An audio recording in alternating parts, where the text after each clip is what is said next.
Welcome back. Before we begin our spooky adventure tonight, remember to like the video, subscribe to the channel, and share this video with other horror enthusiasts to give us more motivation. I'd love to know where you're watching from and what time it is, so leave a comment below and cheer me on YouTube. Chapter 1. The Land Behind Our House.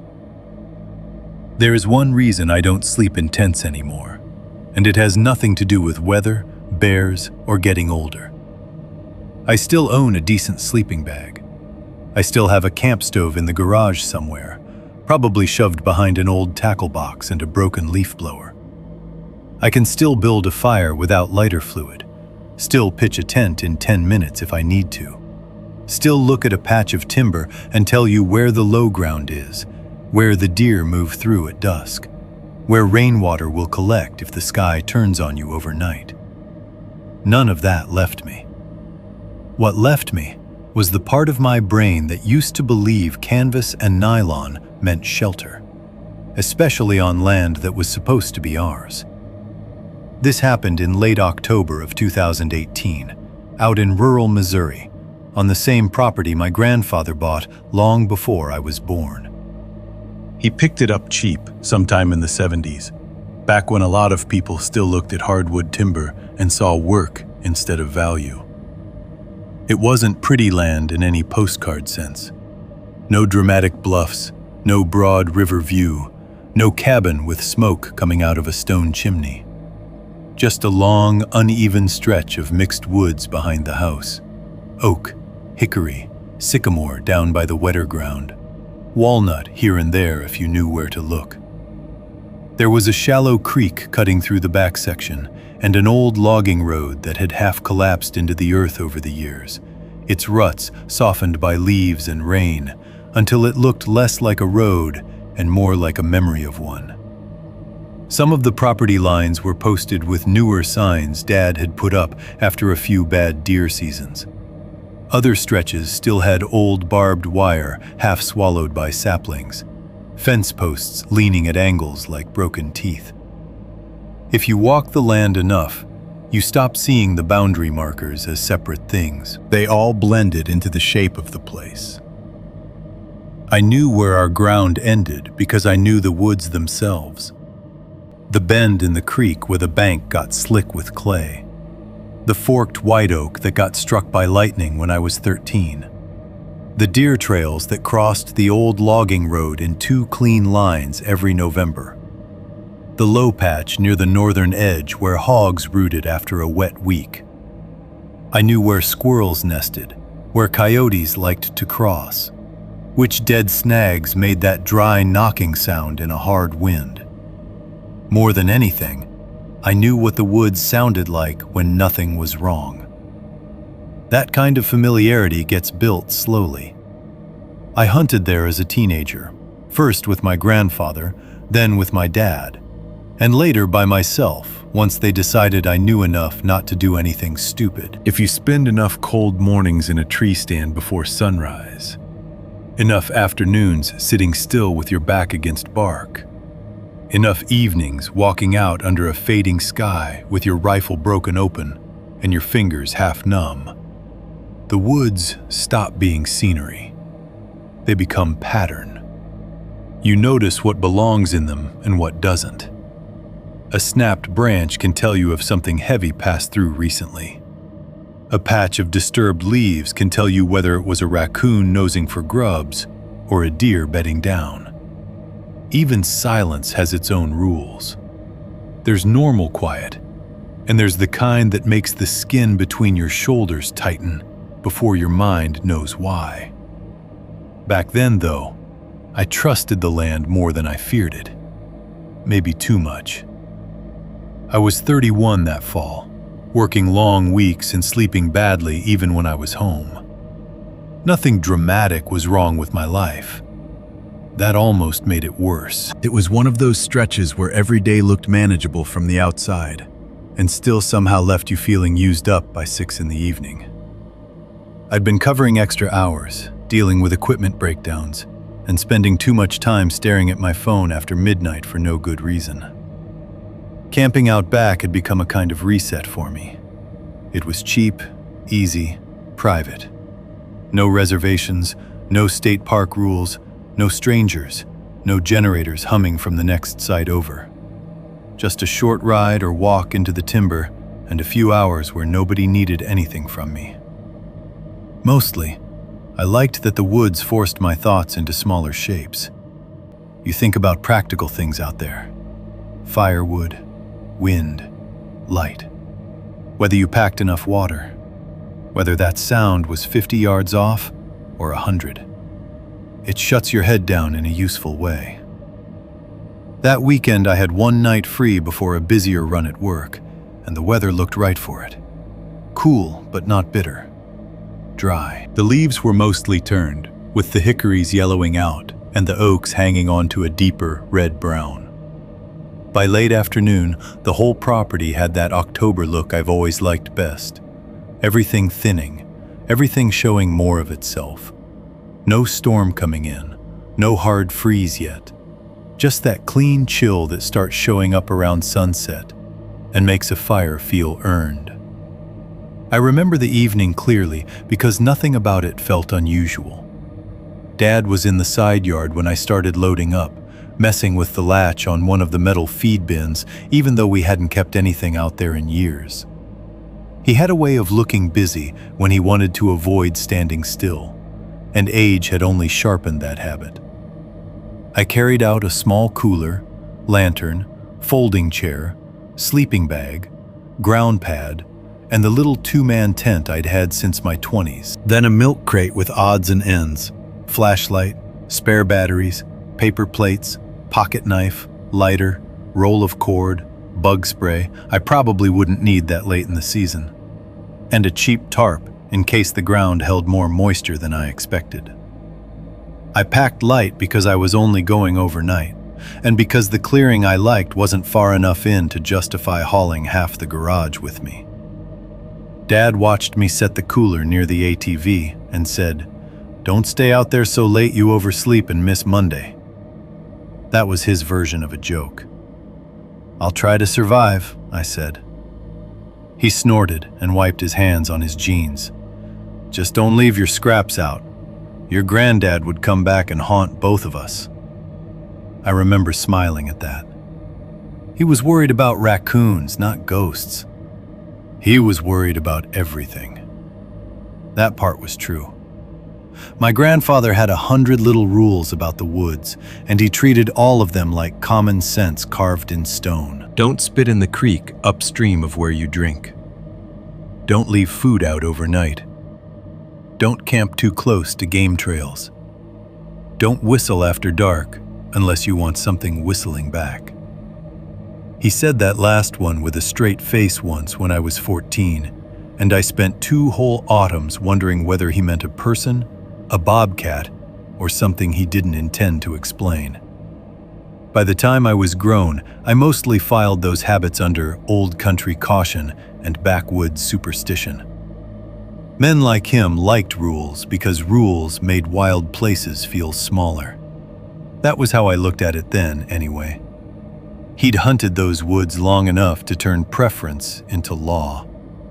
He used to say there had been some kind of old structure near the clearing I liked.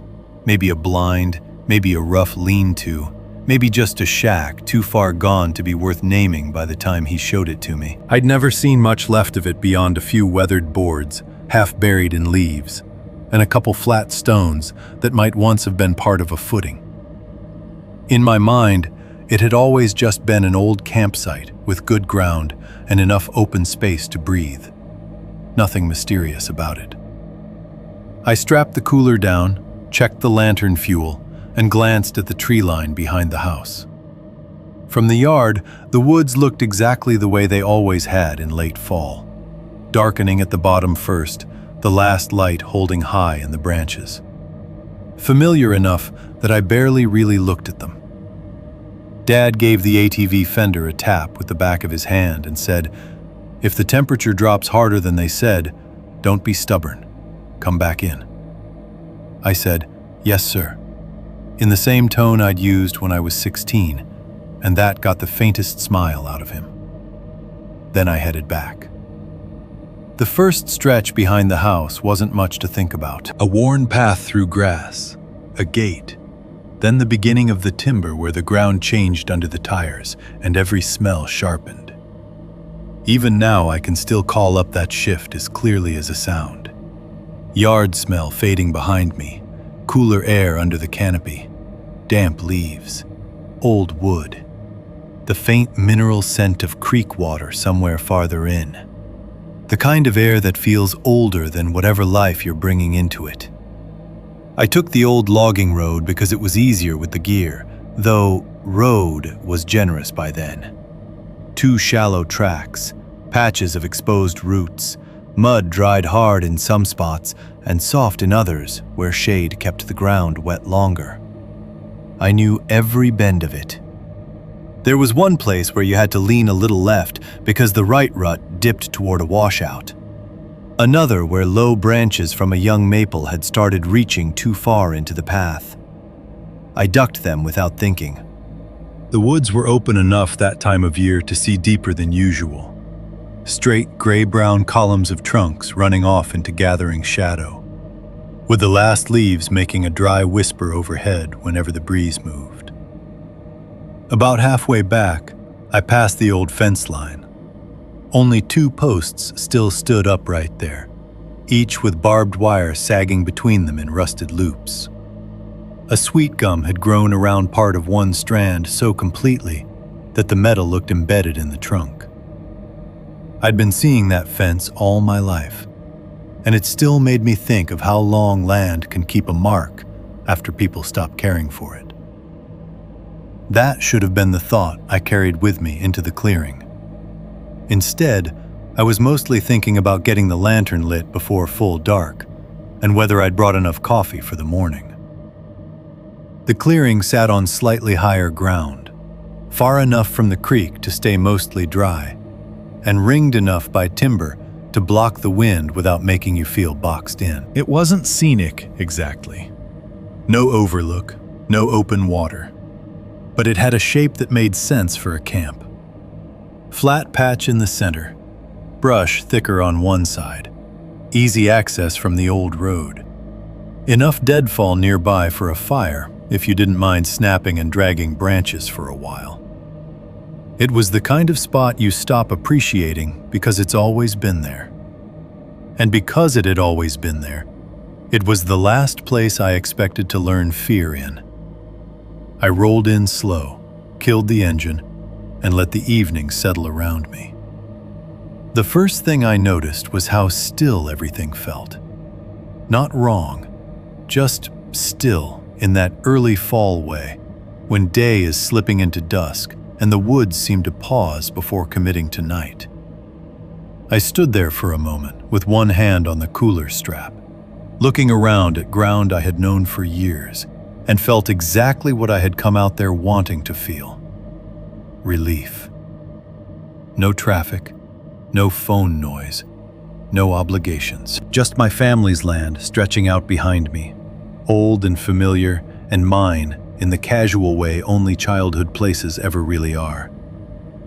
If someone had told me then that this was the last evening I'd ever step into that clearing without checking the shadows first, I would have laughed.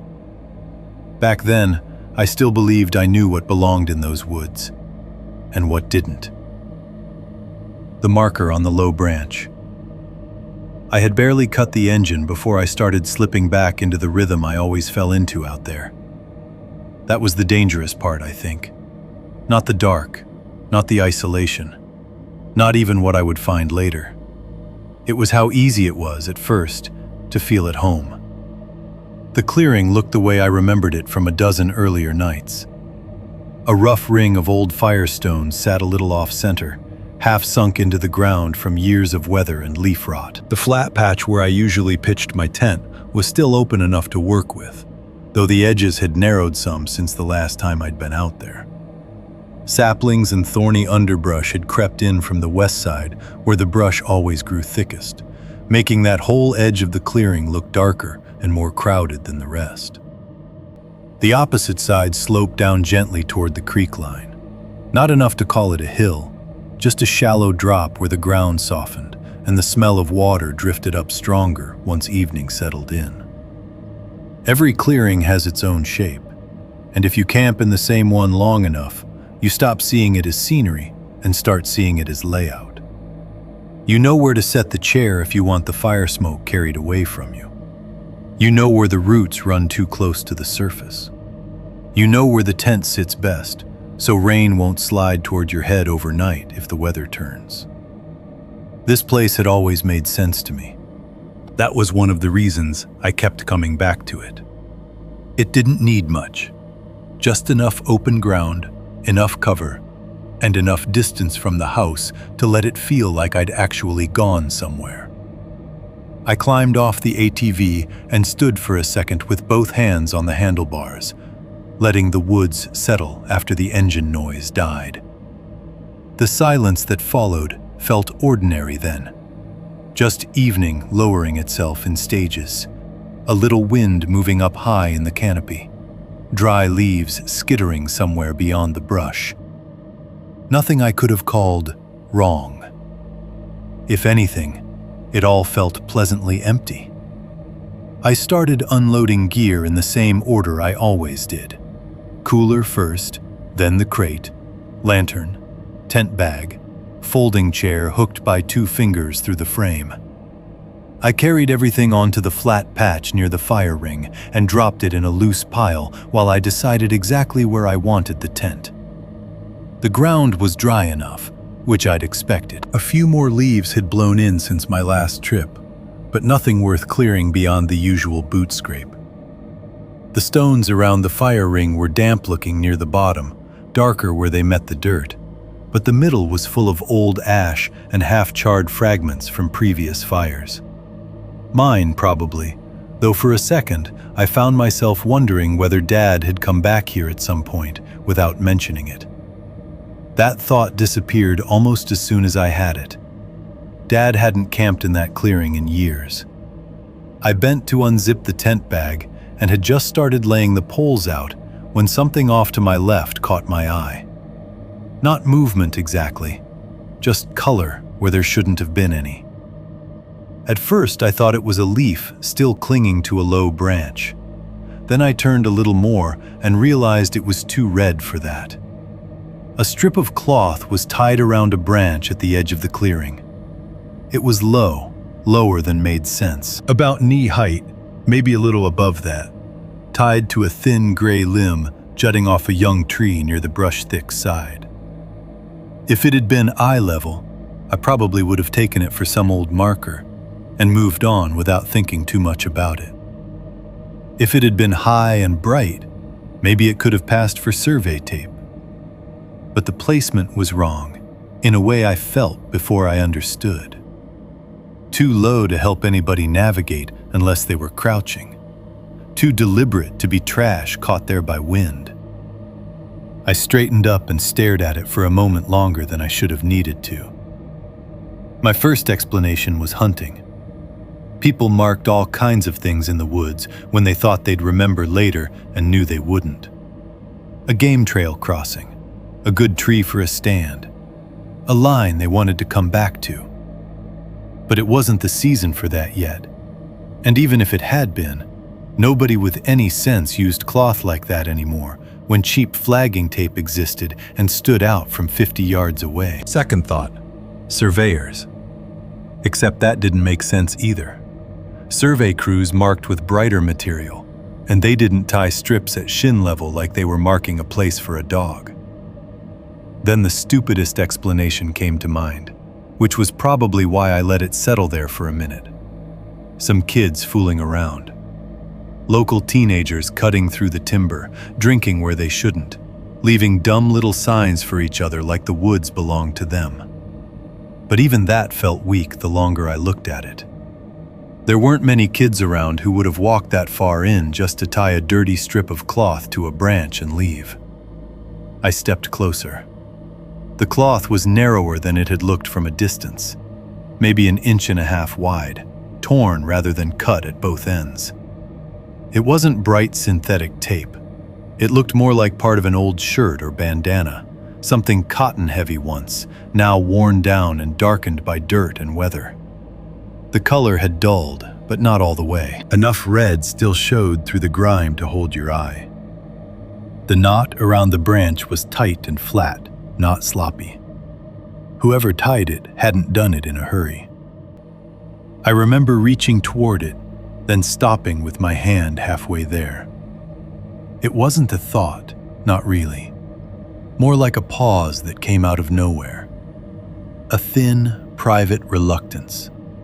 One of those stupid bodily hesitations you get sometimes with no reason behind it. Like when you're about to open a door into a room you know is empty and still find yourself slowing down. I actually stood there and listened for a second, as if the woods might offer an opinion. Nothing did. I gave a quiet laugh under my breath, more at myself than anything else, and took out my pocket knife. The red cloth hung almost motionless in the cooling air, one frayed end barely moving. Against the bark and all that dead October gray, it looked too warm a color, too much like something fresh stuck where fresh things didn't belong. I slipped the blade under the knot and hesitated again. That part embarrasses me to admit, even now. I was 31 years old, on my own family's land, staring at a piece of old fabric like it might object to being touched. If anyone had walked into the clearing and seen me standing there like that, they would have thought I'd lost my mind. Then I pressed the blade forward. The cloth gave with a dry little resistance and then parted. The knot loosened. One end dropped against the trunk. I caught the strip before it hit the ground and felt how damp cool it was in my fingers. Not soaked, just carrying that old outdoor chill things get when they've sat under trees a while. Up close it smelled faintly of dirt and something else I couldn't place, though the scent was too weak then to mean much. I turned it over once in my hand. It was older looking than I'd thought, but not rotted. Dirty without being ruined. The edges were frayed, but still strong. That was another detail that should have stayed with me. Fabric left out in the weather long enough usually goes soft in the wrong way, or starts to thin out where water and wind have worked it over. This still felt purposeful. Used, but not abandoned. I folded it once without thinking and carried it back to the crate with the rest of my gear. I dropped it in on top of the paper plates and lighter, then went back to the tent poles as if that settled the matter. At the time, it did. I'd like to say I stood there considering all the possibilities, already sensing the shift in the air, already beginning to understand that I had just touched something I should have left alone. The truth is, I spent maybe 10 seconds thinking about it. Then another smell reached me. It came in on a faint turn of wind from the brush line, just strong enough to make me stop and lift my head. Wet dirt first. That was the easiest part to place. Then something metallic under it, thin but distinct, like old pennies warmed in your hand, or the smell left on your skin after handling a cut piece of steel. Beneath both of those was a stale, matted animal odor. Not full rot, not fresh waste, but the sour, heavy scent of a place where something had lain for too long. I set the tent pole down and stood still, sniffing the air again. The smell faded almost immediately. That made it harder to pin down. If it had stayed strong, I probably would have walked straight toward it and kept looking until I found the source. But when a scent comes and goes like that, your brain starts helping you dismiss it. Dead squirrel somewhere in the brush. A deer bed. Damp leaves sitting over some low pocket of old water. Any number of ordinary things. Still, I found myself looking toward the thicker side of the clearing. That edge had always been the least inviting. Brush rose in a tangle there. Young growth, thorn vines, low deadfall, and enough overlapping branches to build real dark even before sunset. You could push through it if you wanted to, but it wasn't a part of the clearing you drifted toward casually. The smell had come from somewhere inside that wall of growth. I walked over a few steps, not far enough to call it investigating, just enough to get a better angle. The ground near that side was softer under the leaves, more padded. My boots sank a little deeper with each step. I used the toe of one boot to scrape aside a top layer of dry leaves and found darker, pressed leaf mold underneath. A little farther in, maybe 4 feet from the edge of the open patch, I saw an oval depression in the leaves. At first, I took it for the kind of spot deer leave behind when they bed down. I'd seen plenty of those, especially near thicker cover. But this one looked heavier somehow, flatter. The leaves were not just disturbed, they were pressed into a smooth, low shape, like something had crouched there instead of simply lying down. The center was darker and more compacted than the edges. One side looked brushed outward, as if something had shifted its weight and risen from that exact place. I stood over it a moment, hands on my hips, staring harder than the thing deserved. Deer, I told myself. Or hog. Maybe a small one. That metallic smell came again for one brief second and was gone. I should have been more bothered than I was, but the clearing was mine in my head. That was the problem. Familiar places give you permission to explain things away. If I'd found that same cloth and that same pressed patch on public land 2 counties over, maybe I would have taken it more seriously. Out there, though, I kept folding each odd detail back into a story that let me stay comfortable. Animal sign, old trash, some hunter's weird marker. Nothing more. I backed away from the brush and looked over the rest of camp again.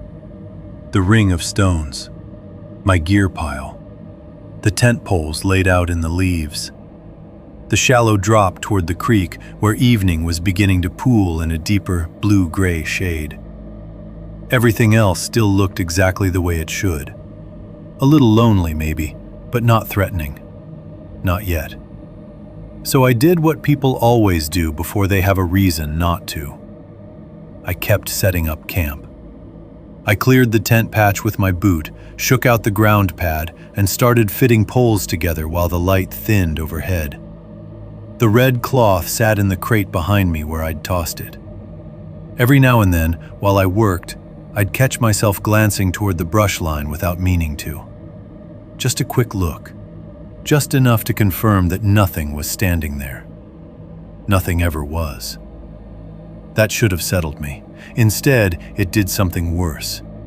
It let the unease remain small enough to carry. By the time the tent was up and the lantern hung, the woods had taken on that dim, late-evening depth that hides detail without turning everything black just yet. The low branch where the cloth had been tied now looked plain and harmless again. Bare gray bark, thin limb reaching out over leaves. Nothing more to it. If I'd left the cloth where I found it, maybe I would have spent the night wondering who tied it there. Instead, because I cut it down, something else had reason to wonder about me. A quiet that doesn't feel natural. Once the tent was up, the rest of the evening should have settled into the kind of ordinary routine I had repeated often enough to do half on instinct. That was part of what made the wrongness harder to pin down at first. Nothing dramatic happened right away. No shouted voice from the tree line. No sudden figure stepping into the clearing. No obvious threat announcing itself in a way even a stubborn man would have had to respect. It was quieter than that. Smaller. The kind of unease that gets into you by attaching itself to normal things and leaning on them just enough to bend their shape. I finished staking the tent while there was still decent light under the canopy. The ground pad sat flat, the corners of the tent pulled even, and the little dome looked almost toy-like against all that timber. I gave each line a quick tug, then stood back and checked it the way I always did, hands on my hips, making sure nothing looked off. The lantern hung from a low branch a few feet away, not lit yet, but ready for when dusk thickened into real dark. My folding chair went near the fire ring, angled so I could sit with the flames in front of me and still watch most of the clearing without having to keep turning my head. That detail seems stupid now. Where I placed the chair, what angle I wanted the firelight to hit. But fear changes the value of simple things in hindsight. I remember what I thought was practical before I knew why I'd made the choice. I gathered a few dry limbs from around the edge of the clearing and snapped them down by boot and hand, then added a couple thicker pieces from a deadfall I'd noticed on the way in. Nothing big. I only planned to stay one night, and the cold wasn't serious enough to need a bonfire. I built the fire the way I always did, small and controlled, using a twist of paper from the supply crate and a handful of dry bark to catch the flame. It went easily. The first low crackle of it, the smell of smoke rising into the cooling air, should have been enough to make the place feel lived in again. For a little while, it did. I heated a can of stew over the fire on a small grate I kept in the crate, ate it straight from the pot with a metal spoon, and used a heel of bread to clean the last of it out. It wasn't good in any way worth describing, but camp food never has to be. It just has to be warm. I drank one beer after that. Not because I was trying to relax exactly, but because that was what I always did out there once camp was set and the light had gone soft. One beer by the fire, then water after. Enough to mark the evening without dulling anything important. The sky I could see through the branches had shifted by then from pale autumn gray to a deeper blue that made the bare limbs look almost black around the edges. Most of the leaves still hanging overhead were dry and curled, and when the breeze moved them, they made a faint papery sound. Not the lush whisper of summer, but something thinner, more brittle. The whole clearing had taken on that late fall look I've always found hard to explain to people who haven't spent much time in the woods. Everything feels more exposed, but not more open. The cover thins, yet somehow the dark arrives with fewer places to hide in and still ends up hiding more. I leaned back in the folding chair, boots toward the fire, and watched dusk come down through the branches in layers. That's when I started noticing what wasn't there. Not all at once. It wasn't some movie version of silence where every sound cuts off in a dramatic sweep. It was slower than that, which made it easier to excuse. First, I realized I hadn't heard birds in a while. Not unusual by itself. Plenty of evenings taper off that way once the light drops enough. Then I noticed there were no insects either. No thin rasp from the brush, no steady background thread of chirping or buzzing tucked into the dark the way there usually is, even late in the season. I sat there listening harder without meaning to. Nothing. No owl calls farther off. No coyotes sounding from another property the way they sometimes did after sunset. No squirrel fussing overhead because I'd set up too close to its root. Just the low working sounds of the fire in front of me, and the occasional dry movement of leaves somewhere beyond the clearing when a faint breeze pushed through. It should have struck me harder than it did. Instead, I started offering myself reasons, one right after another, each one thin, but good enough if all you wanted was to stay comfortable. Cold front. Season changing, wind direction. Maybe the woods had already settled for the night, and I was noticing it because I was alone and had no other noise to compete with it. That's the way the mind works when it has a choice between caution and convenience. It reaches for the explanation that lets you remain seated. So I remained seated. I took another drink, then set the empty beer can beside the chair and looked into the fire a while longer than I needed to. I remember feeling calm in patches and uneasy in patches, both at the same time. Not afraid. Not yet. Just mildly aware of myself, in a way you get sometimes alone outdoors. Like your senses have stepped half a notch higher without asking permission. The first thing that broke that stillness was so small. If it had happened anywhere else, I probably wouldn't have remembered it. One footstep behind me. That's the only way I can describe it accurately. Not a rustle, not a general shifting in the leaves. One clean step with weight on it, close enough that I felt the sound as much as heard it. I was out of the chair before I fully registered moving. I turned so fast the chair legs scraped over dirt and one of them folded awkwardly under for a second before snapping back. My flashlight was in my hand almost immediately. I don't remember reaching for it, but I must have grabbed it off the crate or the chair arm the second I stood.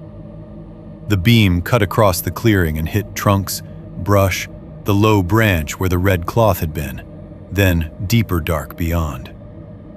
Nothing moved. Nothing stood there waiting. I swept the light left, then right, letting it climb up bark and drop back down again, searching for shine, shape, outline, anything. Nothing. The brush line looked dense and ordinary. The trunks beyond it rose in pale gray columns. A few loose leaves flashed bright under the light, then went dead again when the beam moved past. I listened so hard my jaw hurt. Still nothing. It was ridiculous how quickly embarrassment came after that first spike of adrenaline.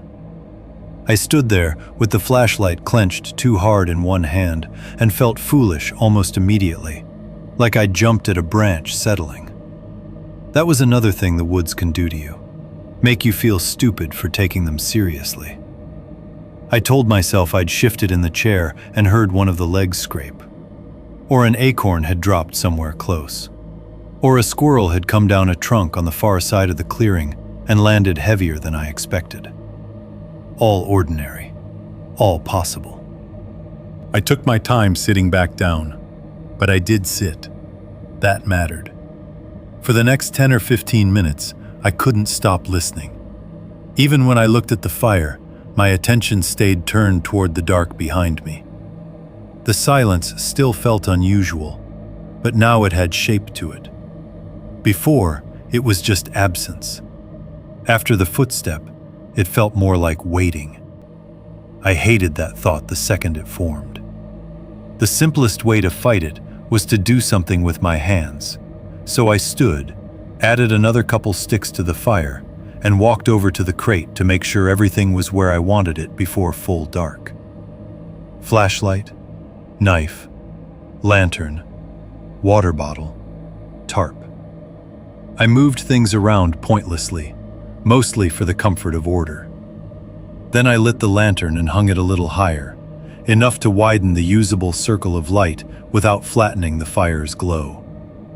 The woods beyond that circle stayed black anyway. Sometime after that, maybe 20 minutes, maybe 40, time had started to loosen in the way it does at camp.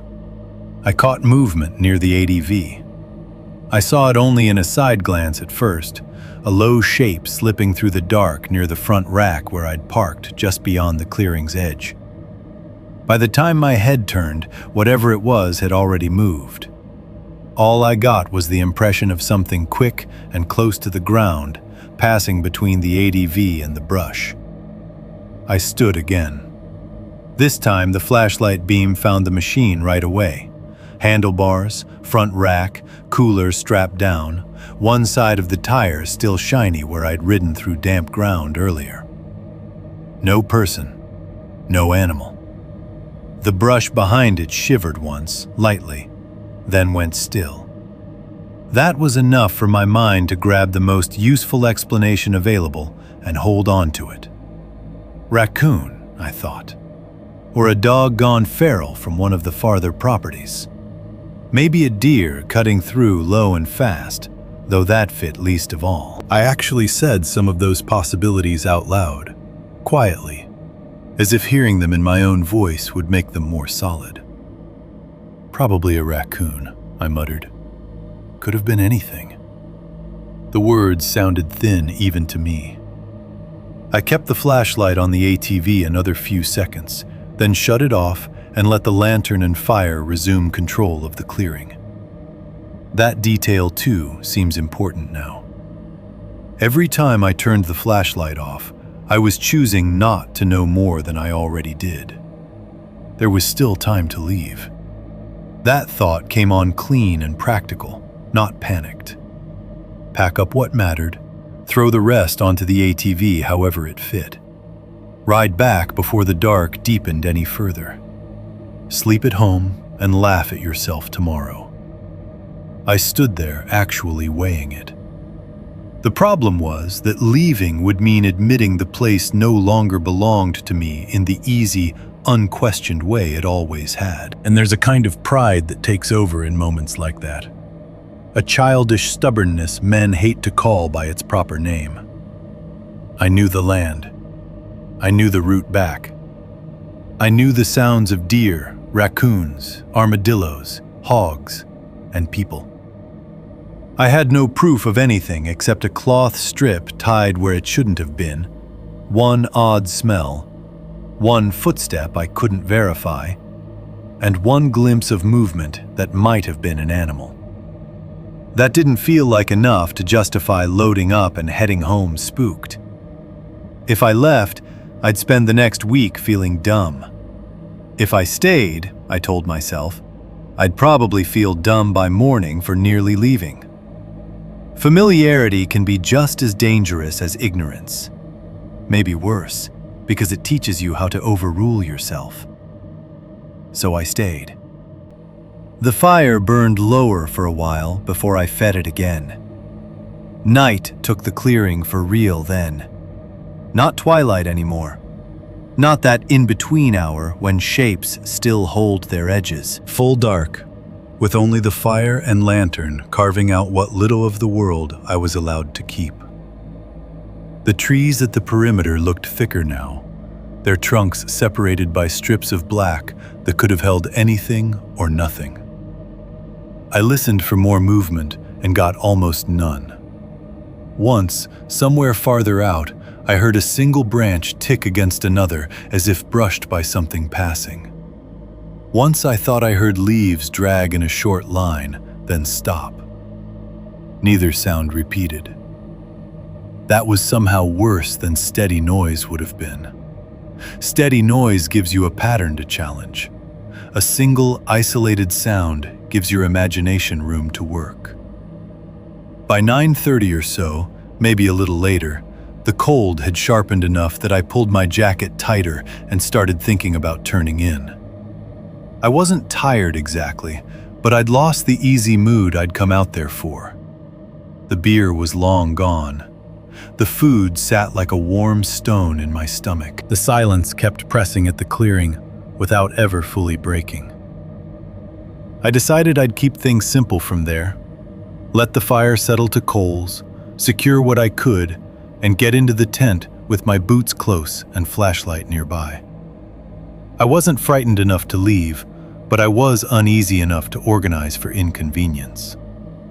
That should tell you where my head already was, even if I refused to call it fear.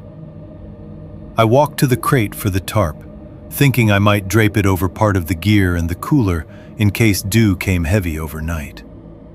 The crate sat where I'd left it beside the lantern-lit side of camp, open at the top, with paper plates, cord, lighter, and odds and ends visible inside. I reached down, then stopped. For a second, I couldn't understand what I was seeing wrong because the wrongness was too small. The red cloth was gone. I knew exactly where I had dropped it earlier, right on top of the stack of paper plates, half over the lighter. I hadn't used it. I hadn't touched it again. Yet now the spot where it should have been was empty. I stared into the crate and moved one or two things with my fingertips, slowly at first, then with more force. Plates, flashlight batteries, the knife sheath, spare cord, bug spray. No cloth. A cold feeling moved across the back of my neck so quickly it almost felt external, like breath. I looked around the ground near the crate. Nothing. Looked inside the tent opening, though I had no reason to think I'd carried it there. Nothing. Then I turned back toward the crate and saw it. The strip of red cloth was lying neatly on top of the crate lid. Not fallen, not snagged, not half-hanging. Placed. The lid was closed now. I know how insane that sounds, and if I were hearing it from someone else, I would immediately start testing their memory against the most ordinary explanations available. Did I maybe close the crate without thinking while moving things around earlier? Did the cloth catch on my sleeve, stick to my jacket, ride over with me, then slip loose? Did a breeze lift it and drop it there by chance? No. Even before everything else that followed, I knew no by the sight of it alone. The cloth lay flat against the dull plastic lid. Its frayed ends smoothed down, as if a hand had pressed them there. The cut I'd made with my knife was visible near one end. In the lantern light, the faded red looked darker than before, almost brown in places, but still wrong against all that muted camp gear and dead leaf earth. I didn't move right away. The clearing around me stayed completely still. Fire popping softly, lantern humming faintly. Black trees all around. Nothing rushing in, no voice. No second footstep to confirm what my eyes were telling me. Just that strip of cloth sitting where I had not left it. In that moment, the whole evening rearranged itself in my head. The smell from the brush, the pressed leaves, the footstep behind my chair, the low movement by the ATV. All of it slid into a new shape at once, and none of the explanations I had been leaning on felt strong enough anymore to hold. I remember looking toward the tree line and having this sudden, overwhelming certainty that if I swept my flashlight across it, I might finally see whoever had done it. And I remember not wanting to. Small things out of place. For the first few seconds, I was more irritated than afraid. That probably sounds ridiculous after everything I've already said, but it's the truth. Fear didn't arrive all at once that night. It came in pieces, and one of the ugliest things about it was how ordinary my mind tried to keep each piece for as long as possible. When I saw the red cloth lying flat on the crate lid, my first reaction wasn't some clean, cinematic understanding that I was no longer alone. It was annoyance. A hot little surge of resistance. The same feeling you get when you're tired, half cold, and suddenly realize something simple no longer makes sense. I stood there staring at it, telling myself there had to be a normal explanation. Maybe I had set it there without realizing it. Maybe when I moved things around in the crate, I'd shut the lid and dropped the cloth on top out of habit. I tried to picture the exact motion in my head. My hand lifting the lid, reaching in, setting it down again. But the more I replayed it, the less real it felt. I had a strong memory of tossing the cloth inside. That was one of the few things from earlier that evening I could call back with perfect clarity.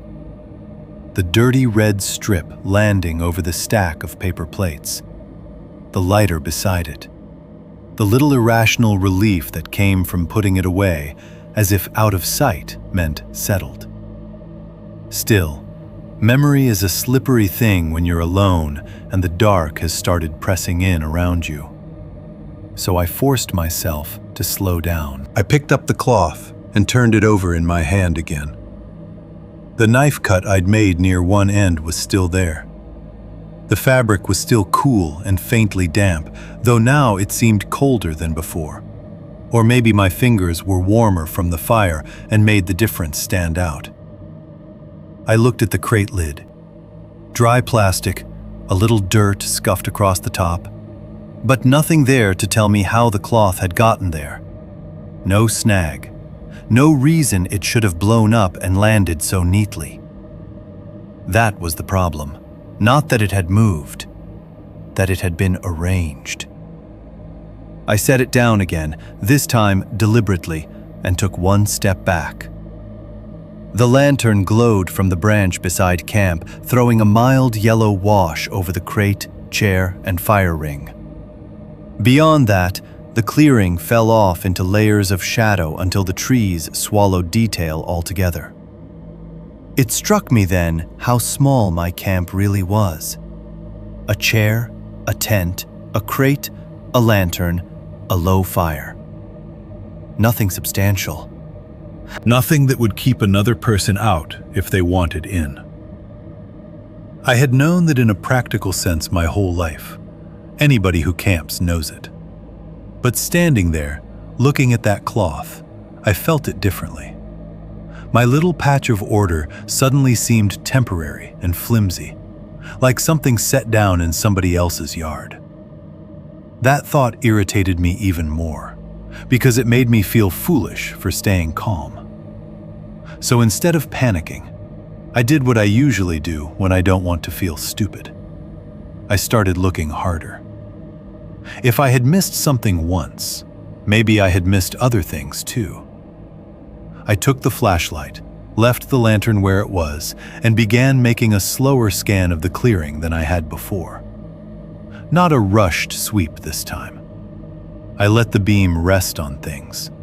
The tent, stakes, the chair, the ATV parked just beyond the open patch, the ring of stones around the fire, the brush-heavy western edge. I crouched once near the crate and checked the ground close around it for tracks, but the leaf cover was too thick and broken up to tell me anything useful. My own boots had already disturbed most of the obvious surface sign near camp. I moved around the fire ring first. That was where I noticed the scrape. It sat just past the outer edge of the stones on the far side, where the dirt showed through thinner under the leaves. At first glance, it looked like nothing. A scuffed place maybe 6 inches long, shallow, no deeper than if a boot heel had dragged slightly while turning. But I knew I hadn't made it. My own movements around the fire had been mostly from one side, and this mark angled in from the darker side of the clearing, from a point no one would have needed to stand unless they were watching the fire from outside it. I bent lower and ran the flashlight beam over it from the side. That brought the edges out better. It wasn't fresh enough to call sharp, but it also didn't look old in the way long-settled ground does. The leaves around it had been pushed aside rather than fully rotted over. A boot scrape, I thought, or close enough to one that my mind went there immediately. I looked up toward the darkness beyond the fire ring and had to fight the childish urge to say, "I know you're here," to whatever might have been listening. Instead, I kept moving. A few feet deeper into the edge of camp, where leaf litter had piled thicker around the roots of a young maple, I found 2 cigarette filters half buried in the leaves. That alone would have been enough to sour my mood. I don't smoke. Dad never smoked in the woods, and even if he had, he was the sort of man who pocketed every last bit of his trash out of habit, not virtue. These filters weren't ancient either. Weather softened, yes, a little discolored and pressed down, but not the kind that had been lying there for years under seasonal buildup. They looked stepped on once or twice, then lightly covered by leaves. I crouched and nudged one with the tip of my knife. A pale tan filter with the paper burned down close. Cheap brand if I had to guess. I lifted it, sniffed it without thinking, and got nothing useful beyond stale ash and damp leaf mold. The second one lay a foot away, almost hidden, as if whoever dropped them had been sitting or standing in one spot for a while. Watching the clearing, maybe. That thought came easier now.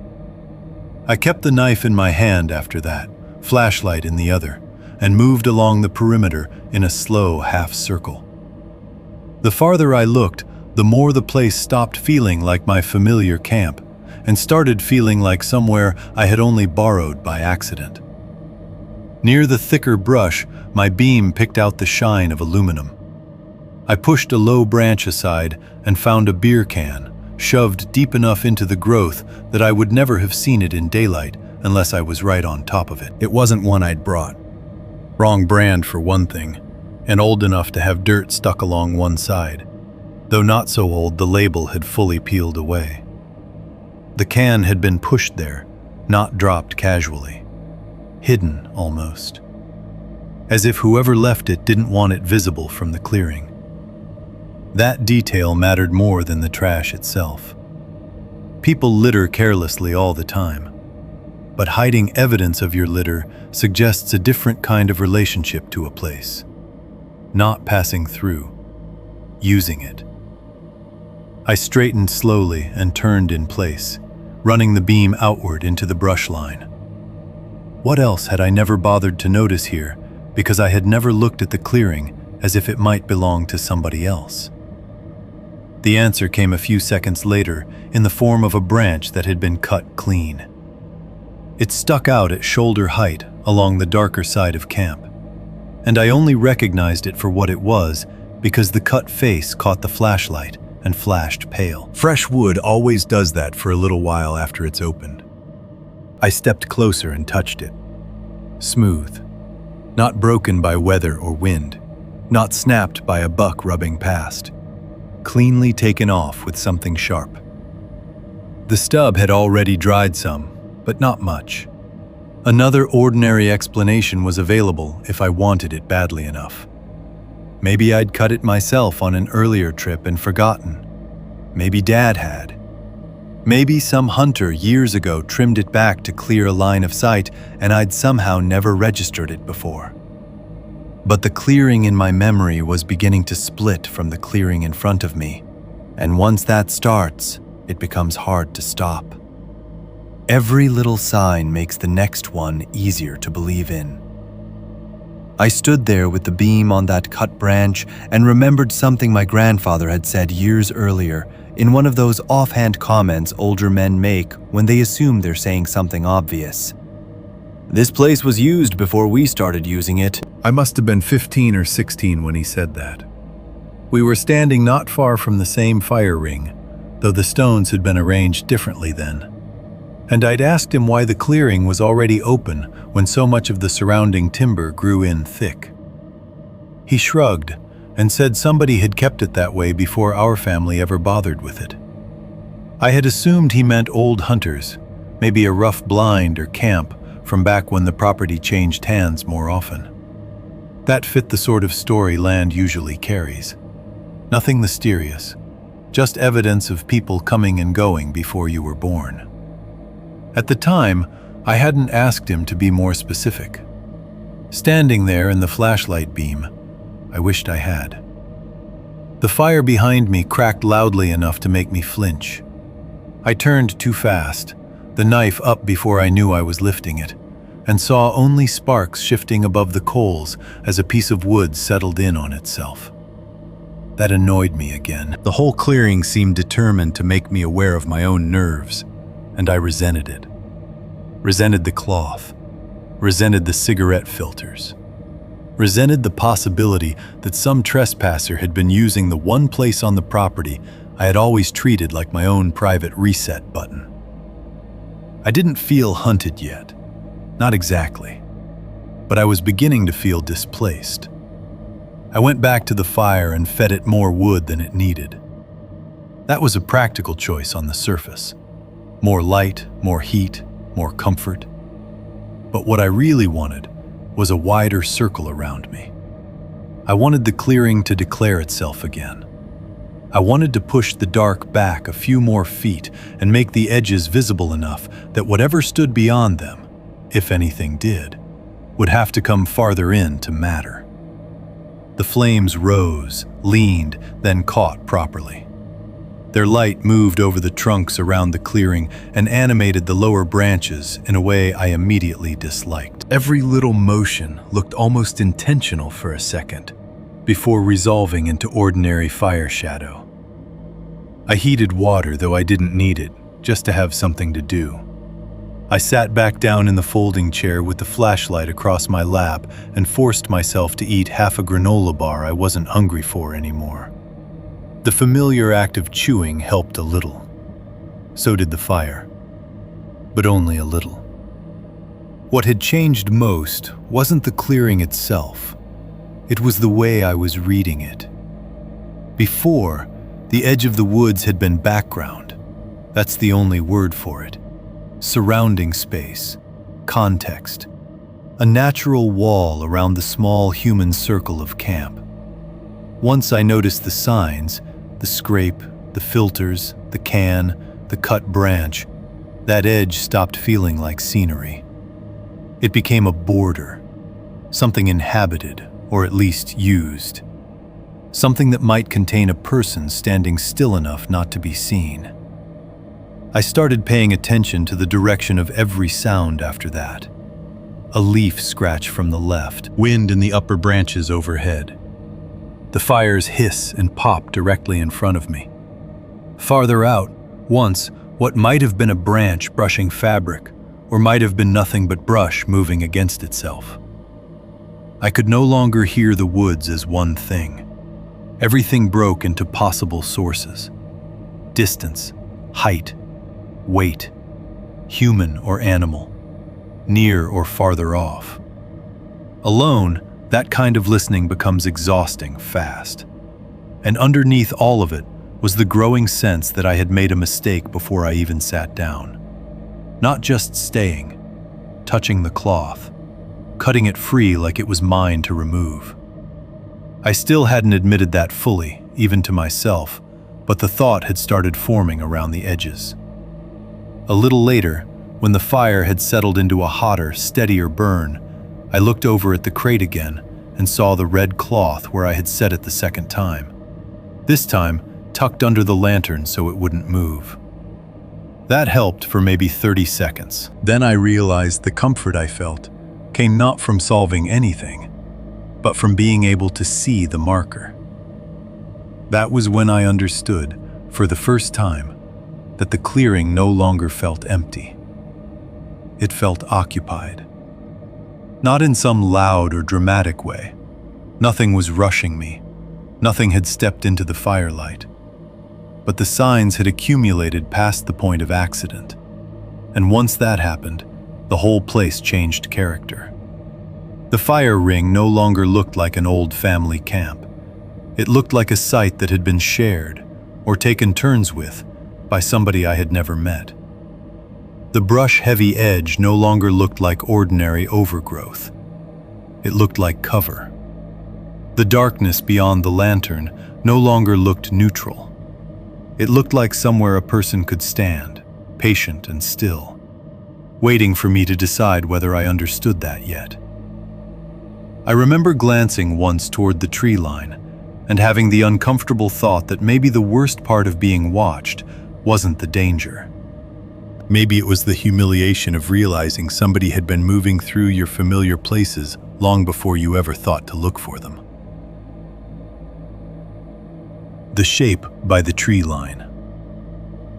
By the time full dark settled over the clearing, the fire had become less of a comfort than a reference point. That was another thing I didn't understand yet. I kept feeding the flames because they gave me light, and because light felt like control, and because people raised to trust practical solutions will go on trusting them long after the situation has stopped being practical. But the fire also did something else. It fixed my position.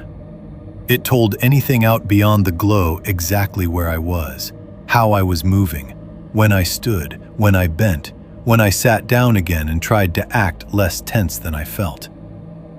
The lantern helped, but not enough.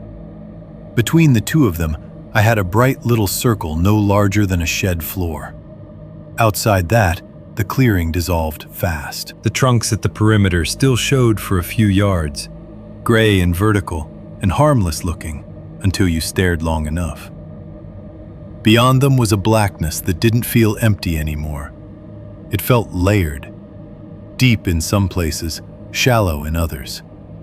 A person could have stood 3 steps beyond the brush and been completely lost in it. I sat with the flashlight across my lap and watched the edges of camp as if they might eventually admit what they were hiding. For a while, nothing happened. Or maybe better to say, nothing obvious happened. The fire worked quietly. A thin draft moved down from the higher branches now and then, enough to shift the lantern light and make the low brush stir. Once or twice a leaf let go somewhere overhead and came down with that dry, wandering path leaves take when they don't fall straight. I listened to all of it too hard. Every small noise arrived stripped of context. My brain no longer heard woods. It heard separate incidents. Left side. Behind tent. Near brush. Farther out. Closer than before. I told myself that was good. Alertness. Common sense. The truth was, it already felt like waiting. I had just leaned forward to add another stick to the fire when I heard the brush shift beyond the edge of the light. Not a footstep this time. Not a clean, singular sound. More like the soft compression of stems and leaves giving way under weight, then stopping immediately, as if whatever made it had taken exactly one careful move and frozen. I went still so fast the stick in my hand hovered over the coals without dropping. Every part of me seemed to lock at once. Shoulders, jaw, breath.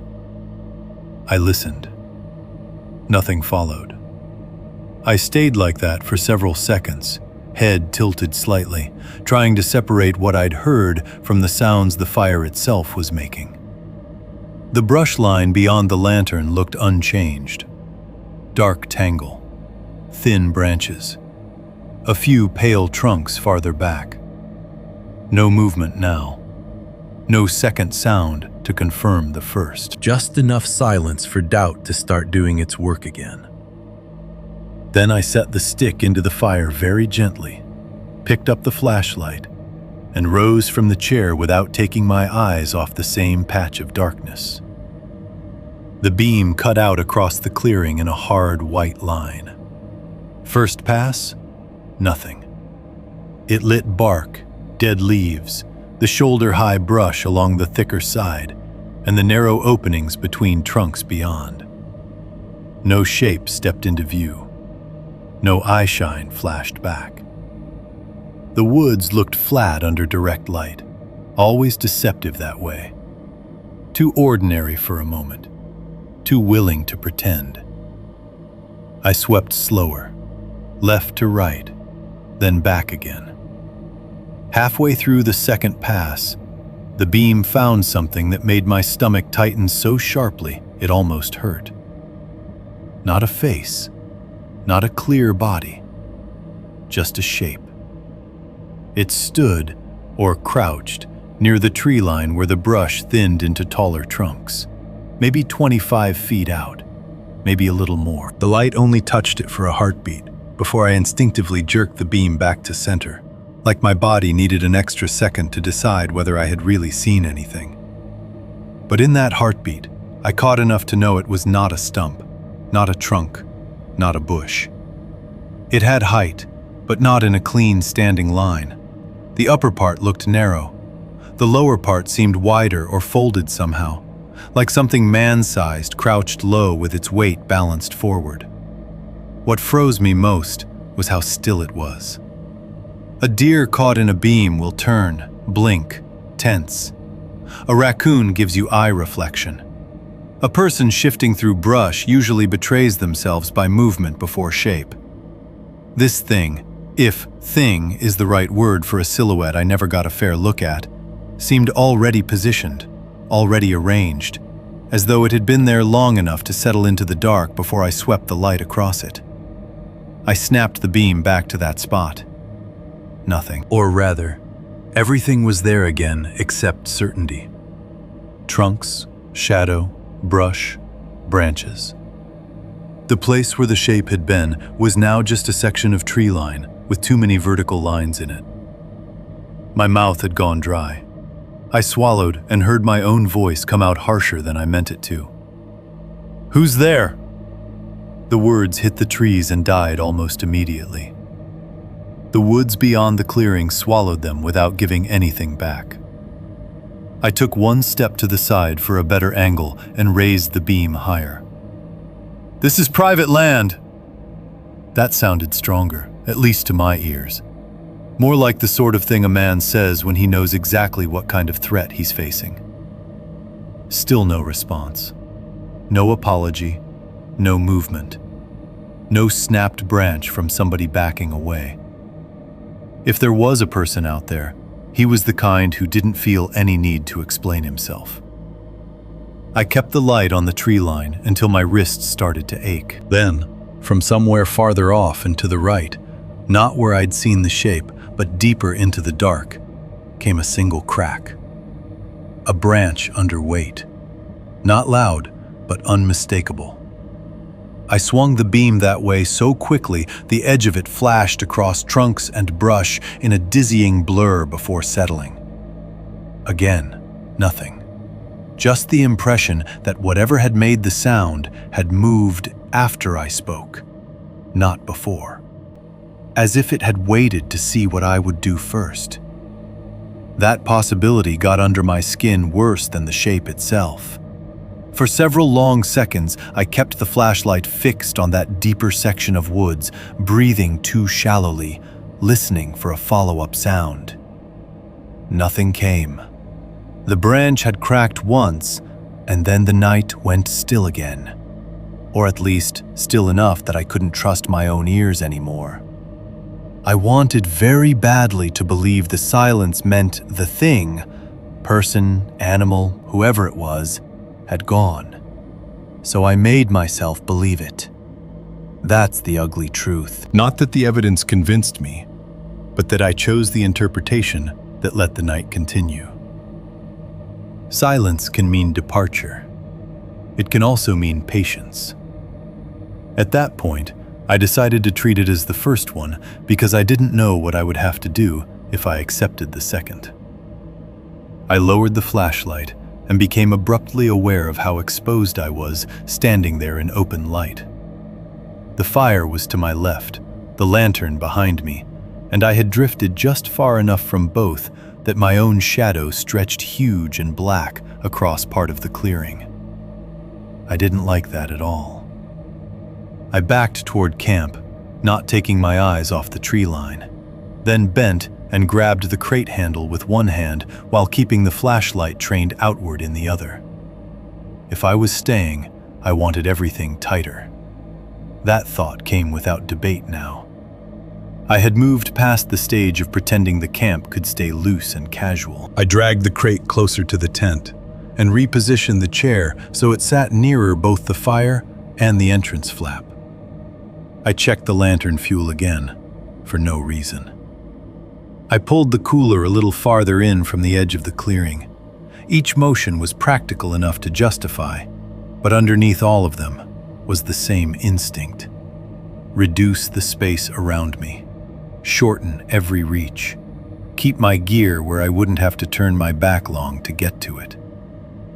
I left my boots unlaced but on my feet. That detail mattered too. Normally, I would have kicked them off once I'd settled in for the late part of the evening, maybe stretched my legs toward the fire and let the heat soak through my socks for a while. Instead, I kept the boots on, knife clipped open on the crate within easy reach, flashlight in my hand more often than not. I told myself it was temporary, just until I was sure whatever I'd seen was gone. But I wasn't sure. Not even close. I looked once toward the house, though I couldn't see it from there. Only imagine the direction through the trees and shallow ground beyond. I thought about calling Dad.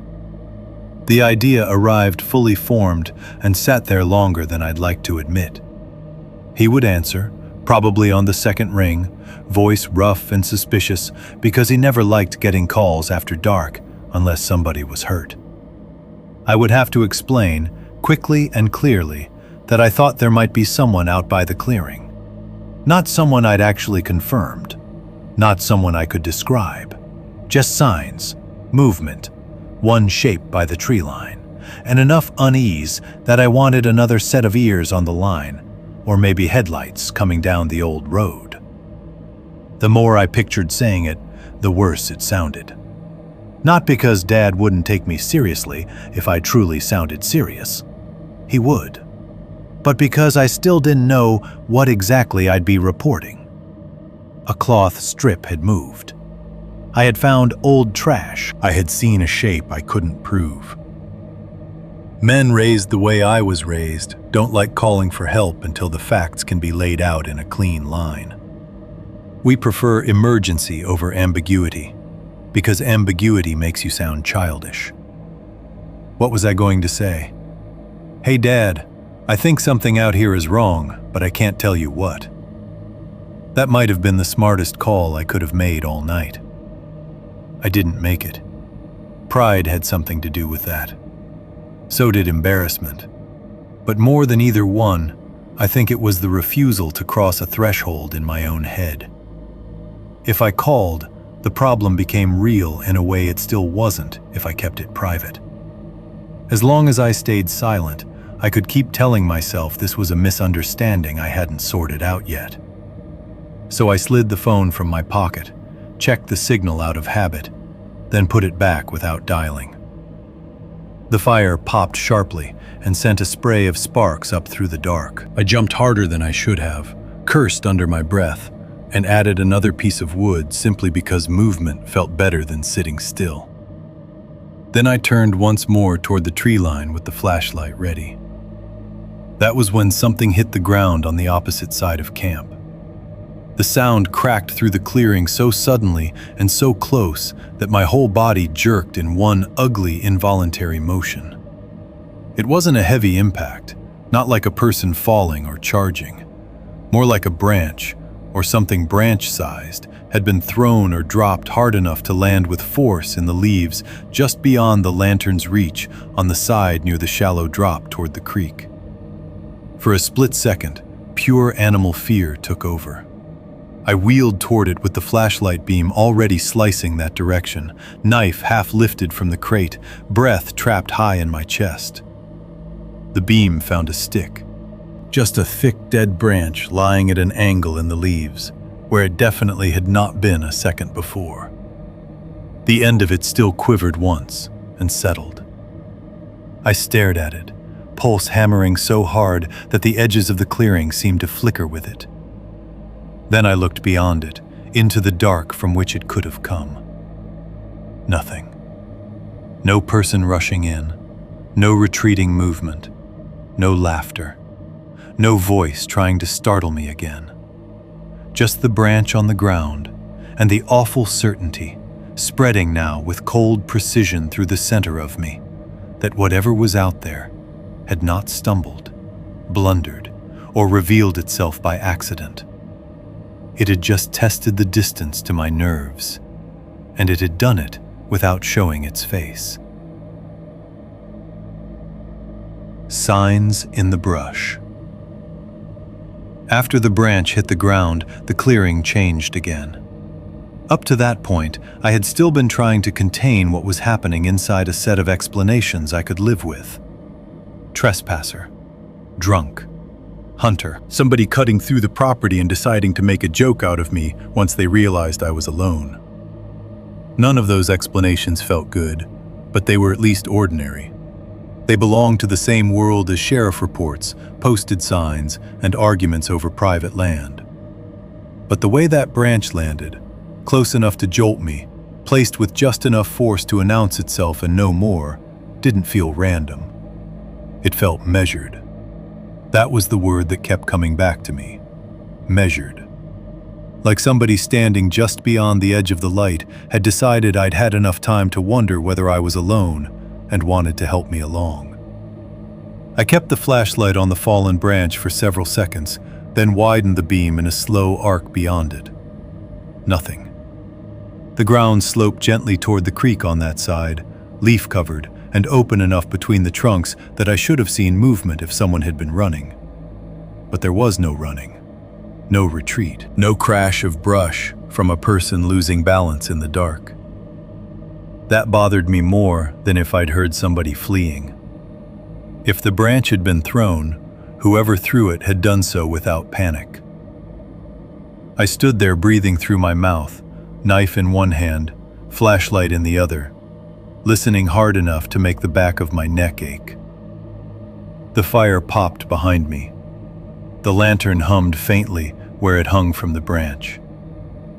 Every familiar sound from camp now felt almost indecently casual, like my little setup hadn't understood it was no longer enough. The smart choice would probably have been to leave right then. I knew that. I even thought it in plain language. Pack what matters, ride out now. But the idea of leaving had gotten tangled up with something else by then. Not just fear, but uncertainty. If somebody was out there testing me, was the narrow route back to the house safer than the clearing? On foot, maybe. On the ATV, maybe not. The road in wasn't much more than two old ruts, with brush crowding parts of it. There were stretches where you couldn't do much if someone stepped into the path at the wrong moment. And worse than that was the possibility that I was still overreacting to signs that only looked sinister because I was alone. That was the trap. I didn't trust the woods anymore, but I also didn't trust my own judgment inside them. So instead of leaving immediately, I told myself I needed one more look around the perimeter. Careful, quick, no farther than the edge of the clearing.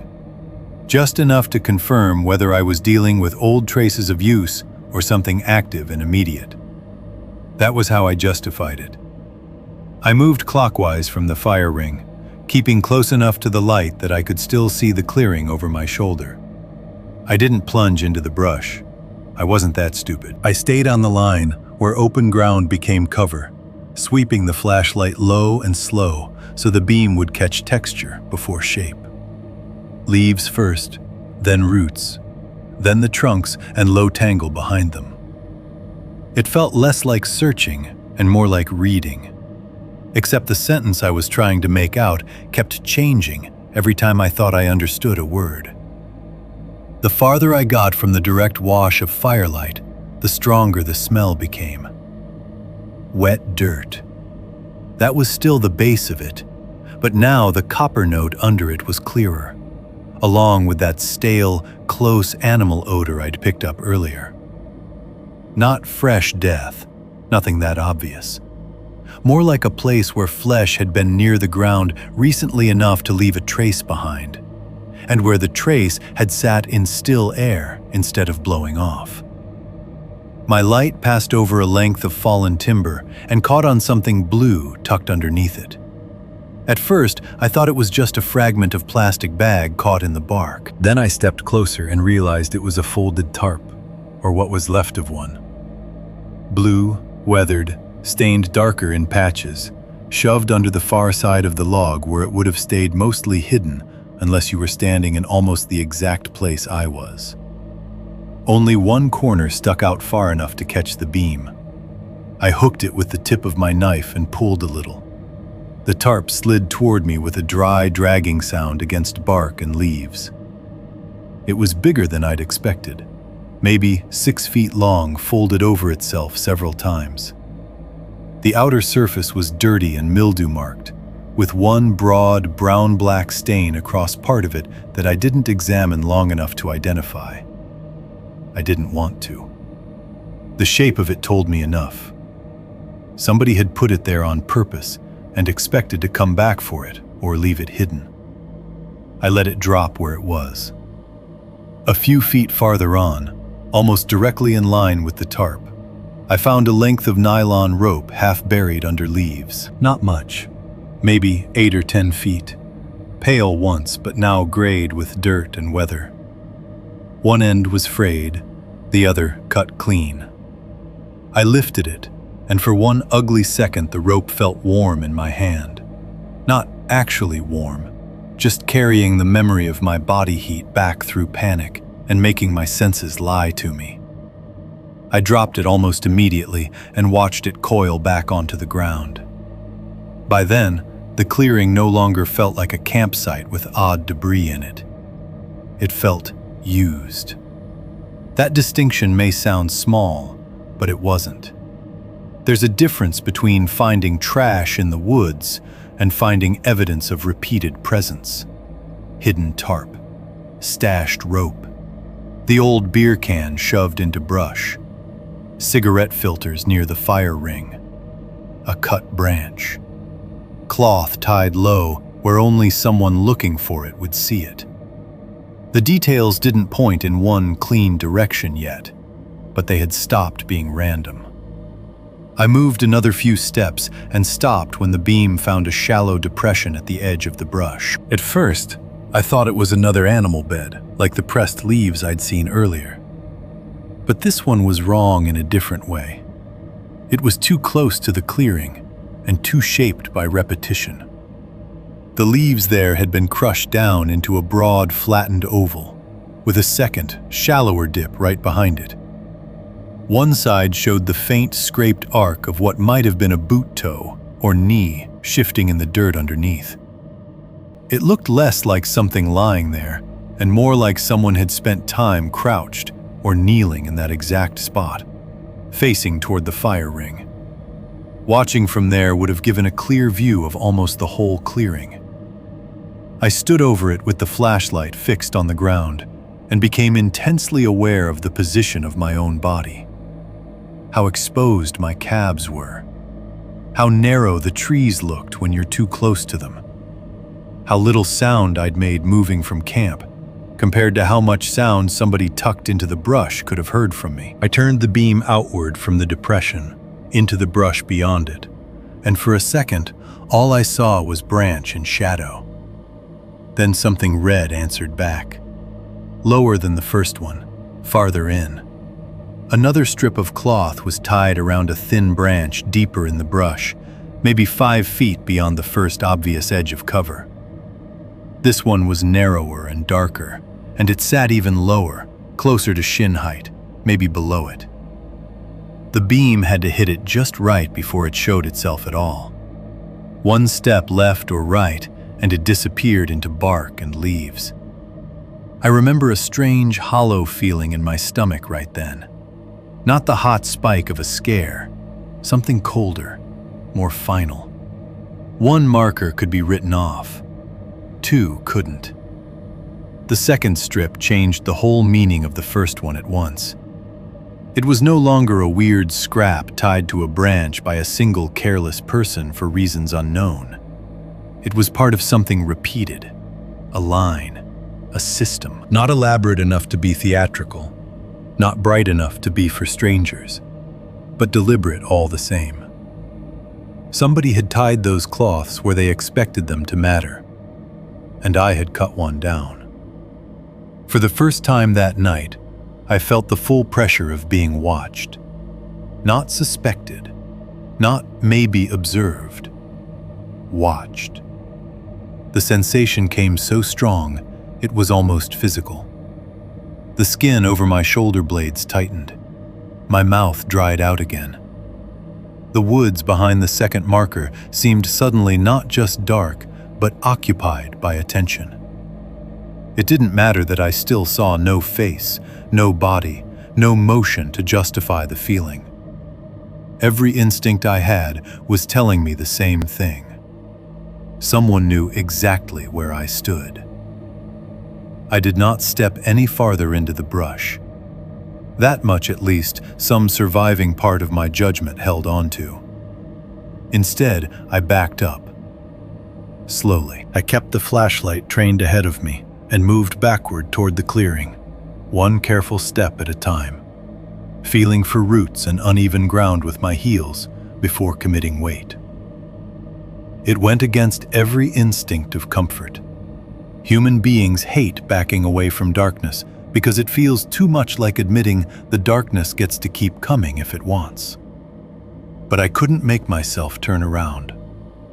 Turning my back to that second cloth, to whatever may have been beyond it, felt impossible. So I backed into the clearing, like a man leaving a room where someone else had begun speaking in a language he suddenly understood. The firelight touched my legs first, then the front of my coat, and only then did I feel a thin measure of relief. Even that relief was ugly. Not safety, just visibility. I reached the crate, set the knife down long enough to flex my cramped fingers, then immediately picked it back up again. My pulse had settled some, but only into the hard, steady rhythm of a body preparing itself to stay awake. I told myself I would wait a while before deciding whether to leave. That was another half lie. In truth, I was no longer deciding between comfort and discomfort. I was deciding between two bad forms of exposure. The clearing, where I had at least some light and some room to hear movement, or the trail out, where the dark would close in on both sides, and I'd have to trust the route more than my senses. I chose the clearing for the moment. I sat in the folding chair again, though sat makes it sound more relaxed than it was. I lowered myself carefully, flashlight laid across my lap, knife open on the crate to my right, boots still on, body angled toward the side of camp where I had found the second marker. I tried to arrange my face into something calm, though there was no one there to see it. Maybe I did it for myself. Maybe because panic has a way of becoming real faster once it shows on the outside. The fire had burned down to a redder, steadier core. I fed it one piece of wood at a time, listening to each one catch. The lantern threw a mild wash over the crate lid and tent flap.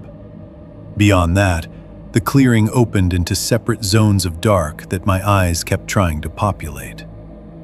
Every now and then I had to force myself not to swing the flashlight up and search again. Too much scanning only made the woods look more alive.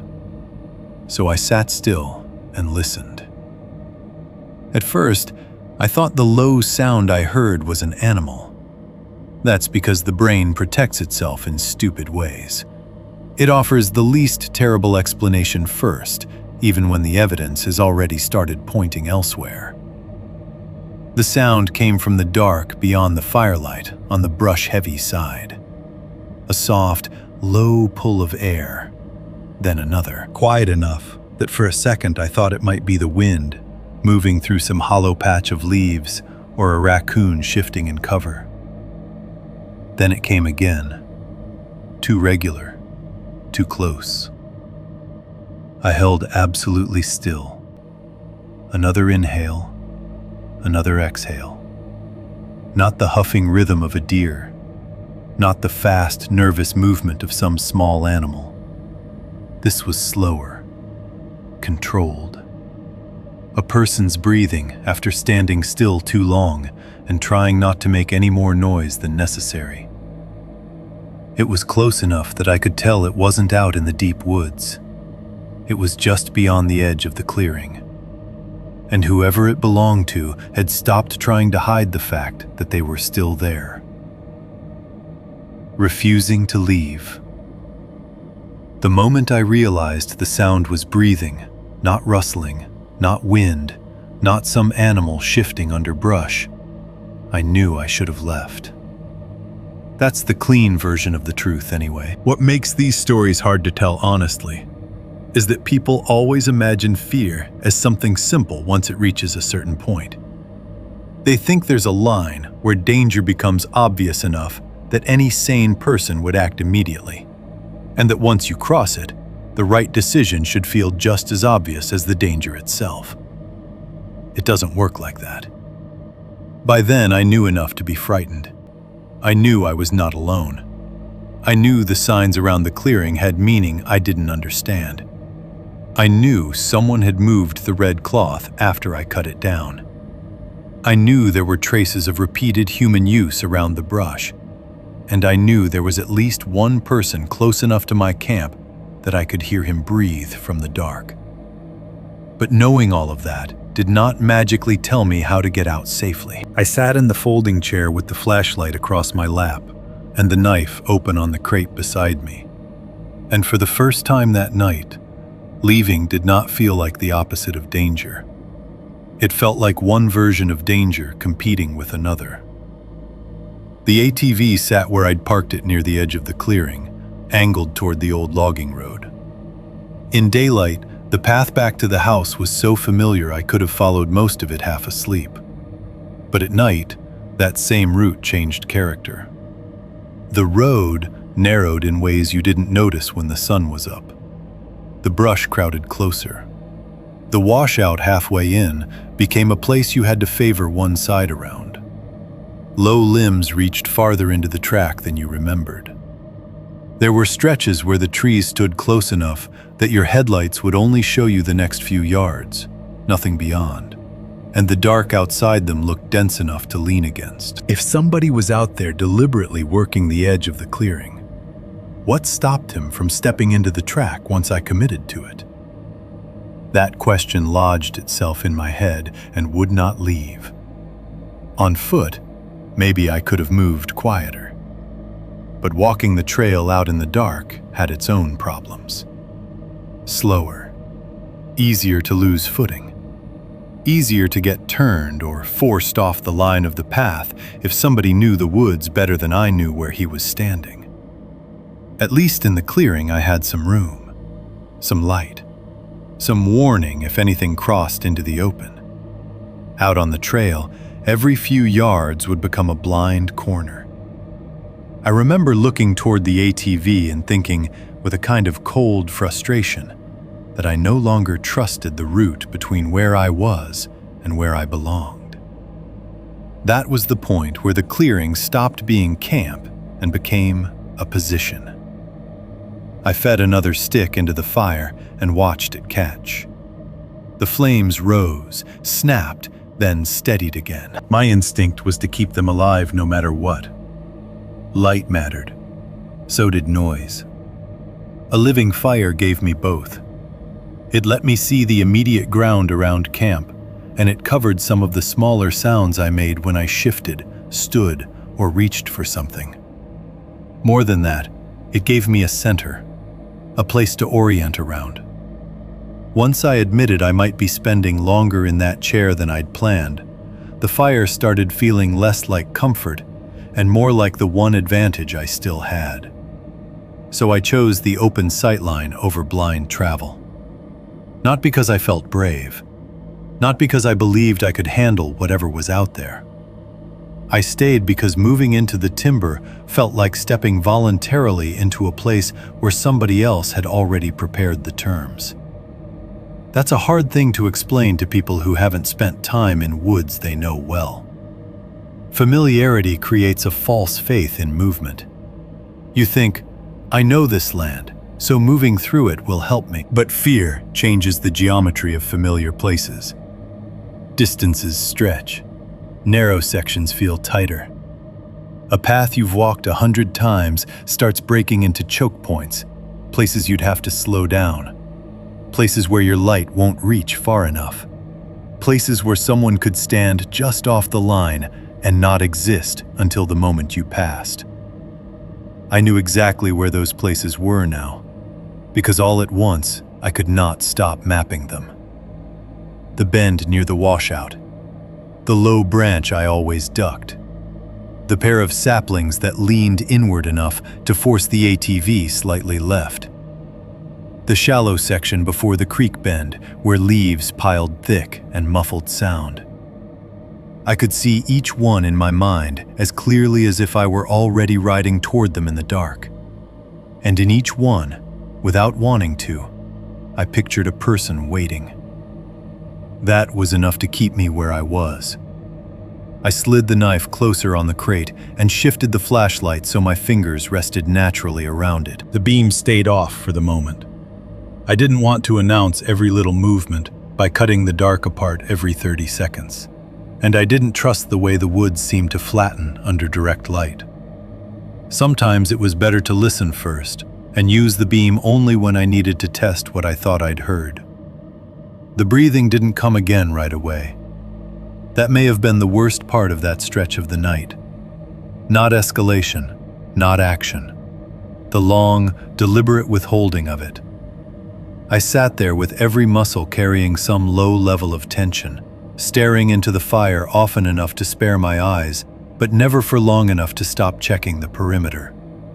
The lantern painted the crate, chair, and tent in a weak yellow wash that felt almost domestic compared to the dark beyond it.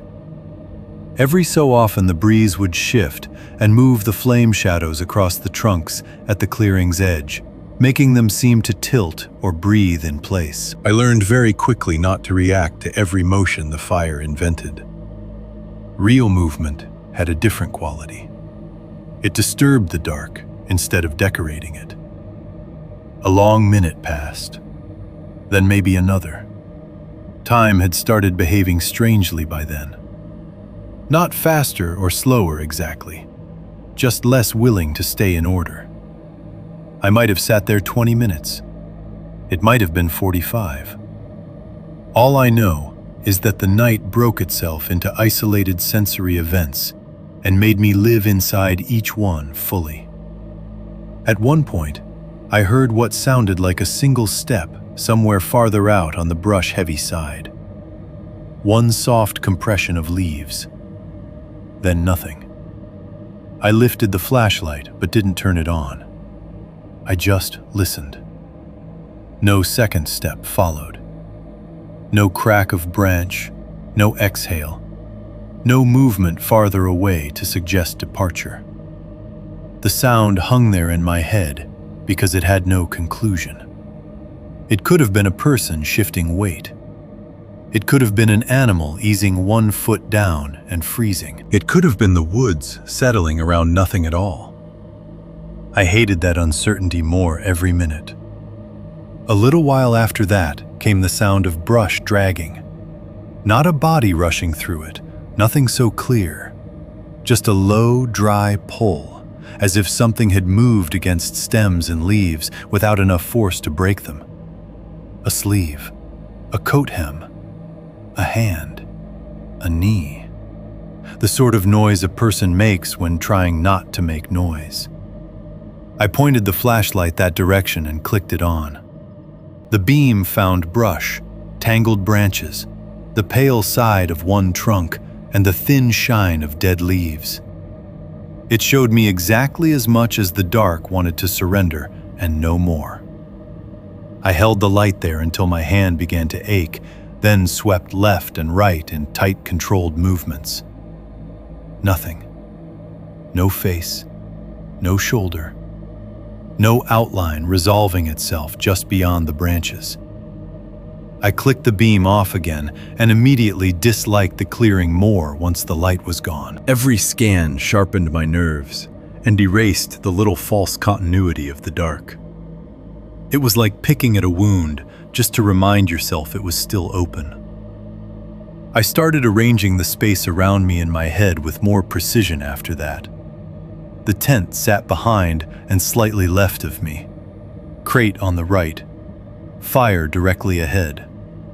A TV beyond the near edge of the clearing. Brush-heavy side to my right front. Shallow drop toward the creek on the opposite side.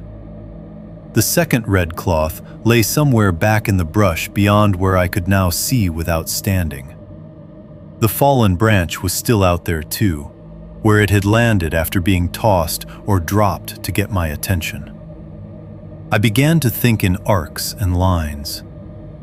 If someone came from the brush-heavy side, I'd likely hear them before I saw them, but not by much.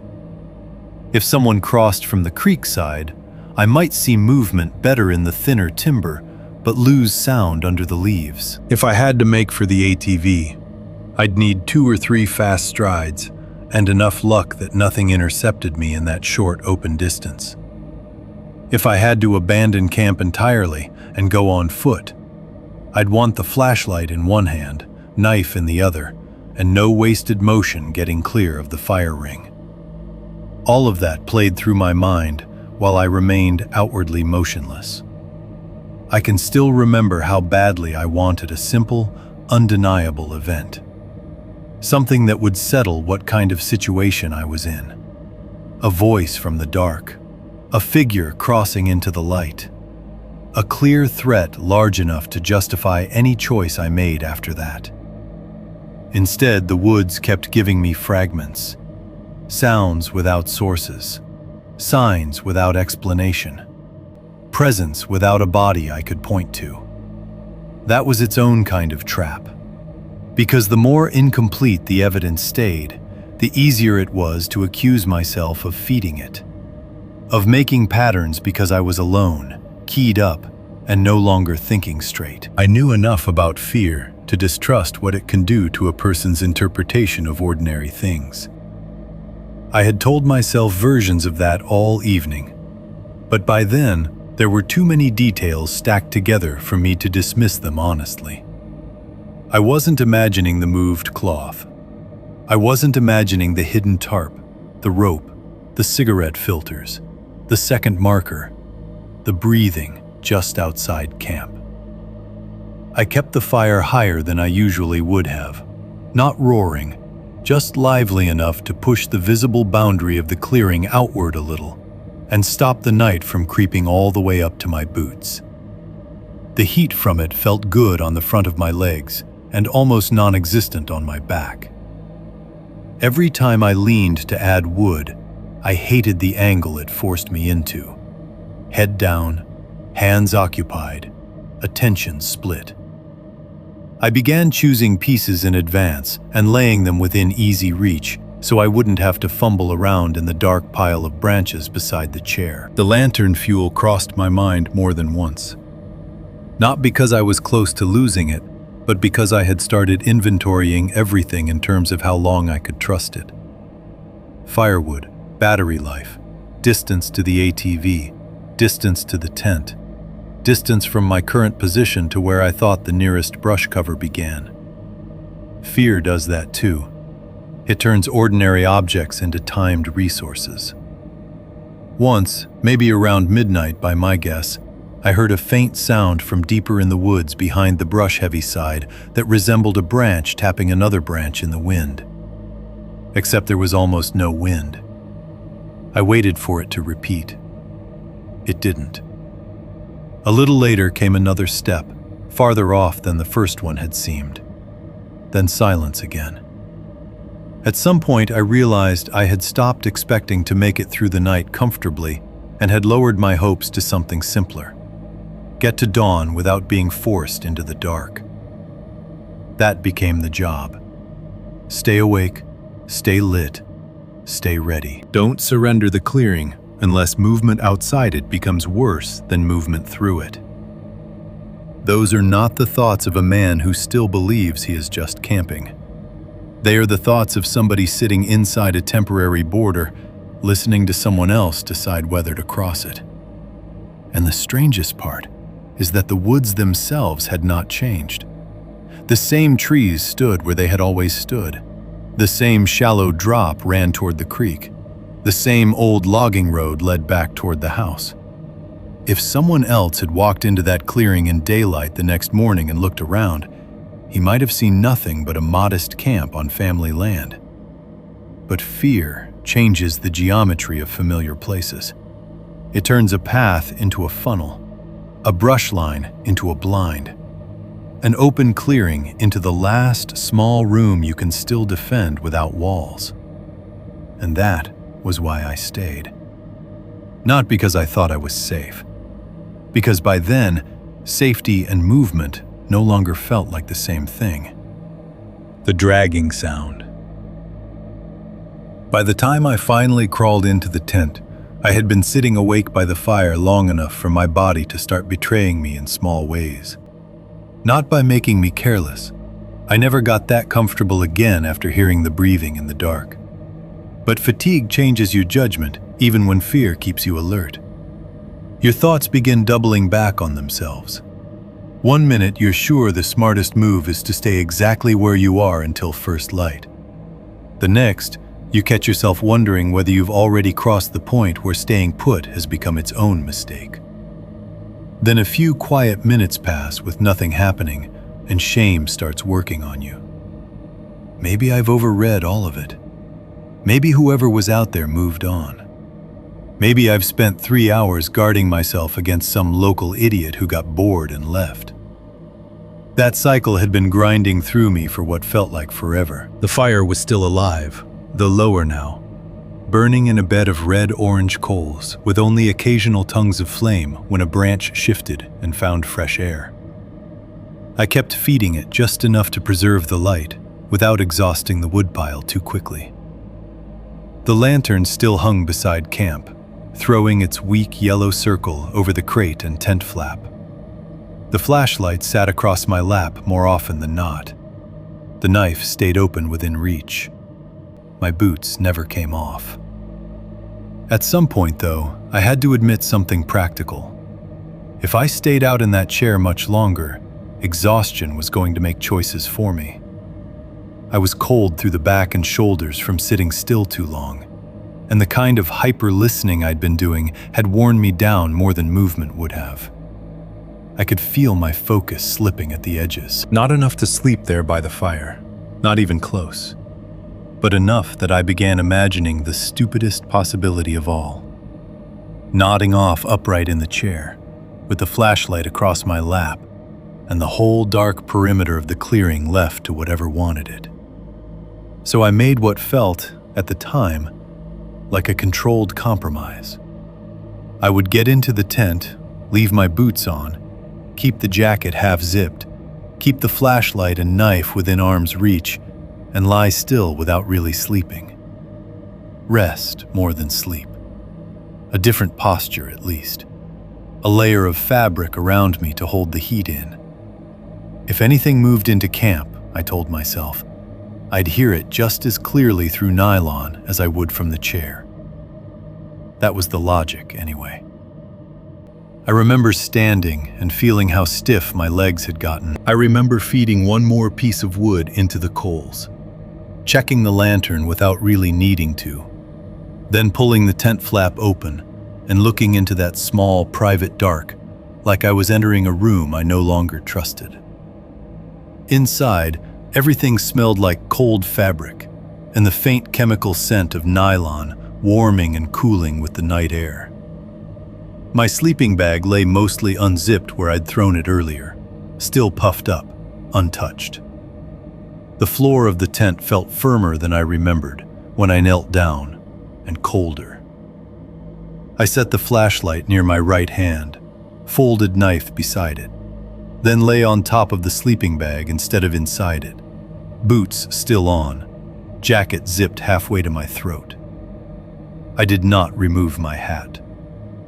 That small detail has stayed with me for some reason.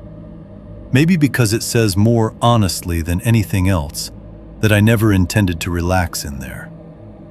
I was still dressed to move.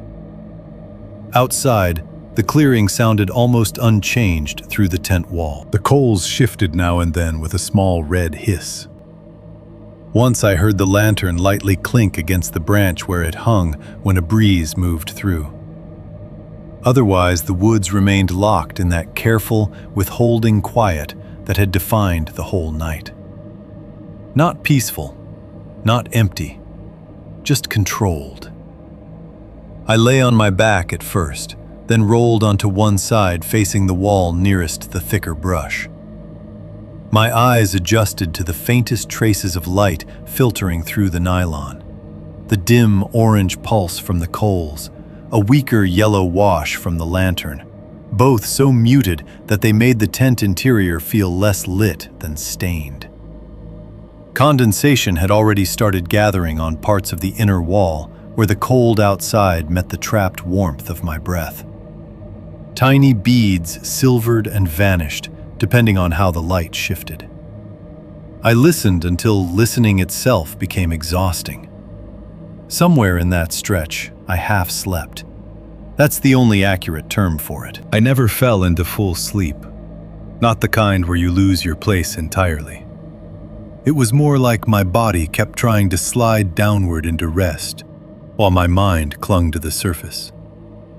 I would drift for what might have been 30 seconds, maybe 2 minutes, then come sharply back because the coals settled or a branch ticked somewhere outside. Every return to awareness carried the same instant inventory. Where's the flashlight? Where's the knife? Where are my boots? What direction is the tent flap? Is anything touching the wall? Nothing was. Until something was. The sound that woke me properly was low enough at first that I thought it belonged to a dream. A dragging noise. Slow. Dry. Close. Not footsteps. Not brush shifting in place. Something heavier, pulled or drawn over the leaves with enough weight behind it to make the ground seem to rasp rather than rustle. My eyes opened into blackness so complete for half a second I didn't know where I was. Then the shape of the tent roof returned. The weak orange pulse from outside. The damp cold gathered on the fabric. And I understood all at once that the sound was real and outside. I froze so instantly it felt like my whole body had tightened in one single motion.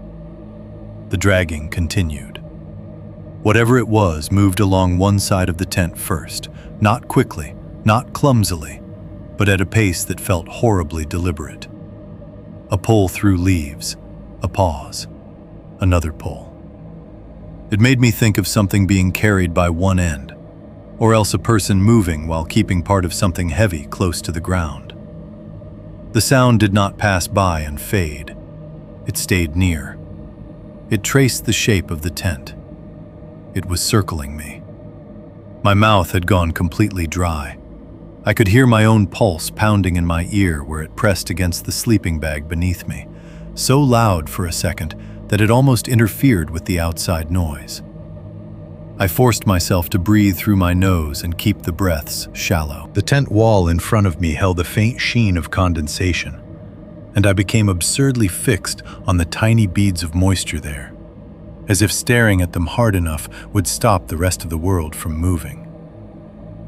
The dragging sound completed one side of the circle and shifted closer to the head of the tent.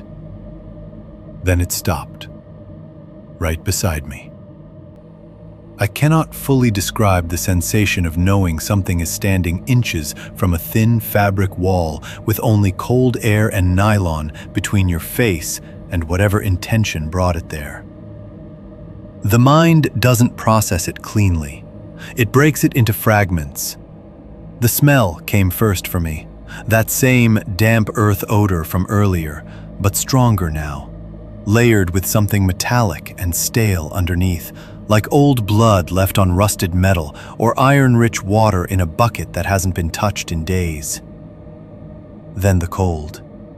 Not the night in general, but the sense of outside pressing very close to the wall near my head. And then, breathing. Soft, measured, right beyond the nylon. Not loud enough to be theatrical. That would almost have been easier.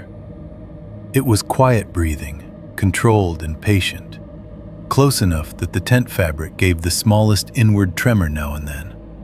Not from direct contact, but from air moving against it.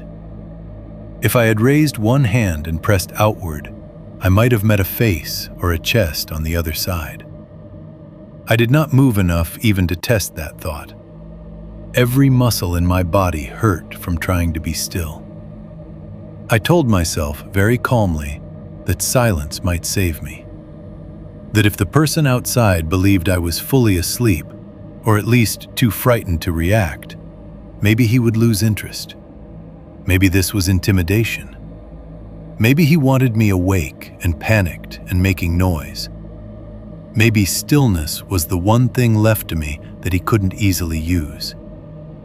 Those were not thoughts I reasoned through so much as rules I grabbed in desperation.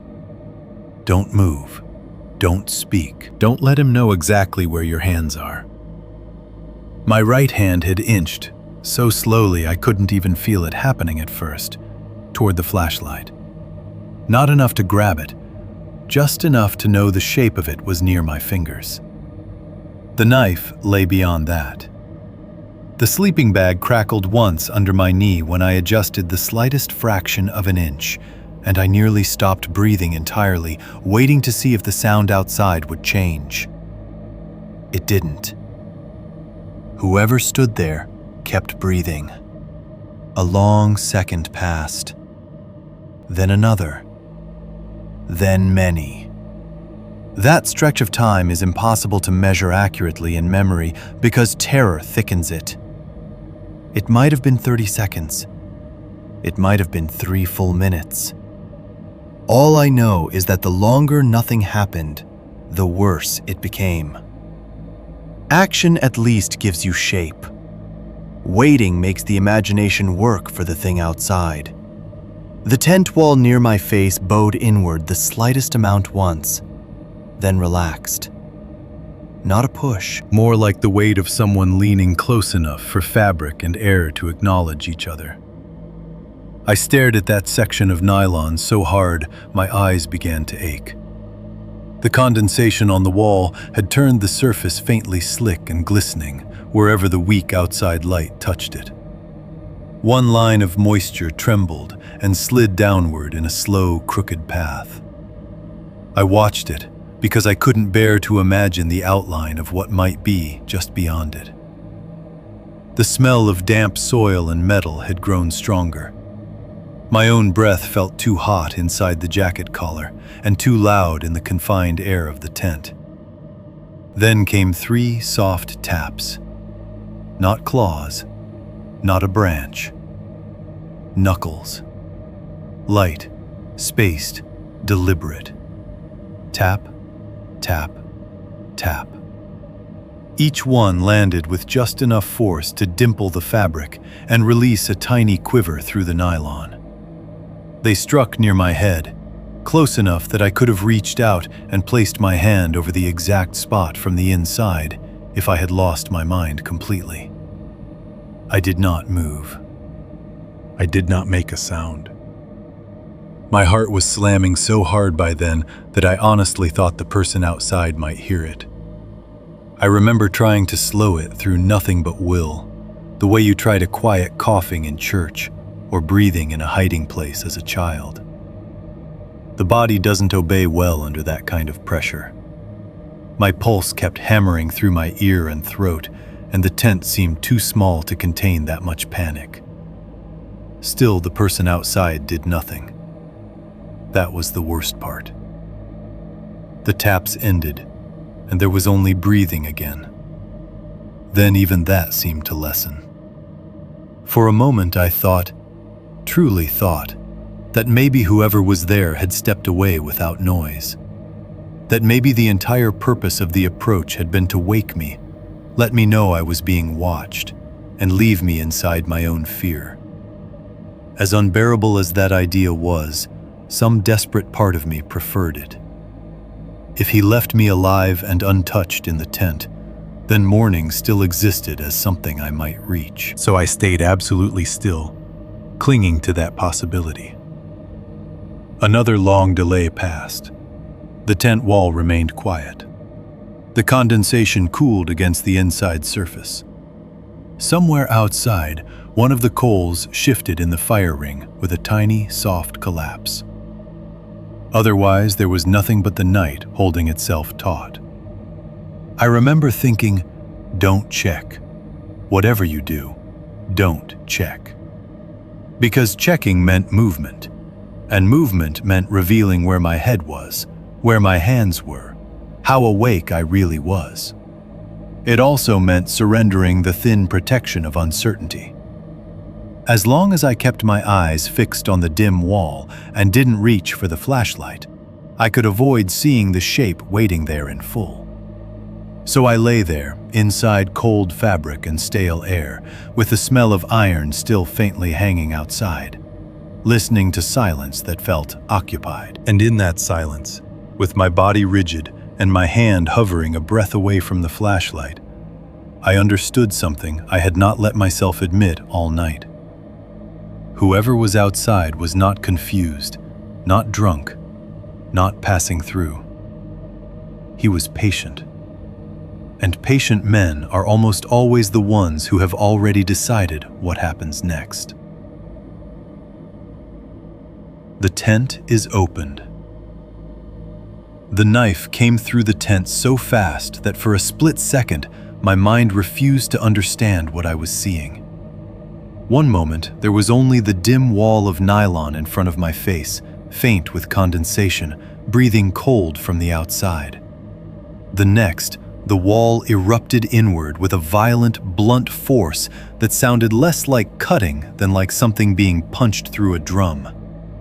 The blade tore the fabric with a hard, wet rip and drove in far enough that I felt the air move against my cheek. I flinched so violently, my shoulder slammed into the tent floor. The knife withdrew at once. Before I could even suck in a full breath, it came again. Not stabbing this time, but dragging down in one savage line. The nylon split from near my head toward the floor in a single tearing stroke that sounded impossibly loud in the small space, like cloth and plastic both screaming at once. Cold night air rushed through the opening, so did darkness. Then a hand shoved through, not groping blindly, grabbing. It came in low and then upward, fingers hooked and violent, reaching toward where my neck and shoulder had just been. If I had still been flat on my side, if I had frozen even 1 second longer, those fingers would have closed on me. I didn't think. I moved. Everything in me detonated at once. I kicked backward and sideways, twisted off the sleeping bag, and threw my body toward the opposite wall of the tent so hard I felt one of the poles bend over me. My hand hit the flashlight and knocked it away instead of grabbing it. Something hard. My phone, maybe the knife, maybe both, slid across the floor into a corner as I drove shoulder first into the other side of the tent and clawed for the zipper seam with numb, useless fingers. Behind me, the person outside made no sound I could shape into a word. That was one of the worst details later. No yelling, no curse, no threat. Just the violent, continued movement of someone already inside the event he wanted. The torn side of the tent thrashed again as the hand forced farther in. I abandoned the zipper. Instead, I rammed both hands and one knee into the opposite wall and crashed straight through the cheap nylon and half-secured seam where the rainfly clipped down. The fabric gave just enough for me to force a shoulder out, then my head, then the rest of me in one blind, ugly scramble that ripped stakes loose and sent part of the tent folding after me. Cold leaves hit my palms. My knees sank into wet ground. I was outside. For one instant, I almost turned back toward the slit. Maybe from instinct, maybe because some buried part of the mind wants to see what is trying to kill it, even when that knowledge serves no purpose. I did not turn far enough. All I got was a fractured image. The side of the tent hanging open in a black, jagged wound, lantern glow catching torn nylon edges, and a darker shape moving behind it where no person should have been able to move that fast without saying something. Then I ran. I didn't take the flashlight. I didn't take the phone. If the knife ended up in my hand at any point, I don't remember it. I think I lost it inside the tent when I hit the wall. Memory narrows under panic. It saves the largest pieces and lets the rest fall wherever they land. I ran bent low at first, almost on all fours for the first couple steps, because my legs hadn't fully remembered upright movement yet. Then I found enough balance to lunge forward through the clearing, boots punching through leaf cover, one shoulder clipped by the lantern branch hard enough to spin me. The lantern swung wildly behind me. Light careened over the camp in sick yellow arcs. Fire ring, crate, torn tent, black tree trunks.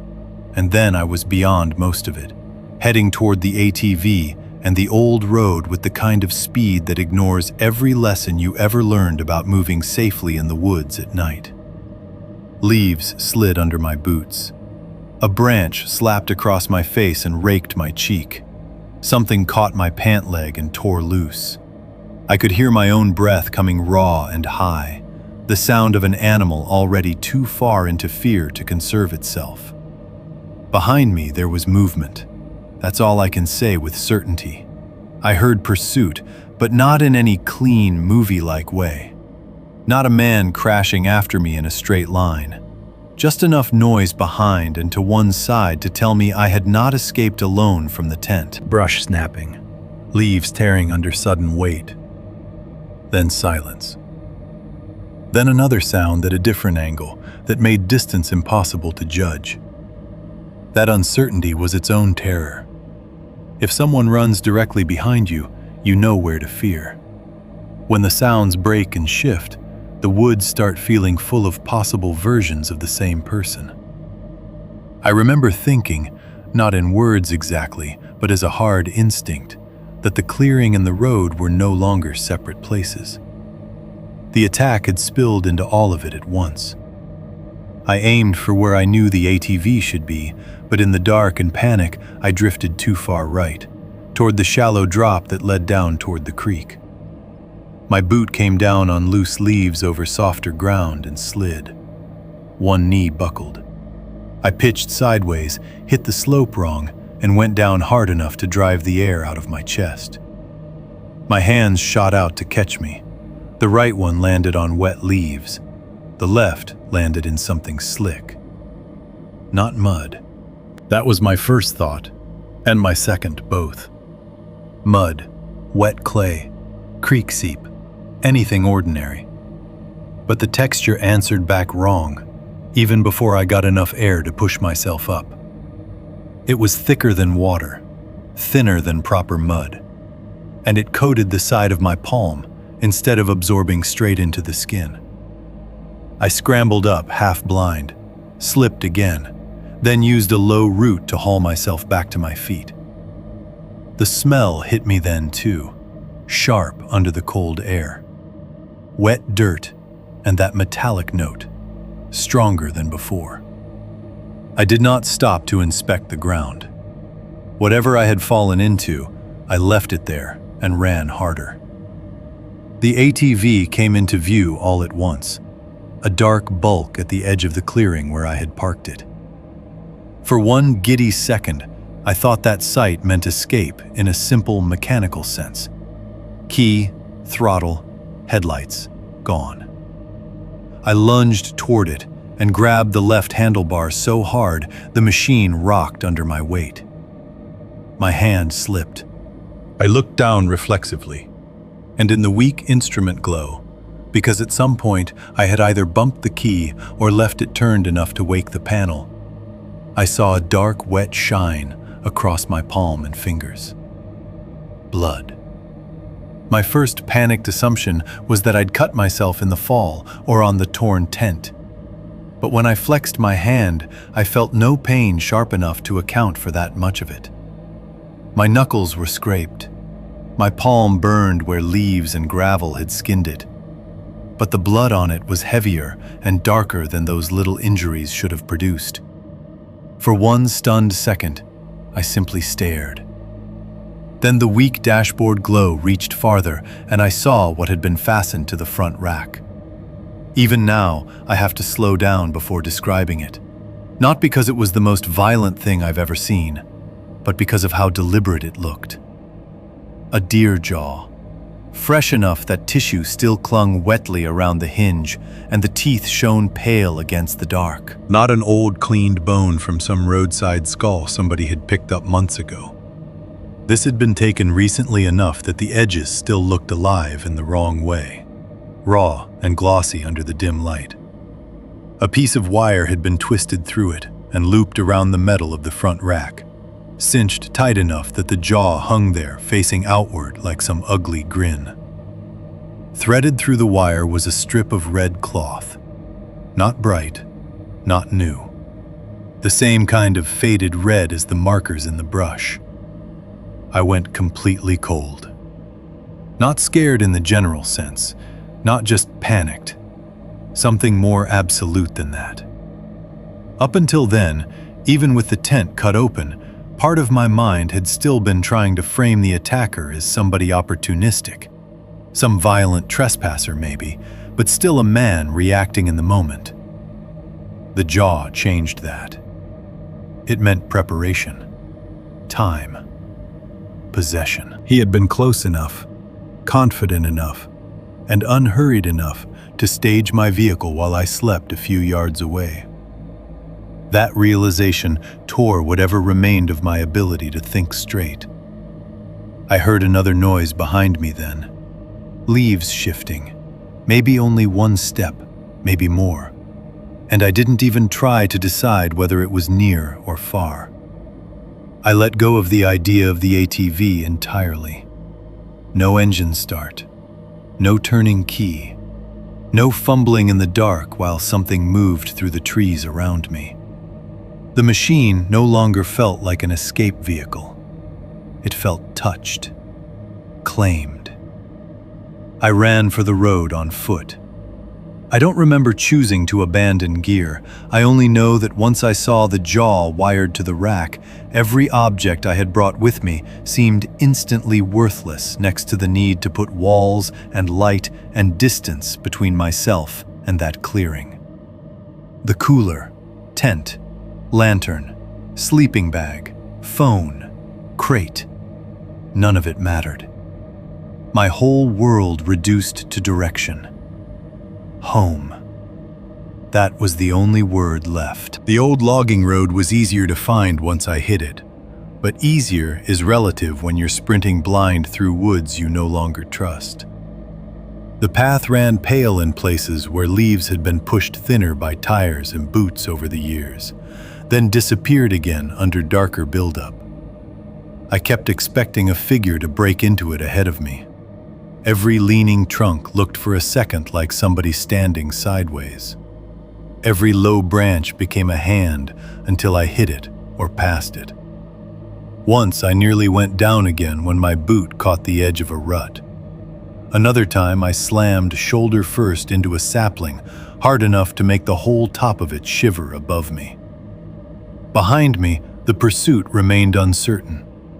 Sometimes I heard movement and became sure someone was 10 feet back.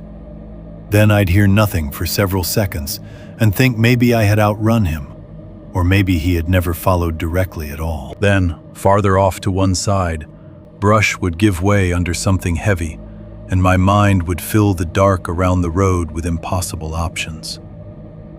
He's cutting across. He knows the route. He's ahead. He's behind. He's not alone. Panic doesn't need facts to build a world. At one point I tried shouting. I don't remember what I yelled, probably just, "Hey!" or "Get away from me!" or some useless string of words with no purpose other than making myself feel less hunted and more human. The sound came out ragged and thin. The woods ate it immediately. I ran until my chest felt flayed open from the inside. The first sign of the house wasn't sight. It was the faint shift in the air when the trees thinned enough to let yard smell and open space reach me. Then the darker shape of the back fence. Then finally, the wash of the porch light, weak and ordinary, and almost unbearably beautiful in that moment. I don't remember going through the gate. I remember slamming into the yard, stumbling once on uneven ground I could have crossed with my eyes closed any other night, and hitting the back steps hard enough with my shin that it bruised for a week. I remember the door not opening on the first frantic grab because my hand was slick, and the brief burst of animal terror that came with the thought of turning around and finding someone already in the yard behind me. Then the latch gave. I got inside and shoved the door shut hard enough to rattle the frame. For several seconds, I could do nothing but stand there bent over, hands braced on my knees, dragging air into lungs that no longer seemed to know how to fill properly. The kitchen light was too bright. The room felt impossibly still. My whole body shook with the effort of having arrived somewhere enclosed. Dad came in from the hall, asking what the hell had happened, and I couldn't answer him immediately. Not because I didn't know, because I knew too much all at once, and none of it fit into the shape of a sentence. My cheek was bleeding where the branch had raked it.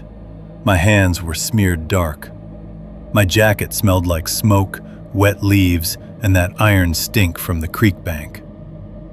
Somewhere back in the woods behind the house sat my torn tent, my lost phone, my camp gear, and an ATV with a fresh deer jaw wired to the front rack like a message left for me to find at exactly the right moment.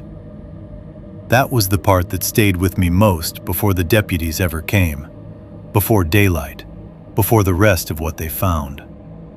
Not just that someone had opened my tent, that he had enough time and enough certainty to decorate my way home while I slept just yards away, as if the entire night had belonged to him long before I ever arrived. Back at the house, I hit the kitchen like a man coming in ahead of weather. That is the cleanest way I can describe the force of it. Not walking, not stumbling politely over the threshold and trying to explain myself in a voice anybody could trust.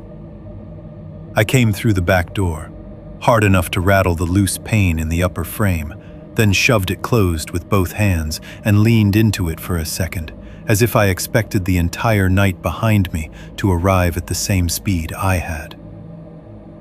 Dad had been in the hallway, probably on his way to bed or halfway there already, and when he stepped into the kitchen, the first thing he saw was me, doubled over in the overhead light, breathing like I'd run a mile through water.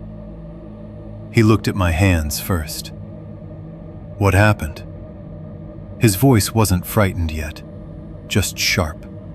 Annoyed, maybe, in the way people get when they've been jerked out of a quiet house and haven't decided what category of problem they're dealing with. I tried to answer and found out I couldn't. Not in a sentence. Not at first. My throat felt raw from running and from the cold air I'd been dragging in the whole way back. My chest hurt. My right palm was slick and dark. My cheek stung where a branch had opened it. I could smell myself in the bright kitchen air. Smoke, dirt, cold fabric, leaf mold, and that same metallic tang that had followed me out of the woods. Dad took a step closer and frowned harder. You cut? I shook my head, or maybe nodded. I honestly don't remember. I just remember the frustration of how little language was available to me in that moment. Fear compresses everything down to image and command. Door, lock, outside, don't go back. There's somebody out there, I got out finally. Dad's expression didn't change the way I thought it would. He didn't go instantly pale or reach for a gun or demand details like a man in a movie. He looked at me the way practical men look at things that could still be explained if everyone keeps their head. He saw the blood, the dirt, my half-coherent panic, and his mind landed first on the ordinary possibilities. You hit a deer on that thing? He said. Did you wreck? No. You been drinking? 1 beer. His eyes went past me toward the back door, then back to my face. He was trying to sort out whether he had a wounded son, a drunk son, or a frightened son, who didn't yet know the difference between being scared and being hurt. That hesitation on his face made the whole thing worse for me somehow. Not because I blamed him, because part of me understood why he wasn't immediately following me into the shape of what had happened. I didn't have a clean version yet either. I straightened enough to speak in broken pieces. There was somebody at camp. He waited. In the clearing. Still waiting. Not dismissing, but not jumping ahead either. They moved something. The cloth I found. Then there were signs in the brush. Somebody breathing outside the tent. They cut it open. That last part finally landed. His eyes fixed on my face in a new way. They what? Cut the tent.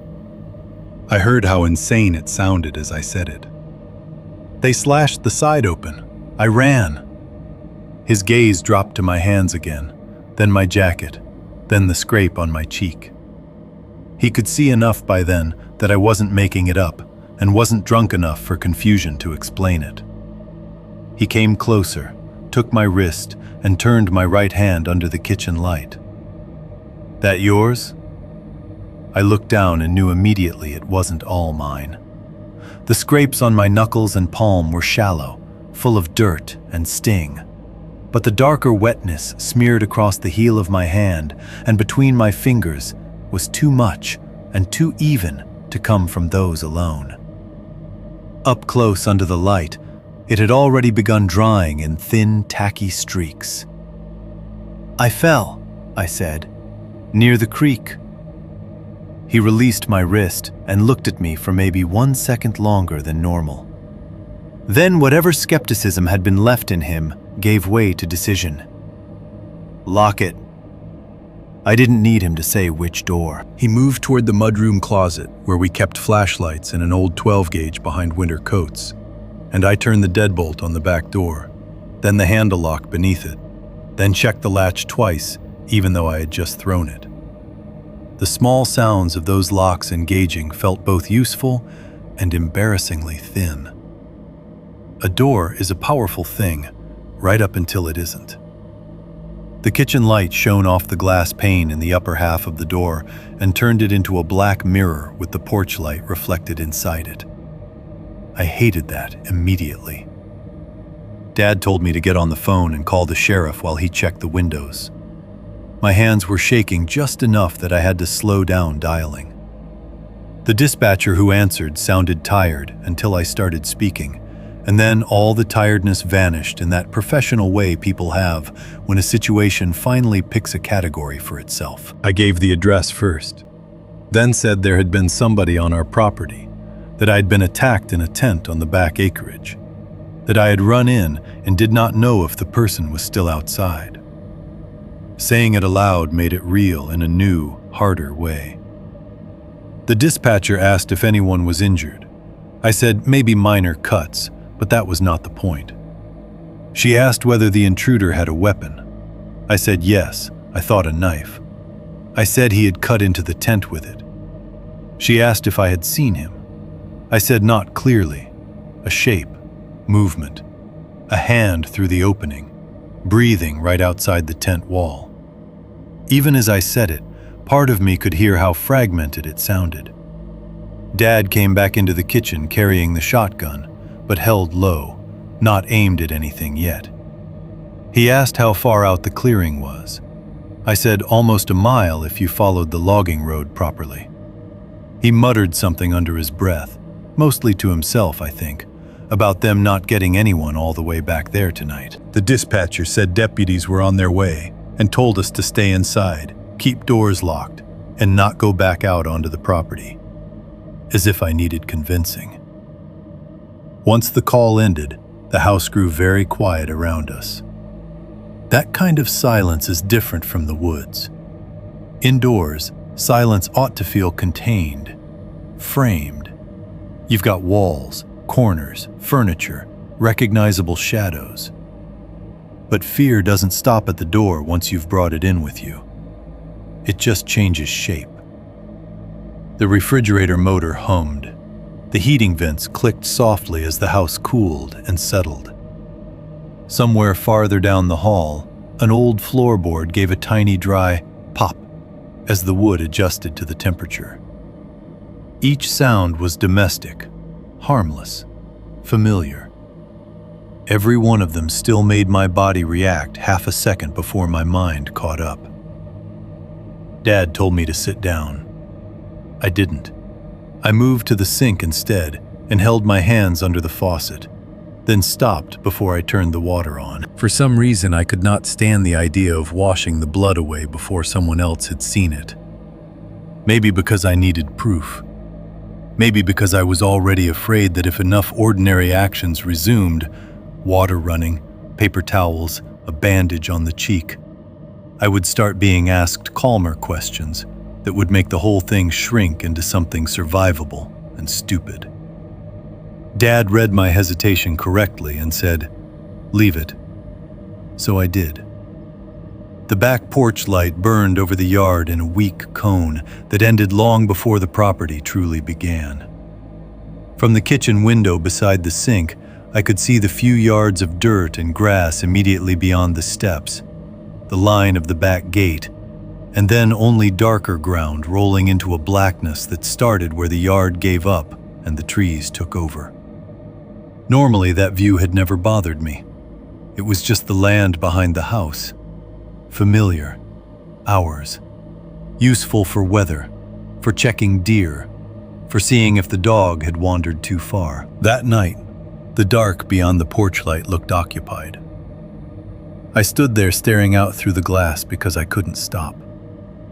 The window reflected part of the kitchen behind me, the table, the overhead fixture, Dad moving near the counter, and overlaid all of it faintly on the yard.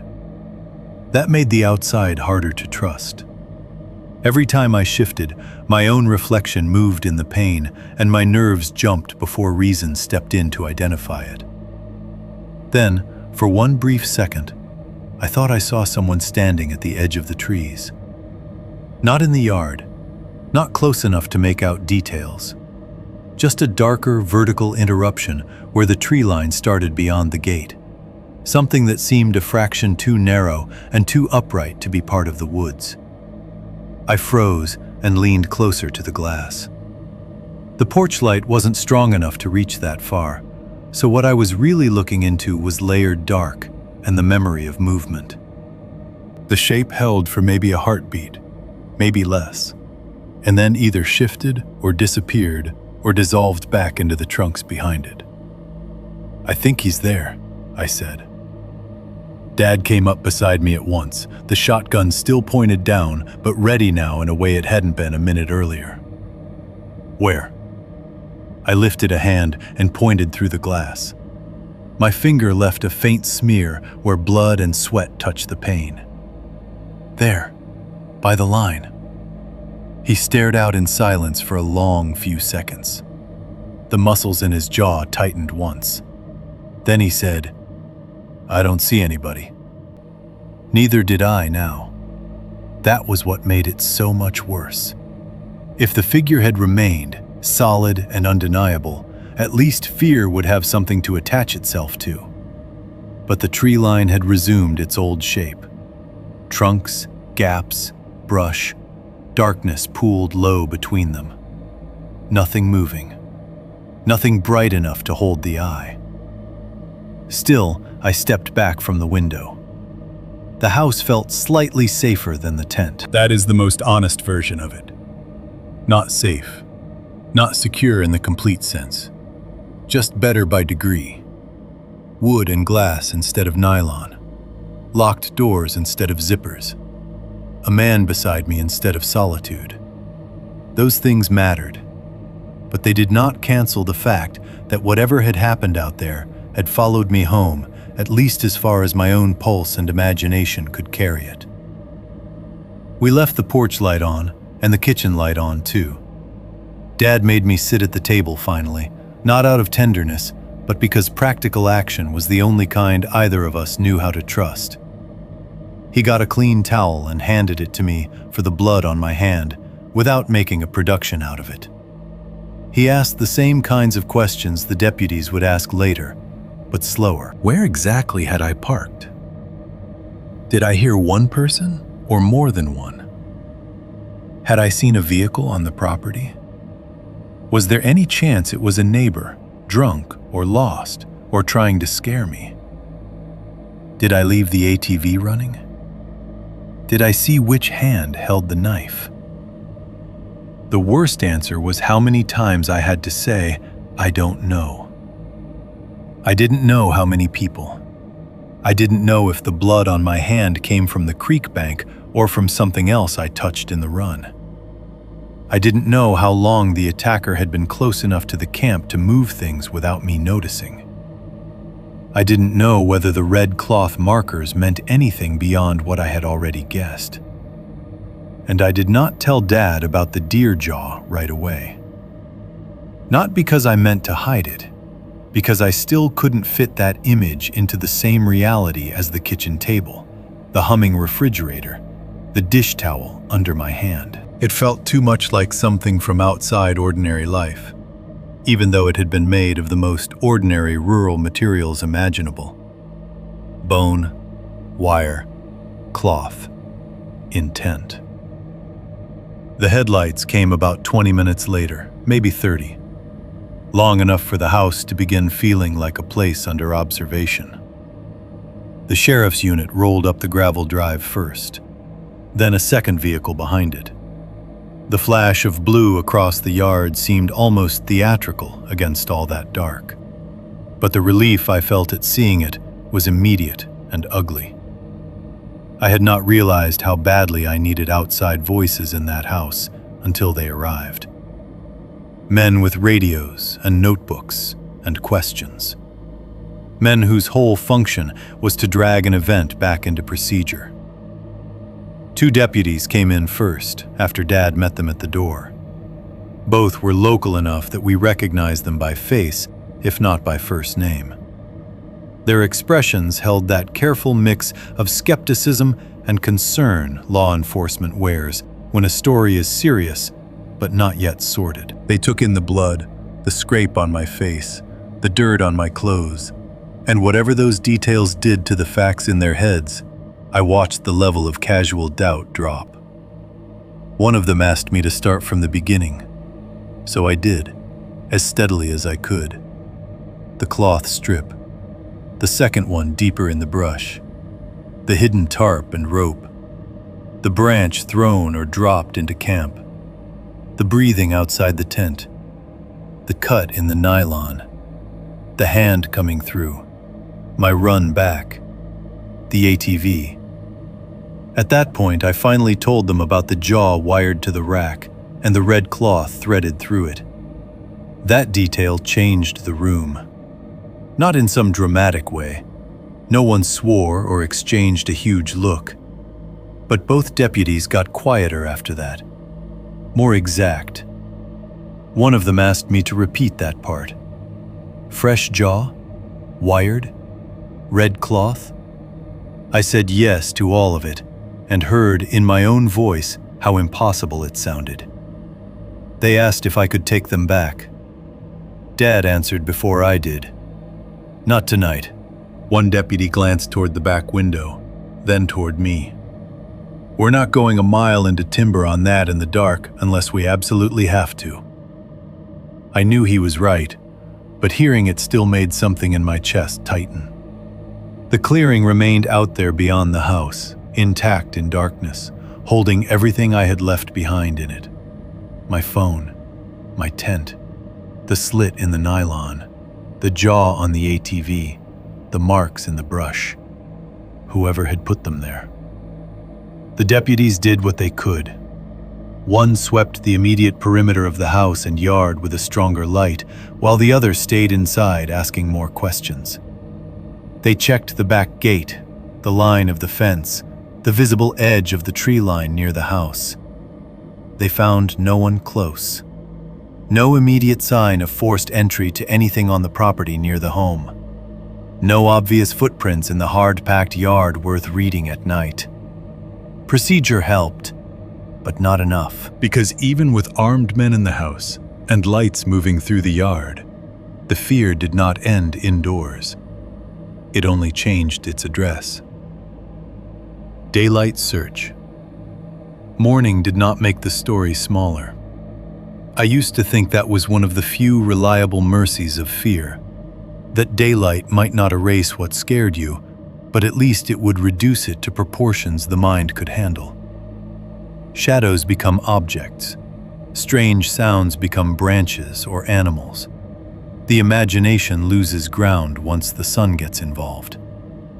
That did not happen the next morning.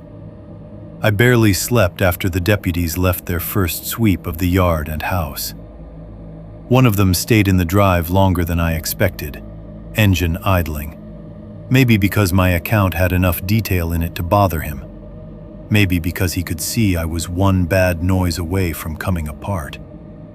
But they were not going to push into the back acreage in full dark.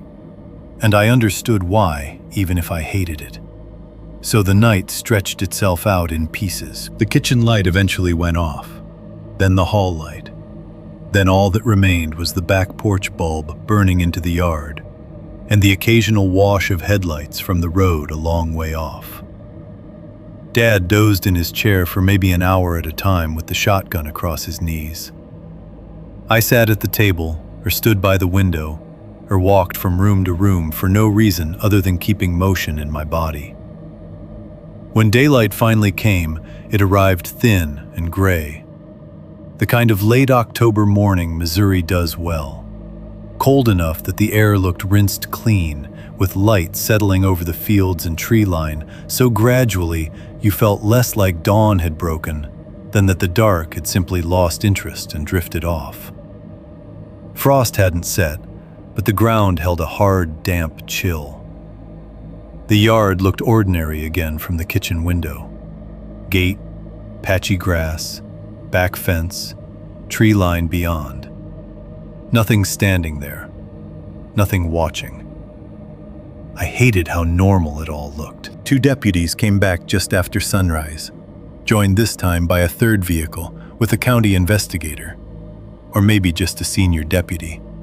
I never got clear on his exact role, only that the others deferred to him in subtle ways. He was older, heavier through the shoulders, and quieter than the rest. His kind of quiet wasn't calm exactly. It was professional economy. The kind men wear when they've seen enough ugly things that they no longer waste tone until it's needed. They asked if I could walk them in. Dad wanted to come. I said yes before anyone could suggest he stay back. By then, I didn't want to be separated from him any more than I had to be. And if I'm being honest, I also did not want to be the only civilian returning to that clearing. The thought of stepping back into it with only law enforcement and not one familiar person from my own life made my stomach feel hollow. We took the logging road on foot, rather than trying to force vehicles deeper than necessary. One deputy carried a camera. Another had marking tape and gloves. The older one kept asking simple, grounding questions as we walked. Where exactly had I parked? Which side of camp had the breathing come from? Which direction had I run? Where had I first seen the red cloth? He wasn't comforting me. He was aligning the story to the geography before he saw the scene. The woods in daylight looked treacherously innocent. That was the first thing that angered me. All the places that had seemed like blind mouths in the dark had gone back to being trunks, brush, and ordinary autumn ground. The old fence line leaned where it always had. The low branches I ducked on the way in were just low branches. Even the path itself, so menacing in my mind during the night, had resumed its familiar, unimpressive shape. Shallow ruts, leaf cover, soft shoulders where rain had worn at the edges. It would have been easy, too easy, for another person walking there in the morning to assume I had simply gotten myself worked up and run home from a bad dream. Then we reached the clearing. The tent was the first thing that broke that illusion. What remained of it, anyway. In daylight, the damage looked worse, not less. One side of the nylon had been opened from near the head of the tent, almost to the ground in a long, savage tear. Edges curled and dirty where the cut had dragged through damp fabric. The opposite side, where I'd forced my way out, was half collapsed. One of the poles bent, and the seam ripped open wider than I remembered. The whole tent looked less like camping gear and more like something that had been opened for inspection by a person who did not care whether it remained usable afterward. One deputy crouched immediately to study the slash, while another began circling wider. The crate had been spilled out across the ground a few feet away. Pewter plates warped with dew, flashlight batteries in the leaves, the little roll of cord partly unspooled, lighter overturned, tarp missing from where I'd last seen it because I already knew it had been hidden under the log. The folding chair lay on its side. The lantern had gone out at some point, hanging crooked from the branch where it had swung and then settled. Even the fire ring had changed. The stones were kicked apart just enough that the pattern no longer held. Ash and half-burned wood were spread outward, as though somebody had stepped into it or through it after I ran. I stood there staring, and the clearing felt wrong in a fresh way. At night, fear had made everything ambiguous. In daylight, destruction made it plain. There were footprints everywhere. Not readable ones in the clean, dramatic sense people imagine from television. The ground was too leaf-covered and too broken up for that. But there were clear disturbances all across the camp. Compressed leaves, heel drags, flattened patches where weight had shifted, overlapping boot marks pressed into softer earth near the edge of the fire ring and by the torn side of the tent. One deputy compared a few with my boots almost immediately, setting his own beside mine, then glancing up at the others. These aren't all his.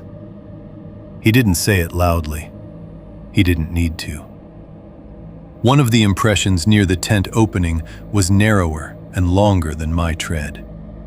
Another by the crate showed a different sole pattern altogether, with a distinct heel shape my boots didn't have. The older deputy asked me to step back from the immediate area and point out where I thought I had been standing, sitting, and running when different things happened. I did, and the more I pointed, the more the camp started looking less like a campsite and more like a diagram of my own fear. Here's where I heard the breathing. Here's where I saw the cloth on the lid. Here's where the branch landed. Here's where I ran through.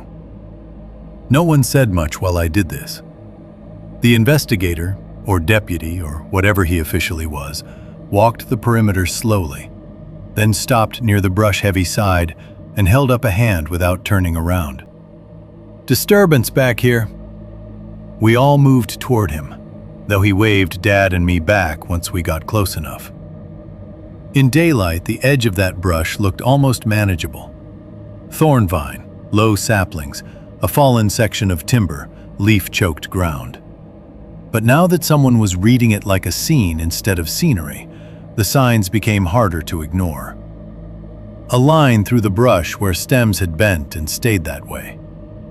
A patch of ground tamped down flatter than the surrounding leaf litter. The cut branch I had seen in the dark, now plain as a signal. Another one beyond it, also cleanly taken off.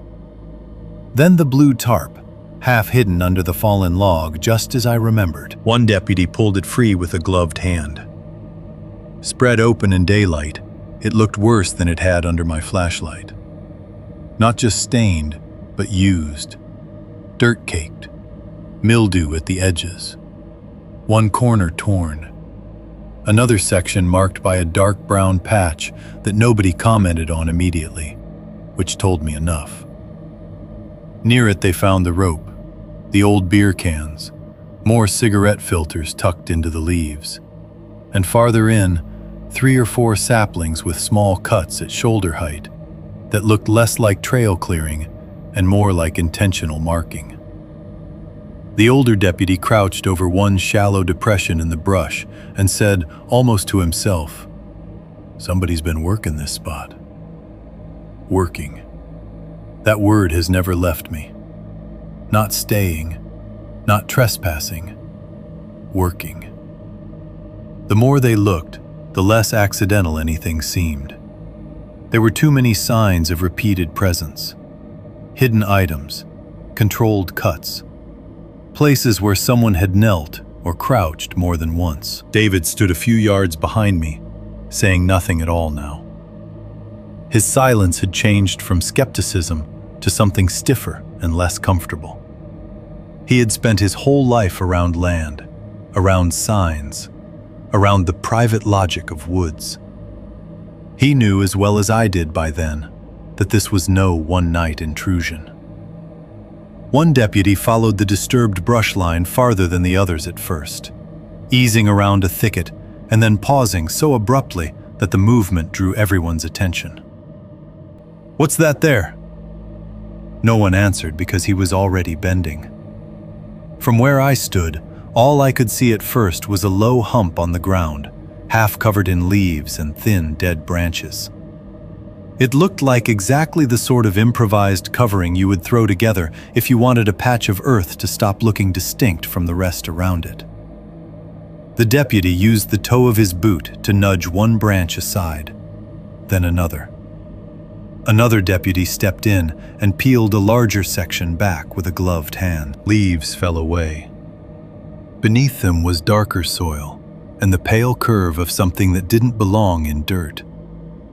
Even before I understood what I was seeing, my body recognized it as wrong.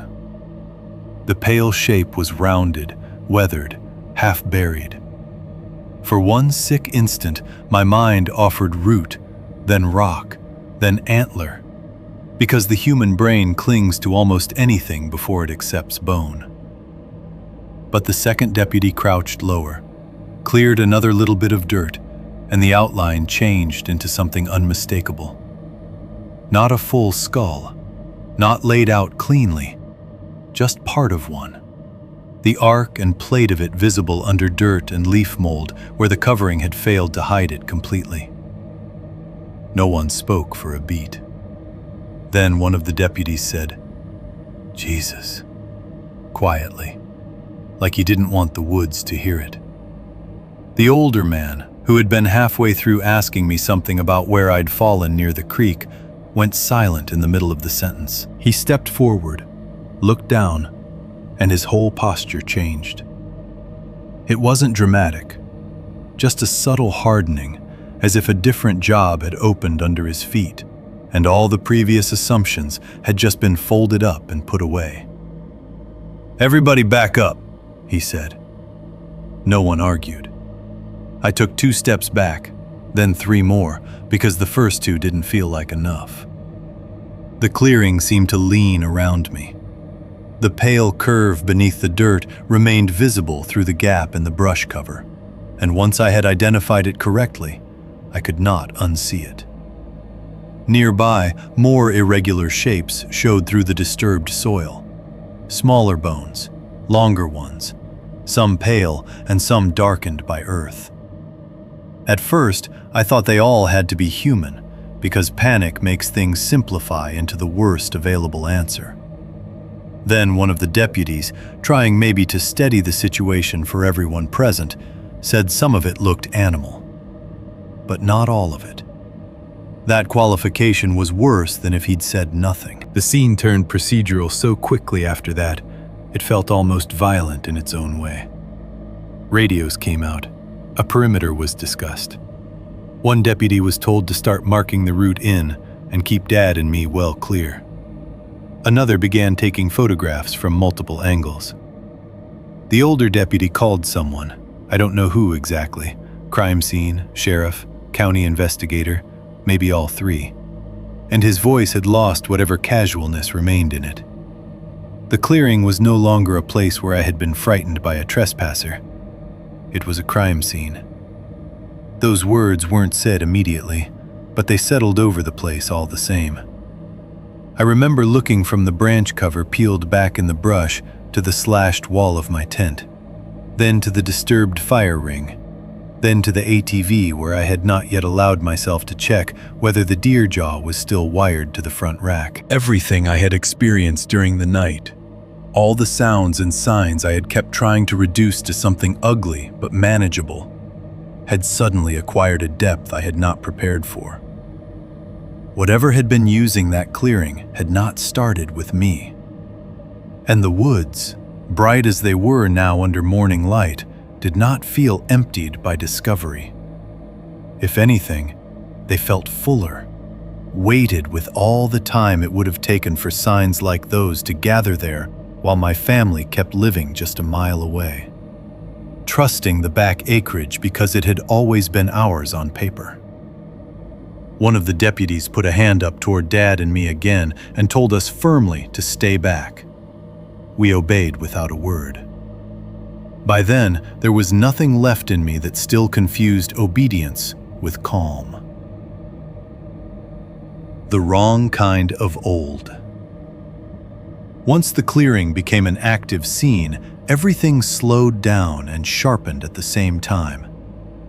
That is one of the strange things official procedure does to fear. It doesn't erase it. It just forces it into smaller containers. Names, questions, distances, time estimates. Who saw what, where, and when. Men with gloves and radios moved through the space where I had been hunted only hours earlier, and their presence should have made it easier to breathe. In some ways, it did. There is comfort in structure when your own mind has stopped trusting itself. But structure has a price. It makes you stay near the thing long enough to watch it become real in stages. Dad and I were moved back to the edge of the logging road while the deputies worked. Not far enough that I couldn't still see flashes of movement through the trees, but far enough that the clearing itself was broken up by trunks and brush and the shifting bodies of men doing their jobs. Every now and then a camera flash winked through the timber.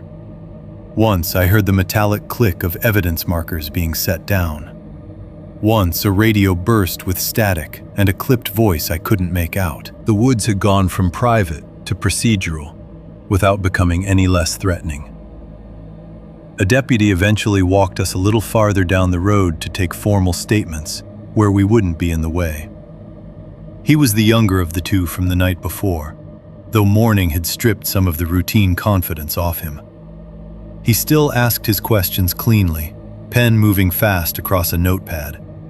But every so often his eyes drifted back toward the clearing, as if part of him was listening for something he did not expect to hear in daylight.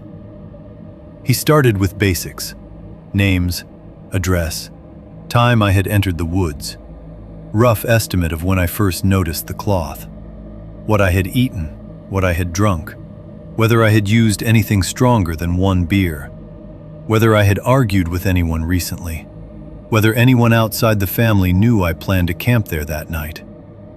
I answered all of it. Then the questions widened. Had there been any missing persons cases in the area that we knew of? Any old stories that had ever attached themselves to the property? Had my grandfather or father ever had problems with hunters crossing the line? Drifters, squatters, meth cooks, people dumping trash, old employees, former farmhands, timber crews, anyone who had worked the land and might still know the back acreage better than most. That list told me as much as anything else had. It meant they were already trying to decide whether the clearing belonged inside a familiar kind of case or outside it. Dad answered some of those better than I could. He knew more of the property's history in practical terms: who used to lease neighboring tracts, whose sons had gotten caught poaching years back, which old logging hand had quit angry over a payment dispute in the late 90s. He kept his voice even, but I could hear strain working underneath it now. The deeper the questions went into the land's past, the less this felt like a single attack, and the more it felt like a boundary we had failed to notice for years. No, there had been no recent major family dispute over the property. No, there wasn't any known local drifter camp we could point them toward. Yes, people had crossed the lines before during deer season. Yes, a few trespassing issues over the years. No, nothing like this. That answer kept coming back in one form or another. Nothing like this. After a while, the older investigator joined us. He didn't sit. didn't lean, didn't soften his tone. He simply opened a small notebook and began asking questions with the sort of patience that makes you feel more exposed than hostility would. He wanted the clearing's history in practical language. How long had my family used it? Who used it most often? Had anyone ever found old trash there before? Had there ever been a blind or shack on that ground? Did my grandfather ever talk about other people camping on that spot before the family did? That last question landed badly. I told him what I remembered, that my grandfather once said the clearing had been used before we started using it, and that I had always assumed he meant hunters or timbermen or somebody roughing it there back when the property changed hands more often. The investigator nodded as if filing it, not reacting visibly at all. Then he asked whether my grandfather had ever mentioned markers, cloth, tied strips, or anything similar. No, I said. But even as I said it, I was no longer sure how much of the old man's half-spoken habits I had ever really listened to. The investigator eventually closed the notebook and looked back toward the clearing. "They're mixed," he said. At first, I didn't understand what he meant. "The remains," he said. "Mostly animal from what it looks like at first pass, but not all animal." He gave that information the way a man hands over a tool, not comfort, not drama. Just something you had to hold now, whether you wanted to or not. My stomach tightened. He did not elaborate immediately, and I think that was deliberate. He knew too much specificity too early would either distort memory or make me fixate on the wrong detail. But later, in pieces over the next hour, enough was said for the shape of it to become clear. There were animal bones in the pit, yes. Several kinds, likely. A place where remains had ended up more than once. But there was also at least one human component visible at the scene, even before any lab confirmed anything. Part of a skull, possibly a jaw fragment, and what one deputy thought might be a long bone, though no one wanted to speak too definitely until the right people saw it. That distinction mattered more than a grotesque full-body discovery would have. It was not some huge, cinematic burial site. Not a spectacle. Not rows of bones or anything arranged so plainly that horror announced itself all at once. In some ways, what they found was more disturbing because it looked reused, interrupted, hidden and re-hidden, as if the place had accumulated remains the way a workshop accumulates tools and debris. That was the feeling of it. Not ceremony exactly, not even obviously murder in the theatrical sense. Something colder, more functional, more patient. A site used enough times that the categories had begun to blur. Animal, human, old, new, hidden, returned to. The investigator asked if I understood the difference between finding one body and finding a place that had been worked repeatedly. I said yes, even before I fully did. What he meant, I think, was that a single terrible event can still be treated as an event. A place like that changes the question from what happened here to what has been happening here. That was worse. Nearby, another deputy was speaking quietly with Dad about the property lines, and I caught words here and there through the trees. Recent, occupied, packaging, fresh cuts. At one point, the younger deputy came over holding a clear evidence bag with 2 cigarette filters and a crumpled food wrapper inside. The wrapper itself didn't mean much to me, except that it looked too new. The colors still intact, plastic not yet broken down by months of weather. The deputy said they'd found more recent litter farther into the brush than I had noticed at night. Newer cigarette brands, too. not all old enough to have been sitting there for years. "Someone's been back there lately," he said. Not could have been, not might have, been. He mentioned the cut saplings as well, some older, some recent enough that the exposed wood remained pale and moist-looking in the center. That detail stayed with me because it pushed the whole clearing farther out of the past and back into the immediate present. Whatever old traces the site held, someone living had been tending to parts of it. Tending. That word bothered me nearly as much as working. By then, I had stopped thinking of the attack as an encounter between me and a trespasser. The hierarchy had reversed. I had not been camping on my family's land in the simple way I believed. I had entered a place someone else had been using with far more intention than I brought to it. The fire ring I thought of as ours. The open ground I'd treated as habit. The brush I dismissed as just cover. All of it had been arranged, read, and revisited by another person, or people, long before I carried my cooler in and set up a tent. I had not slept in a random patch of woods. I had slept in somebody else's place. That realization changed the whole emotional shape of the previous night. The red cloth was not just a creepy marker. The hidden tarp was not random trash.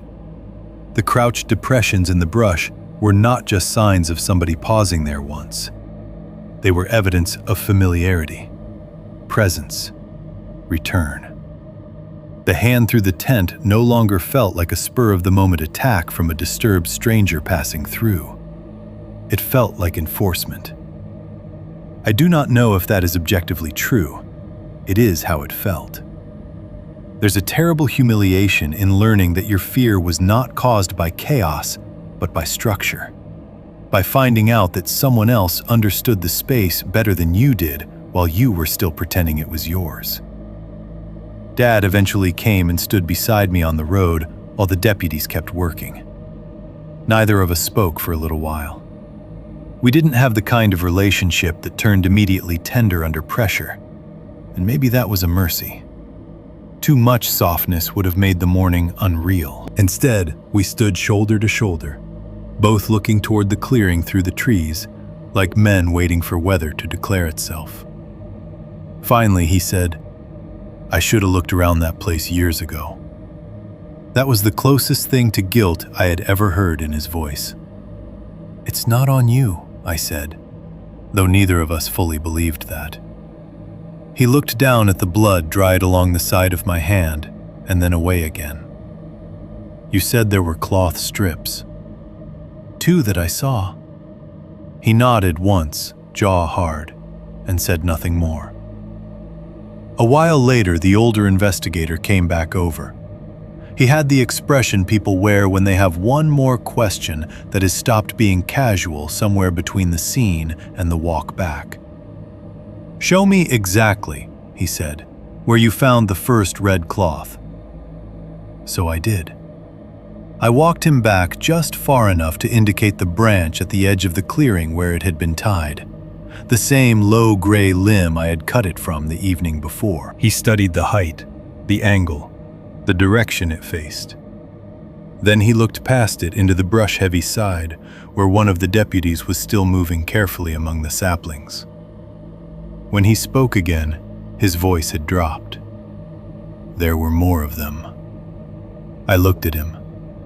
"How many?" He didn't answer immediately. He just kept his eyes on the brush. "Enough," he said at last.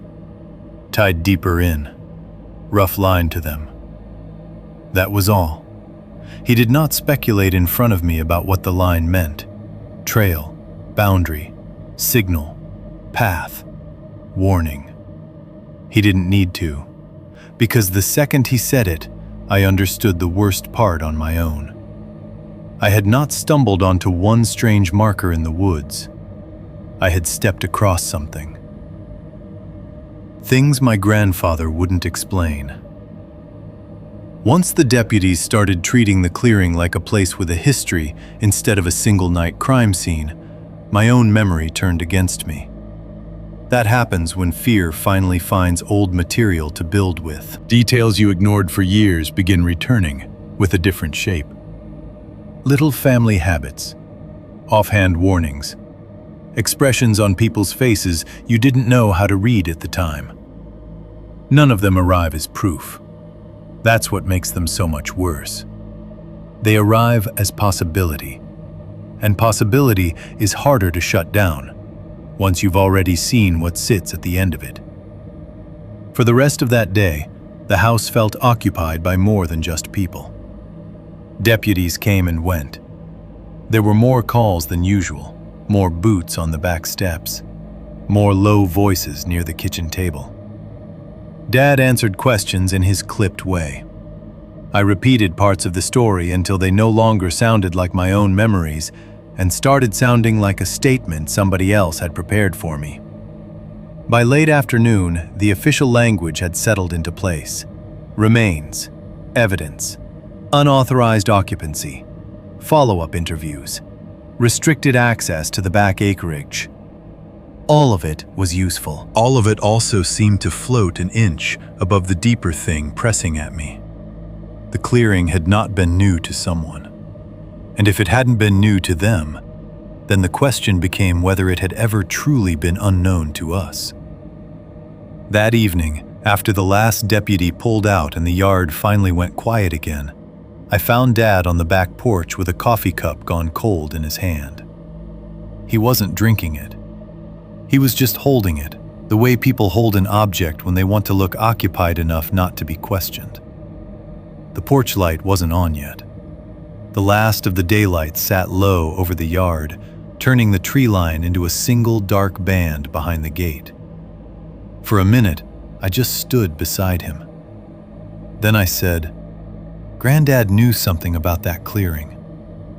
Dad didn't look at me. He knew it was in the woods. "I'm serious." "So am I." Normally, before that night, I probably would have let that answer end the conversation. That was how our family handled most inherited discomfort. Somebody older minimized something. Somebody younger understood the signal, and the subject drifted off without ever becoming an argument. But fear had already done one thing for me by then. It had burned the embarrassment out of my questions. "I'm not talking about stories," I said. "I'm talking about the way he acted." Dad finally turned his head a little. Not enough to face me fully, but enough to acknowledge I wasn't going away. "What way?" I leaned my hands on the porch rail and looked out toward the back acreage, though from there I could only see the yard and then the top edge of dark. "He stopped camping in that clearing after dark, didn't he?" Dad was quiet. "He used to," I went on. "When I was a kid, he'd still sit out there late during deer season sometimes. But later on, he wouldn't. He'd go in before full dark, or else set up somewhere else entirely." "That's called getting old," Dad said. "No," I said. "It's called changing his habits around one specific place." He breathed out slowly through his nose. I could hear irritation gathering, but there was something else under it too. Something more guarded than annoyed. I kept going before he could shut the door on it again. "He never left scraps out. Ever. You said that yesterday like it was just one of his old rules. But he was weird about it out there. Not just neat. Weird. He didn't even like coffee grounds left overnight." Dad said nothing. "And he hated people cutting through that tract," I said. "Not just because of trespassing. He took it personal. Like crossing there meant something different from crossing anywhere else." Still nothing. The memory that came next had not crossed my mind in years. And when it did, it arrived so clearly it almost made me dizzy. I saw my grandfather standing near the old burn barrel behind the shed one fall afternoon, feeding something into it by hand. Cloth, I realized now. Strips of it. I had been young enough not to care much about the details at the time. I only remembered the odd color of some of the pieces when the flames caught. Dirt dulled red, faded blue, one strip that might have been white once. I'd asked him what he was burning, and he'd said, "Nothing you need," in that final, flat tone older men use when they don't intend to be asked twice. I looked at Dad. He burned a pile of cloth strips once. That got his eyes on me properly. "Back by the shed," I said. "I was maybe 12, maybe 13. You were there or came out after. I remember because I thought it smelled strange. Not just like cloth. Damp, maybe." He wouldn't tell me what it was. Dad held my gaze for a long moment, then looked away first. "That was a long time ago." "Yeah," I said. "That's my point." The porch boards gave a small creak when he shifted his weight. Behind us, the house was quiet, in that thin, strained way houses get after too many people have walked through them, talking about the same thing all day. "People keep trash in weird ways," he said finally. "Your granddad wasn't exactly a museum." "You know that's not what I'm asking." He rubbed one hand over the side of his jaw. I could tell he was deciding whether refusing me again would calm anything or only make me ask harder. Fear had changed me, but it had also changed how he saw me. Before, he might have brushed me off as rattled. By then, he knew I had too much concrete detail in my hands for that. So I asked the question more directly. "What else have you seen back there?" He didn't answer for several seconds. The silence between us lengthened enough that I thought he might stand up and go inside. Instead, he said, very quietly, "A few things over the years." That was the first honest opening. I stayed still and let him take his time. "There were game cameras that went missing," he said. "Not recently, different years. One by the creek bend, one farther north by the old line. First couple times I figured batteries died or somebody stole them during season." I turned toward him. "Stole them?" He nodded once. "Whole cameras, strap cut or unclipped, just gone." "Did you report it?" "For a trail cam?" He gave a dry, humorless sound. "No." He stared out into the yard as he spoke, and that made the words land differently than if he'd been looking at me. They sounded less like an argument and more like a list of things he had once convinced himself were not worth arranging into a pattern. "Feed sacks got moved too," he said. "Back when I still left mineral or corn farther in before the regulations tightened up. Not stolen, moved. Sometimes split open, sometimes set down somewhere they didn't belong. Once I found one up in a forked tree, maybe 6 feet off the ground, tied there with baling wire." That sent a colder feeling through me than I wanted to admit. "You never told me that." "What was I supposed to tell you?" he said. "That some idiot trespasser had a sense of humor?" The word humor sat wrong between us. He went on before I could answer. "There were signs now and then. Stuff you write off because the other option is you start thinking every little thing means something. Fence clips undone. A blind stake pulled and leaned somewhere else. Fresh footprints where there shouldn't be fresh footprints. One year, I found drag marks in the leaves near the back line and never figured whether it was deer, hog, or somebody hauling junk." He paused there, and I got the distinct sense he had more in mind than he wanted to say. "What else?" I asked. He shook his head once. "What else, Dad?" When he finally spoke again, his voice had flattened in a way that told me the memory was not one he liked keeping close. "I found a coyote on the fence one winter." I waited. "Skinned," he said. "Or mostly. Hung wrong side in over the wire." For a second, I didn't understand the phrase. Then I did, and I wished I hadn't.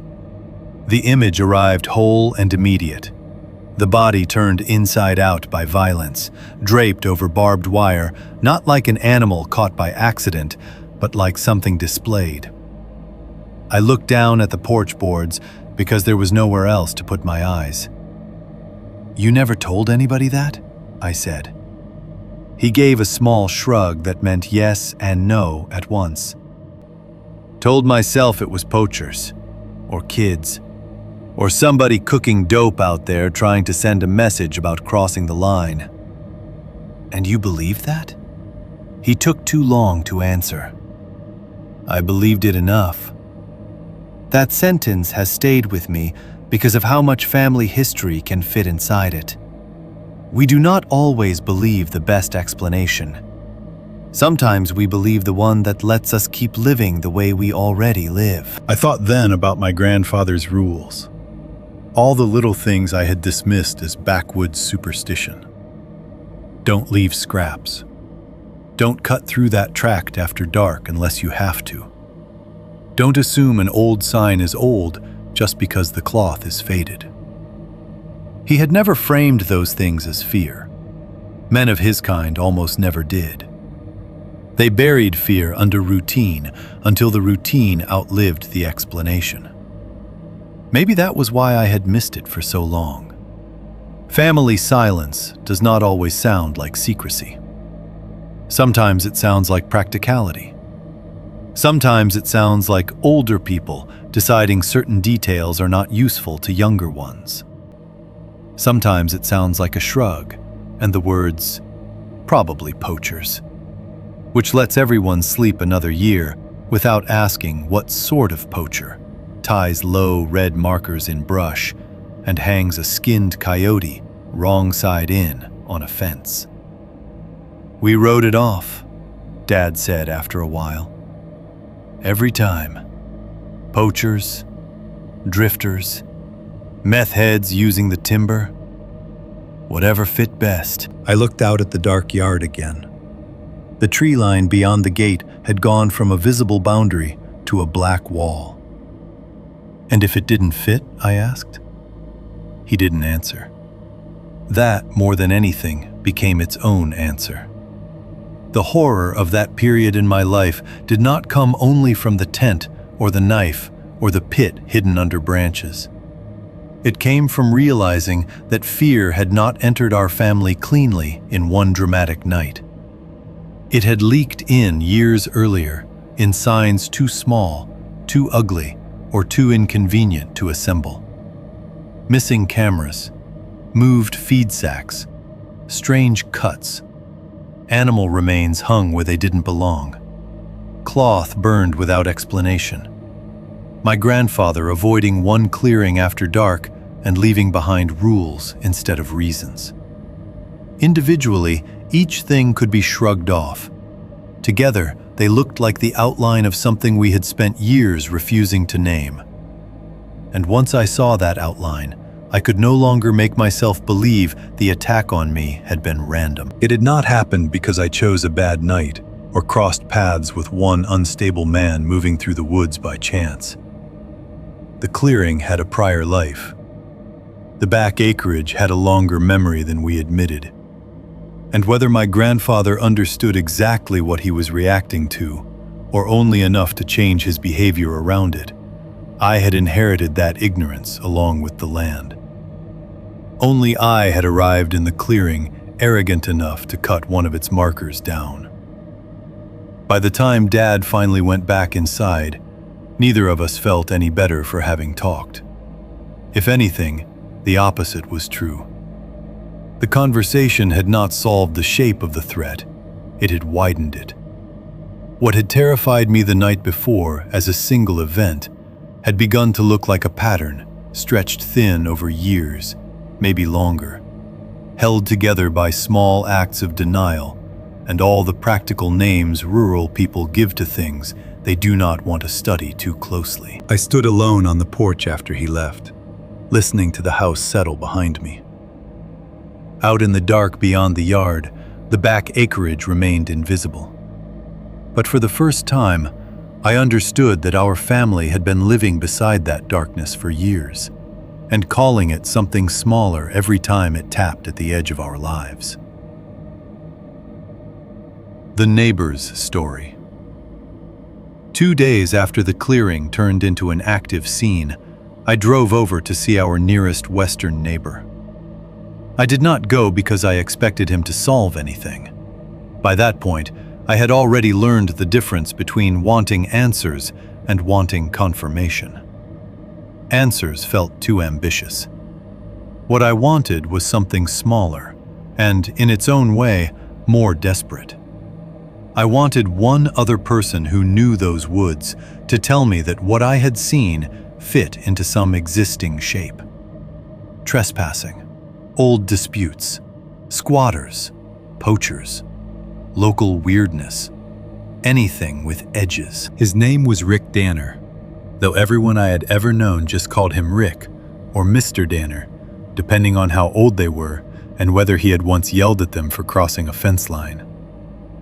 He was in his late 60s then, maybe pushing 70, with the kind of body hard outdoor work leaves behind when it starts withdrawing its support.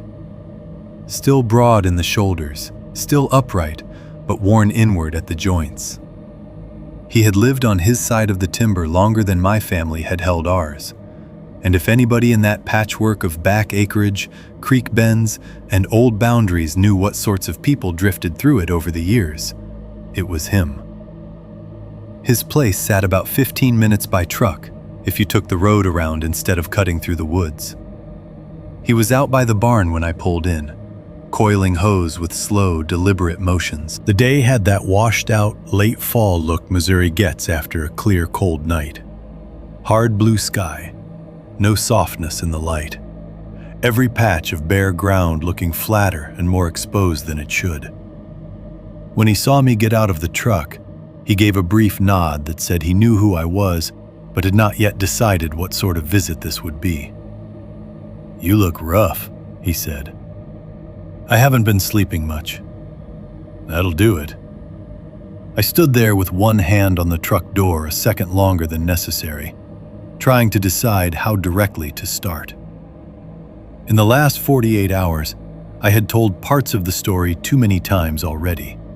To deputies, to the investigator, to Dad, once to my sister over the phone because word had spread faster than I wanted. Every retelling flattened it differently. The details stayed the same, but the feeling of it seemed to slide farther away each time, until I began needing the listener's reactions almost as much as the facts themselves. Rick spared me the awkward lead-in. "Heard the sheriff was on your place yesterday," he said. "More than once." "Yeah?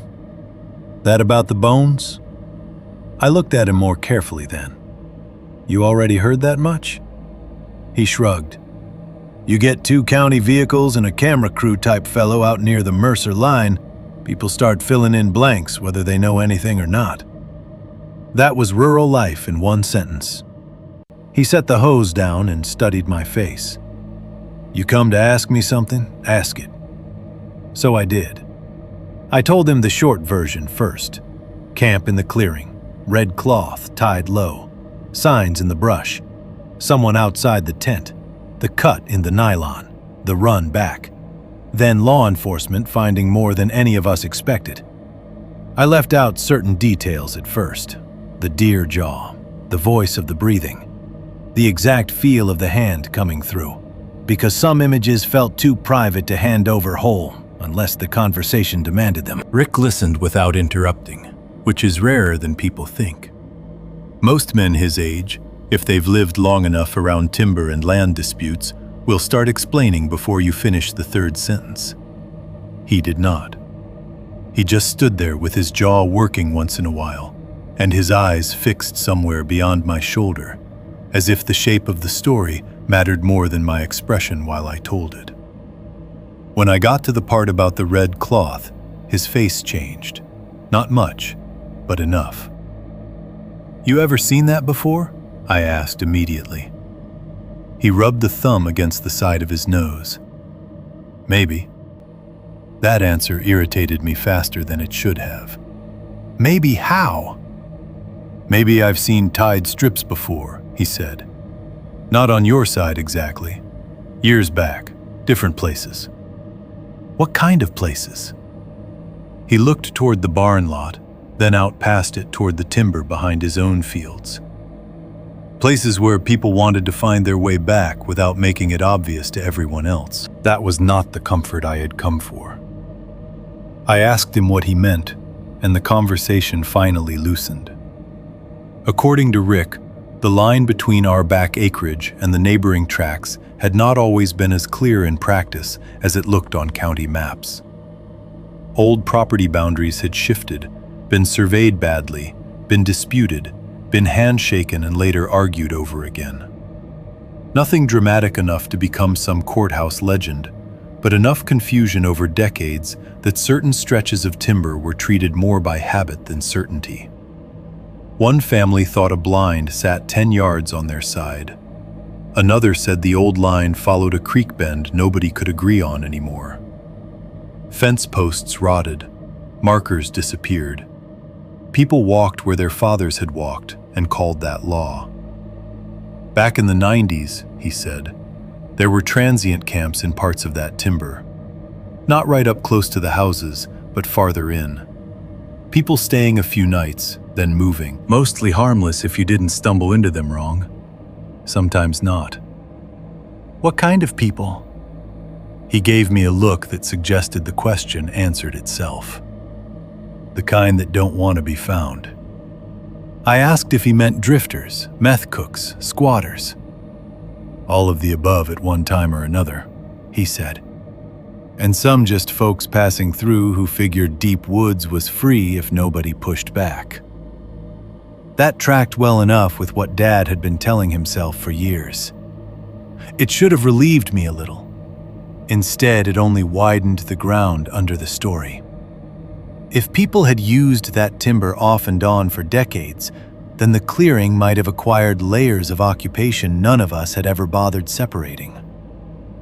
Rick leaned one elbow against the fence and said, "There was a hunter once, years ago, maybe 15 winters back, who came out of there after dark looking half frozen and meaner than a kicked dog. Told everybody at Miller's gas station he got turned around, even though he'd hunted that tract before.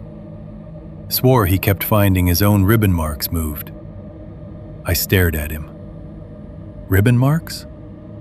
Orange tape, he said. But then later he claimed there were other strips too, dirtier ones, tied low where he didn't remember seeing them. That made the back of my neck prickle in the cold. What happened to him? Rick shrugged. Nothing happened, far as I know. He was gone for maybe half a day longer than he planned and came out embarrassed. Folks wrote him off as cold, tired, maybe drinking. That's usually enough. Enough. That word kept showing up in every version of these stories. Enough to dismiss. Enough to not report. Enough to keep moving. There was another one, Rick said after a moment. Younger guy, bow hunter. Found odd markers once near the north cut. Didn't talk about it long because people laughed. Said something about tied strips and a place in the brush where the ground looked sad in. Did he say red? Rick's eyes narrowed a little. Might have. Might have said faded. I remember cloth more than color. That was the problem with corroboration in places like ours. It rarely arrives in clean testimony. It comes in fragments, remembered after years, mixed with gossip and embarrassment, and the natural erosion of details nobody wrote down because nobody thought they mattered enough at the time. And still, it mattered that it existed at all. He told me, too, about hearing movement in the woods some nights when he was younger and less willing to respect unease. Not the usual sounds. Not deer moving through with that stop-and-go carelessness animals have when they aren't hiding from anything specific. Not hogs rooting. Not coyotes cutting across open ground. Something else. Too careful to be deer, he said. That phrase landed hard because it matched something I had been trying to describe to myself ever since the branch was thrown into camp. What does that mean? I asked. He looked out past me toward the road, as though checking whether anyone else was close enough to hear. It means there's a way a person moves when they know woods, he said. And there's another way a person moves when they know they're being listened for. The wind shifted then, carrying the smell of dry grass and old fertilizer from one of his outbuildings, and for a second, I was back in my tent, with the breathing outside the nylon, and the drag of something moving in leaves without ever quite giving itself away. Rick continued as if he hadn't noticed anything cross my face. Used to hear it sometimes from my back porch if I stayed out late enough. Not often, just once in a long while. A little movement from the timberline, then none when I leaned to listen. A branch where there hadn't been wind, that kind of thing. You tell yourself it's animal because that's easier on the nerves. Did you ever check? Couple times. A humorless smile touched his mouth and left. Didn't like what checking felt like. That answer was more useful than bravado would have been. I asked if he knew of anything deeper in the woods that might have drawn people back repeatedly. An old hunting blind, a shack, a dumping ground, a place to hide supplies. Somewhere with history enough to anchor all the little signs. He nodded slowly. There's an old well on one of the farther tracts, he said. Covered over bad and then covered over again. Don't remember if it's technically on your line or just off it by the old Henderson place. Could be nothing to do with your clearing. Could be a mile from it in the way woods miles work. He paused. There was also an old blind once. Not a real structure anymore. Just scraps and nails the last time I saw it. And people have dumped trash back there off and on forever. Appliances, feed tubs, dead dogs once, I think. Rural people will hide anything in timber if they think no one's looking. None of that solved anything, but it did exactly what I had not wanted and perhaps needed. It stretched the problem beyond one clearing and one night. The threat no longer felt attached only to the place where my tent had been cut open. It began to feel rooted in a larger geography, a mesh of disputed lines, old habits, bad cover, forgotten structures, hidden routes, places where people had come and gone without needing permission from whoever technically owned the paper. You think whoever did this has been out there a long time? I asked. Rick didn't answer immediately. Instead, he bent, picked up the hose again, then set it right back down, as if his hands had chosen motion before his mind caught up. I think land gets used in ways owners don't always know, he said. And once a place gets known for that, it keeps getting found by the wrong kind of person. That sounded almost reasonable until he added, more quietly, but I'll tell you one thing. If I found tied strips low in brush on my side, I wouldn't touch them unless I knew exactly what they marked. The chill that moved through me then had nothing to do with the weather. You say that like you've seen enough to have a rule. He met my eyes for the first time in several minutes. Everybody who lives long enough beside deep woods ends up with rules. That was not proof. It wasn't evidence. But it was the kind of corroboration that matters in places where clean facts come second to lived instinct. Rick was not telling me ghost stories. He wasn't trying to scare me for sport. He was telling me, in the guarded and incomplete language men like him use, that the back timber carried a reputation far older and wider than the one night I had survived. When I left his place, I felt no comfort at all, only a heavier understanding. The clearing was not an isolated pocket of wrongness on otherwise innocent land. It belonged to a network of old trails, disputed edges, half-forgotten structures, and human uses that had outlived names. That did not tell me who cut my tent open. It did not explain the bones, or the cloth, or the patient breathing outside the nylon. What it did was worse. It rooted the threat in the landscape itself. By the time I turned back onto the road toward home, the woods on either side no longer looked like backdrop to my life. They looked like territory I had mistaken for scenery. The voice memo: I got my phone back 11 days after the attack. By then, time had started moving in the strange, uneven way it does after an event your body still hasn't agreed to file as past. Some hours felt uselessly normal. You make coffee, you answer a text, you stand in the hardware aisle, staring at something simple like lantern fuel or fence staples, and forget for a second that a part of your mind is still listening for breathing outside nylon.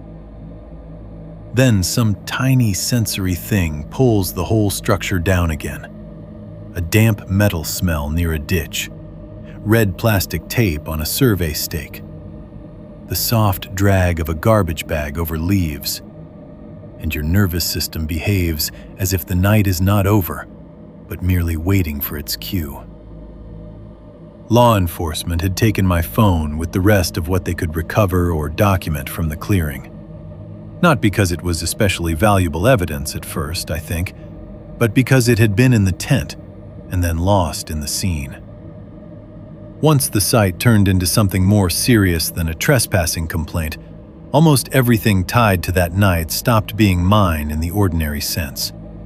Tent fabric, the crate, the lantern, the jaw on the ATV, the scattered contents of my camp. All of it belonged to procedure for a while. The phone came back in a clear property bag, with my name written across the sticker in black marker. The deputy who returned it handed it over in the kitchen and told me it had taken some moisture and impact, but still powered on intermittently. He said a few files had been copied. He said if anything else on it seemed relevant, I should let them know. He did not say anything about a recording. That mattered later. Either they had not checked everything in depth yet, or they had and were waiting to see what I'd notice on my own. Or they didn't think it changed anything official. I still don't know which explanation is correct. When he left, I sat at the kitchen table with the property bag in front of me for almost 10 minutes before opening it. The phone looked worse in daylight and in safety than it had in my memory. The screen was cracked from one corner in a branching line that spread halfway across the glass. There was dried dirt packed into the charging port. Fine grit clung to the seams of the case. One edge had been scuffed hard enough to rough up the plastic. It smelled faintly, impossibly, of leaf mold and stale smoke when I first took it out, as if part of the clearing had come back in with it. I turned it over in my hand and had the stupidest thought imaginable. It should not have returned to me at all. That was not logic, just the private superstition fear breeds after the fact. Objects from bad nights begin feeling contaminated with context. You know better, but your body doesn't. It took 2 chargers and some patience to get the thing to hold enough power to wake. When the screen finally lit, I felt an ugly rush of relief I hadn't expected.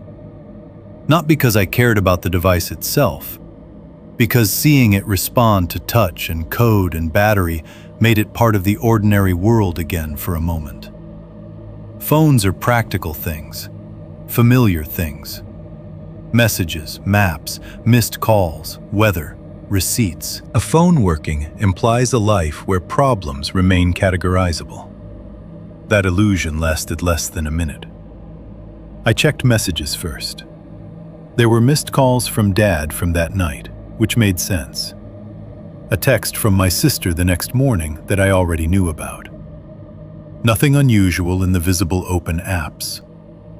The battery percentage crawled upward by single numbers, while I sat there at the table with the kitchen quiet around me. Then I opened the voice memos. I did that for one simple reason.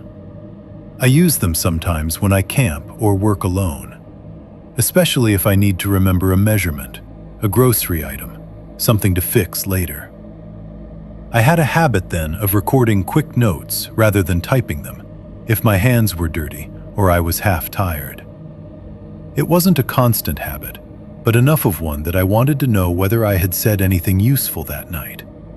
Timestamp, strange sound, cloth marker, anything that might help fix the sequence better in my mind. There were older memos on the list I recognized immediately.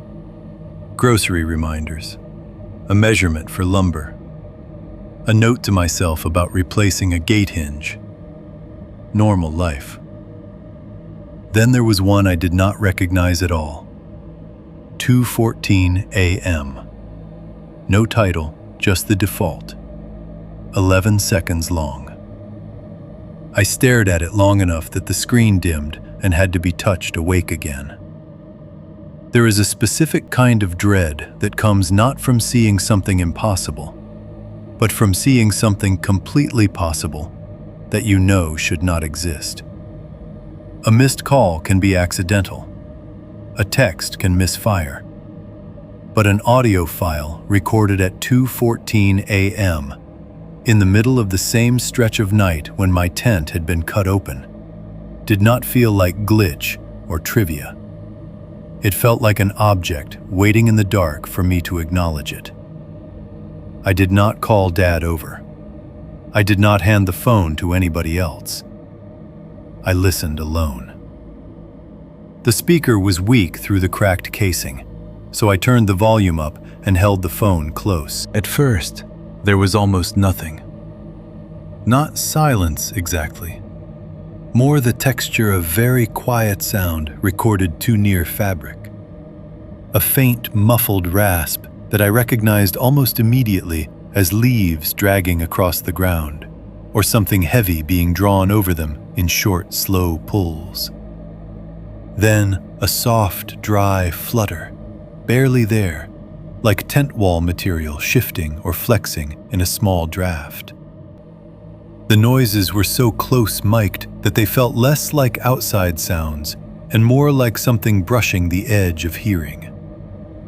Then came 3 taps. Even on that broken speaker, I felt them physically. Tap, tap, tap. Light, deliberate, spaced the same way I remembered them through the wall beside my head. I stopped the memo without meaning to. My thumb had moved on its own. For several seconds, I sat absolutely still at the kitchen table with the phone in my hand, heart punching too fast for a man indoors in daylight. The room around me had not changed. Refrigerator hum, clock sound, faint house settling. Yet the memo had managed, in less than 5 seconds, to lift some sealed layer inside my body and expose the night underneath it fresh. I could smell cold nylon again, feel the dampness in the tent air, hear that patient pause outside the wall before the taps came. I should have stopped there and called one of the deputies. Instead, I pressed play again. This time, I forced myself not to interrupt it. The dragging leaves, the faint tent fabric noise, the 3 taps. Then a sound so low I almost missed it the first time through. My own voice. Not speaking clearly, not even fully awake, just a half-formed murmur from inside the tent. The kind a person makes when dragged partway toward waking, but not yet into language. Hearing it unsettled me almost more than the taps. There is something obscene about listening to your own sleeping self from outside your memory of sleep.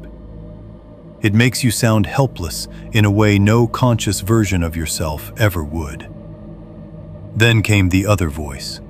It entered so close to the microphone that for an instant I thought it might be inside the phone itself. some playback artifact or hidden distortion. It was low, male as far as I could tell, but not deep in any theatrical sense. Just calm, controlled, near. So near I could hear the edges of breath around the words. You took the marker down. That was all. No yelling, no laughter, no strain, no frenzy. Just that one sentence, delivered in a tone so level it made every other possible version of the night feel almost merciful by comparison. I listened to the full 11 seconds 3 more times without moving. Each time, the same thing hit harder. The calmness. If the voice had sounded wild, drunken, enraged, desperate, anything with obvious emotion, I could have placed it in a category my brain already knew how to fear. Dangerous man, trespasser, hunter turned unstable, predator in the ordinary human sense. But calmness strips a threat down to intention. It says the speaker is not losing control. He already has it. I rewound again and turned the volume higher. This time I held the phone almost to my ear and closed my eyes, so I could follow the space in the recording instead of the room I was actually sitting in. The dragging sound came from slightly left of center. The taps were nearer. My own murmur was muted, deeper in the fabric. Then the voice arrived so intimately placed that I began noticing things I had missed before. It did not sound like someone shouting through a closed tent wall. It sounded like someone speaking through an opening, either at the slit after the knife had come through, or with the phone itself close enough to that opening that the voice no longer had much nylon between it and the microphone. There was almost no muffling on the consonants, no thick barrier in the air. The words sat in the memo with the kind of closeness you hear when somebody leans toward a device on purpose. That realization changed my understanding of the attack more than I want to admit. Up to that point, even with the torn tent and the hand reaching in, there had remained some fragment of uncertainty around sequence. How long he lingered, whether the taps and the cutting were all one burst of action, whether I fled almost the instant contact became physical. The memo suggested something worse. It suggested there had been a small pocket of time in there, after I had half woken and before I fully escaped, when the intruder had been close enough and unhurried enough to speak into the dark, like the whole scene already belonged to him. I checked the timestamp again, 2:14 a.m. I tried to remember if that was before the knife entered or after the first puncture, and before the full slash downward. Memory under fear is a ruined ruler. It gives you order in chunks and steals the exact spacing between them. But the voice memo fixed one thing beyond question. He had not merely startled me and lunged. He had communicated. And what he chose to say was not random. Not "stay down," not "don't move," not a curse, not a threat about killing me, not even some incoherent muttering. You took the marker down. The sentence implied awareness, grievance, and sequence. He knew I had removed it. He wanted me to know he knew. And the marker mattered enough to mention before anything else. I did not show Dad right away. That is a fact I am not proud of, though I understand it better now than I did then. Part of it was simple self-protection. Until another person heard the memo, it remained partly mine. Terrible, yes, but still held within the private borders of my own perception. The moment I played it aloud in the kitchen for Dad, or called a deputy back over, or emailed the file to an investigator, the night would harden further. The voice would cease to be an extension of memory and become evidence. Shareable, quotable, real in a public way that felt harder to survive than the immediate terror had. Another part of it was stranger. I think I was afraid the calmness in that voice would infect the room around me once it was spoken aloud there. So I kept it to myself for a few hours. I listened to it again in the garage with the door half open. Again in my truck with the engine off. Once in the bathroom with the fan running because some irrational part of me wanted another sound in the room while I played it.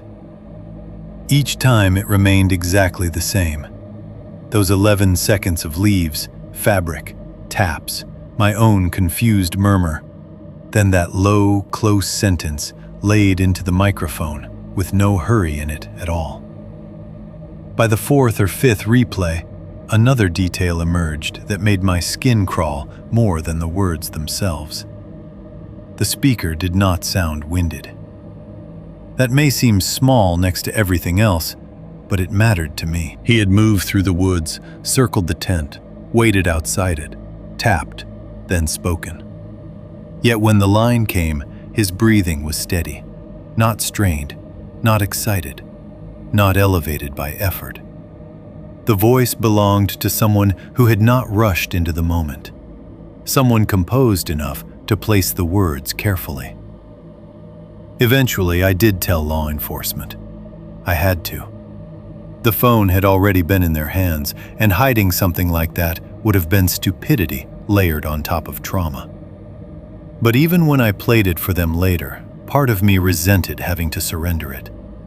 Not because I wanted ownership of the evidence. Because from the first second I heard it, I understood that the memo contained the most intimate part of the whole event. Not the cut in the tent, not the hand, not the bones in the brush.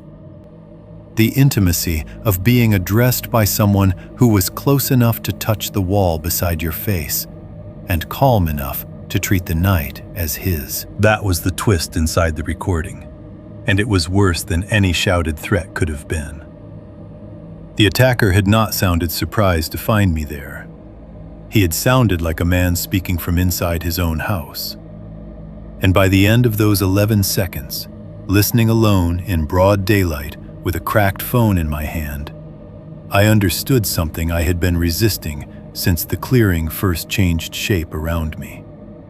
Whoever opened my tent had been close enough, calm enough, and unhurried enough to speak into that phone as if the woods, the camp, and the night itself already belonged to him. After the tape came down.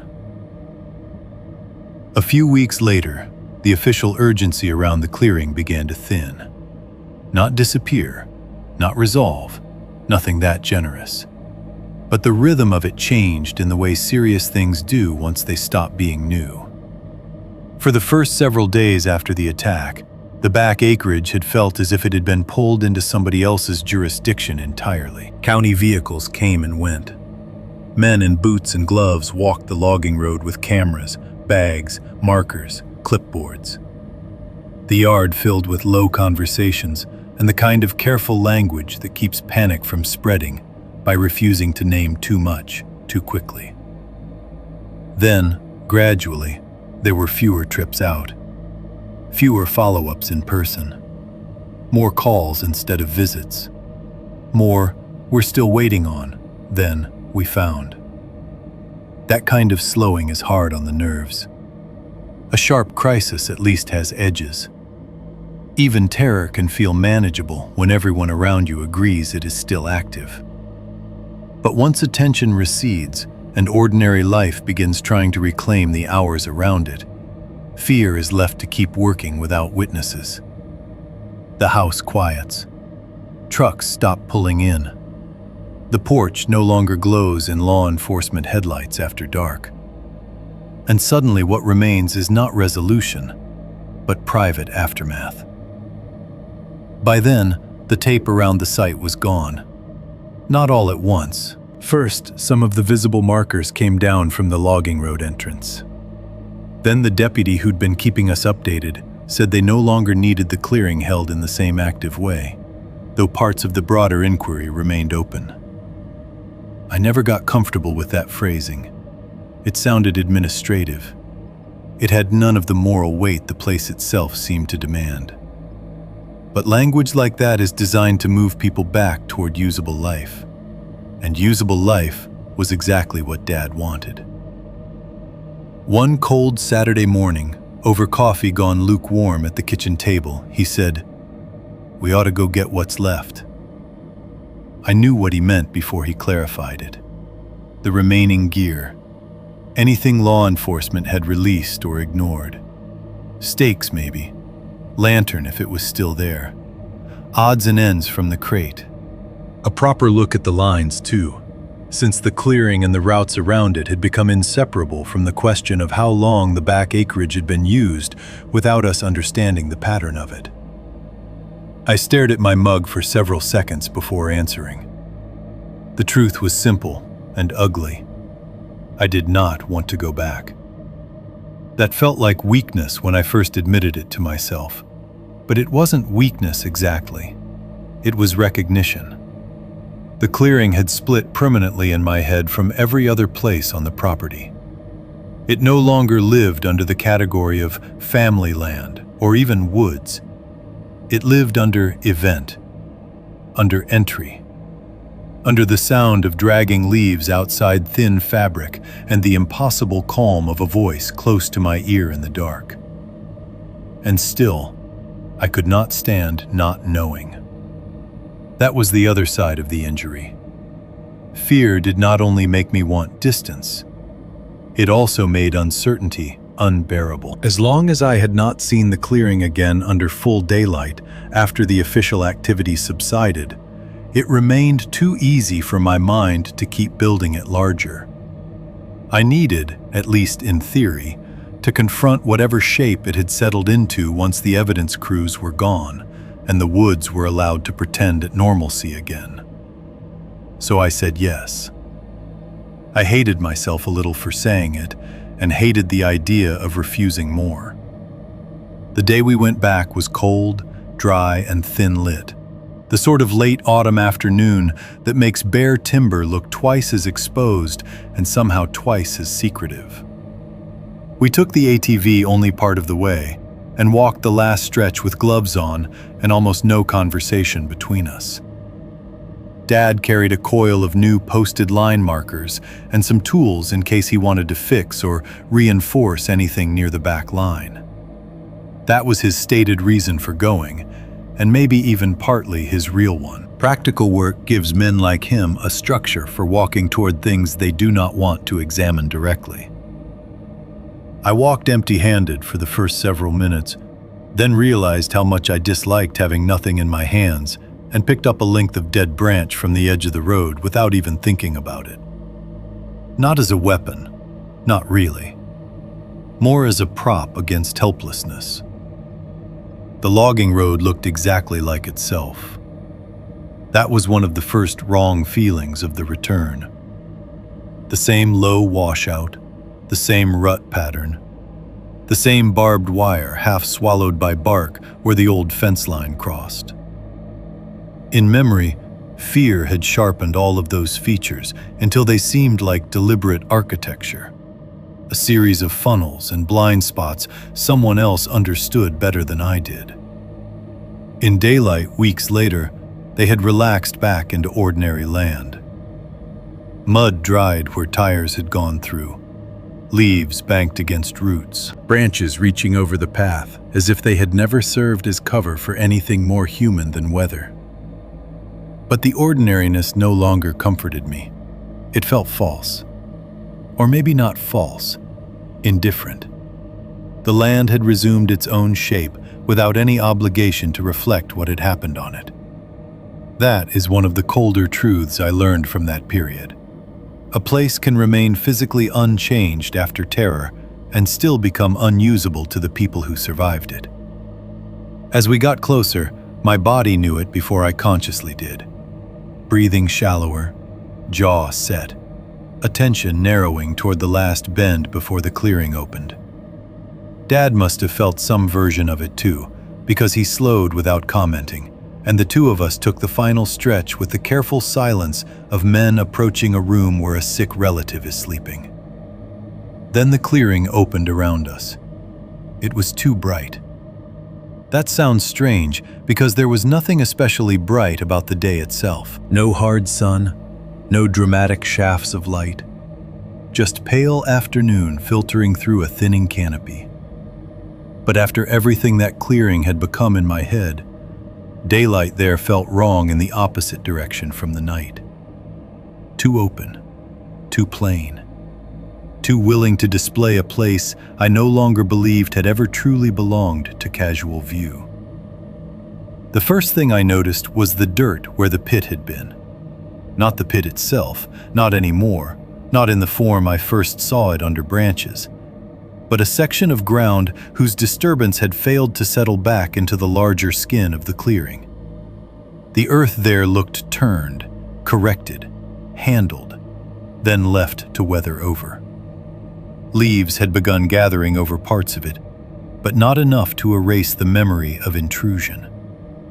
It was the kind of ground your eye keeps returning to, even when you tell yourself you're looking elsewhere. The fire ring was still there. That detail hit me harder than I expected. The stones remained, though not exactly as they had been before. A few had been moved or kicked aside, and later pushed roughly back into place. The old ash and blackened fragments sat in the center as if ready to receive another fire, which was precisely what made it so wrong. A fire ring is a human claim. It says warmth happened here, sitting happened here. Hands fed wood into a controlled flame and called the surrounding darkness manageable for a while. Seeing it remain after everything else felt obscene, like stumbling upon a dining table left standing in a room where something unspeakable had happened. We did not step immediately into the center. Dad moved first, angling toward where the ATV had been parked that night, and scanning the edges, as if he expected useful damage to announce itself if he approached from the practical side.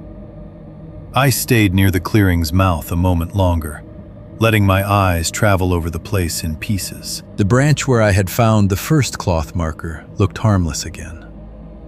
That was almost the worst part. A low, gray limb, thin bark.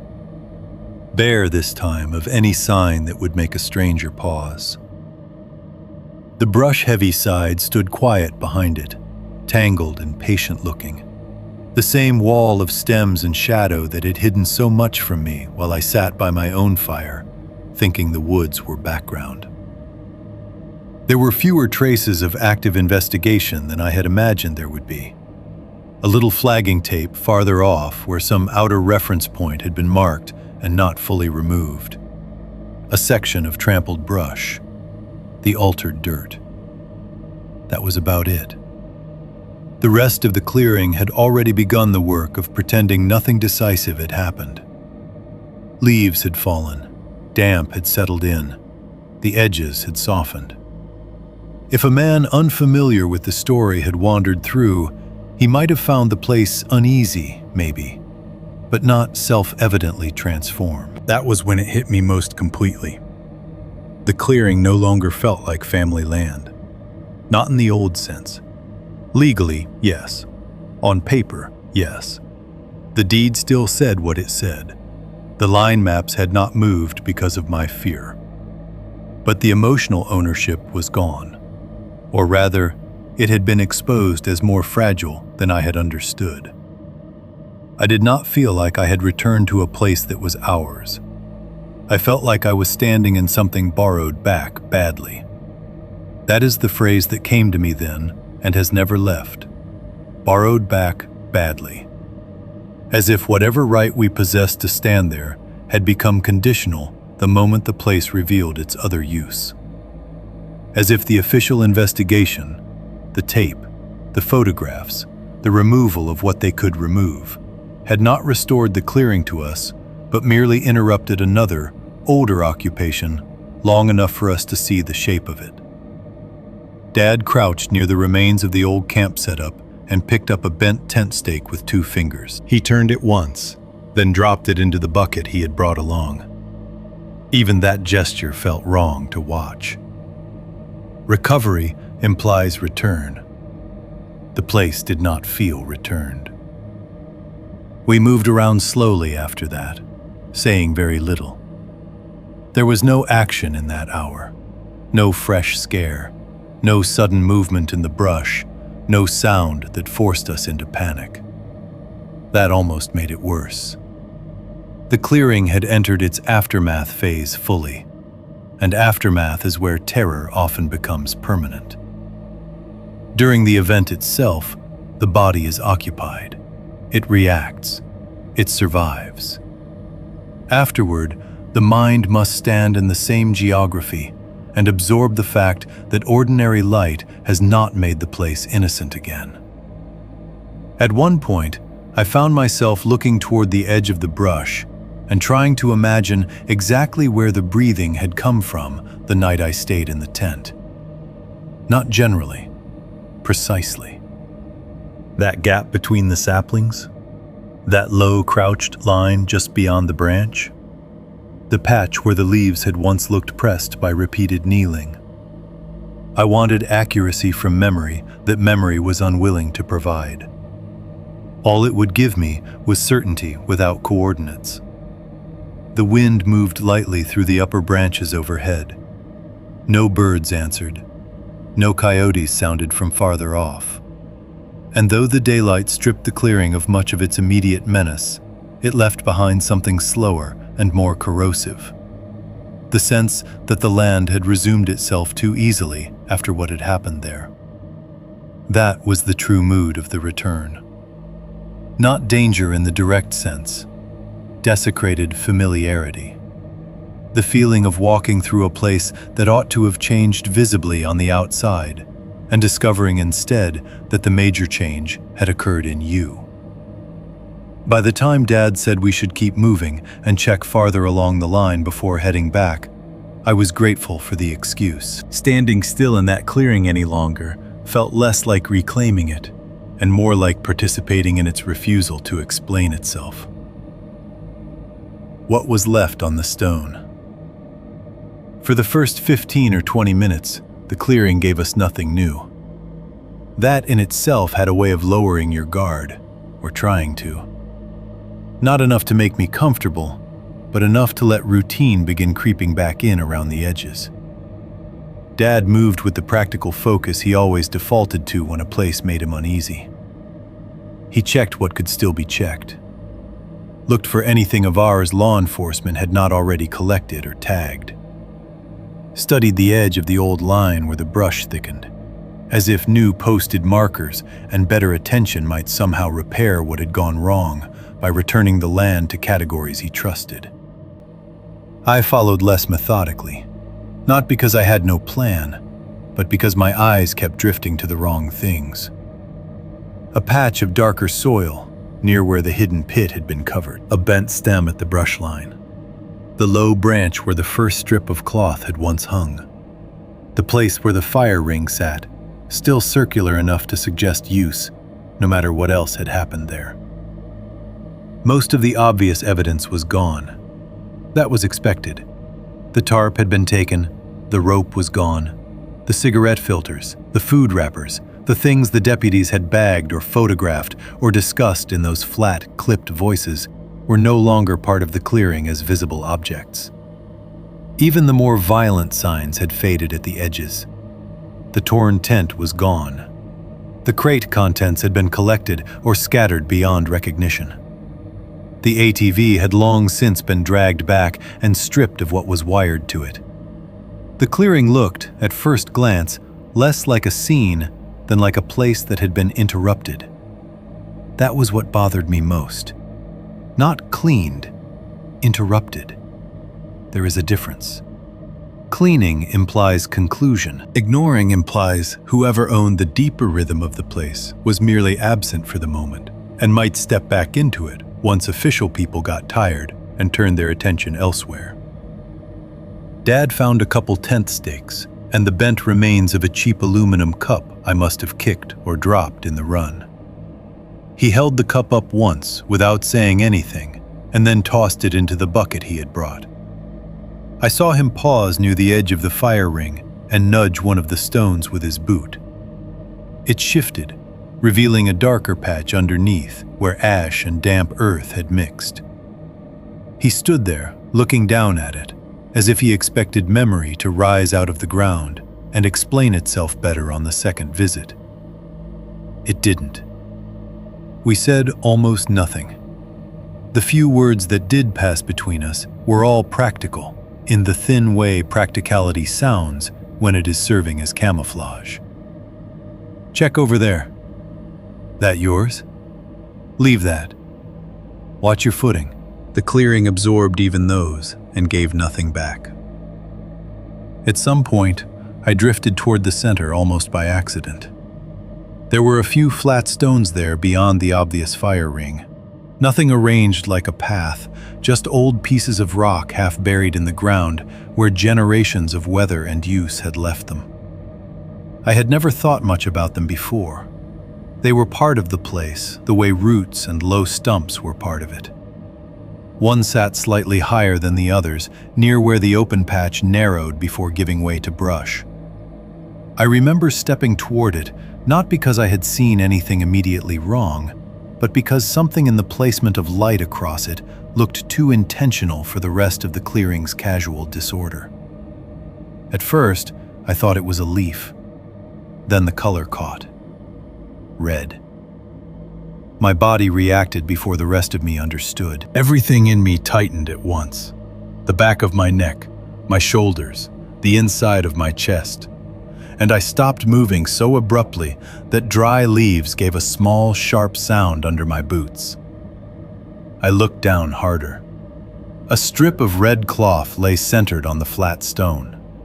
Not snagged there, not blown, not partly draped across it by accident. Centered. The cloth had been smoothed flat enough that its frayed ends spread slightly on either side, like a thing displayed rather than dropped. Against the gray-brown surface of the stone and the dead color of the leaves around it, the faded red stood out with a horrible, familiar precision. My eyes went immediately to one end of it, searching before I knew I was searching. And there it was. The small knife cut I had made the first evening when I sliced it free from the low branch. I knew the strip at once. Not one like it. The same one. For a second, the clearing seemed to pull away from me in a way that had nothing to do with sight. The sound in the woods thinned. The air felt farther off. It was the exact physical sensation of realizing something private from the first night had survived beyond official handling and been returned to me in a different form. Dad must have seen my face change, because he straightened from where he was and said, "What is it?" I didn't answer immediately. I couldn't. I stepped closer to the stone and crouched without taking my eyes off the cloth. Beneath it, just visible where one edge had not quite covered the full surface, was something black and rectangular. My phone. Not the damaged phone law enforcement had already returned to me days earlier. For one unreal instant, that was exactly what I thought. Because the shape was so wrong in that spot, my mind repeated the nearest impossible thing first. Then I understood what I was really looking at. The old protective case I had lost in the chaos that night. The cheap black shell I used to keep around the phone and must have stripped off or torn loose while I crashed through the tent and the woods. I had forgotten about it completely until that moment. It lay under the red cloth like a second layer of meaning. I reached toward the stone, then stopped. That pause mattered. Not because I believed the object itself would do anything to me, because touching it meant admitting the scene as deliberate in a way that could no longer be argued down into coincidence. A leaf can blow, trash can resurface, but a cloth strip you cut down yourself, laid flat on a central stone, with a missing object from the attack placed beneath it. That is theater. Not magic. Not ritual in any supernatural sense I'm willing to claim. Theater. A message arranged to be found. Dad had come up behind me by then. I heard him before I felt him near, his boots stopping just short of the stone. "Evan," he said quietly, and there was something in his voice I had not heard from him often in my life. I pointed without looking up. For a second, he didn't say anything at all. Then, in a lower voice, "That the same one?" "Yes." He didn't ask how I knew. The cut made that obvious, and some part of him had already recognized from my reaction that this was not random litter surfacing from the leaves. He crouched beside me, slower than I had, and for the first time since the morning deputies found the bones, I felt something coming off him that was cleaner than worry.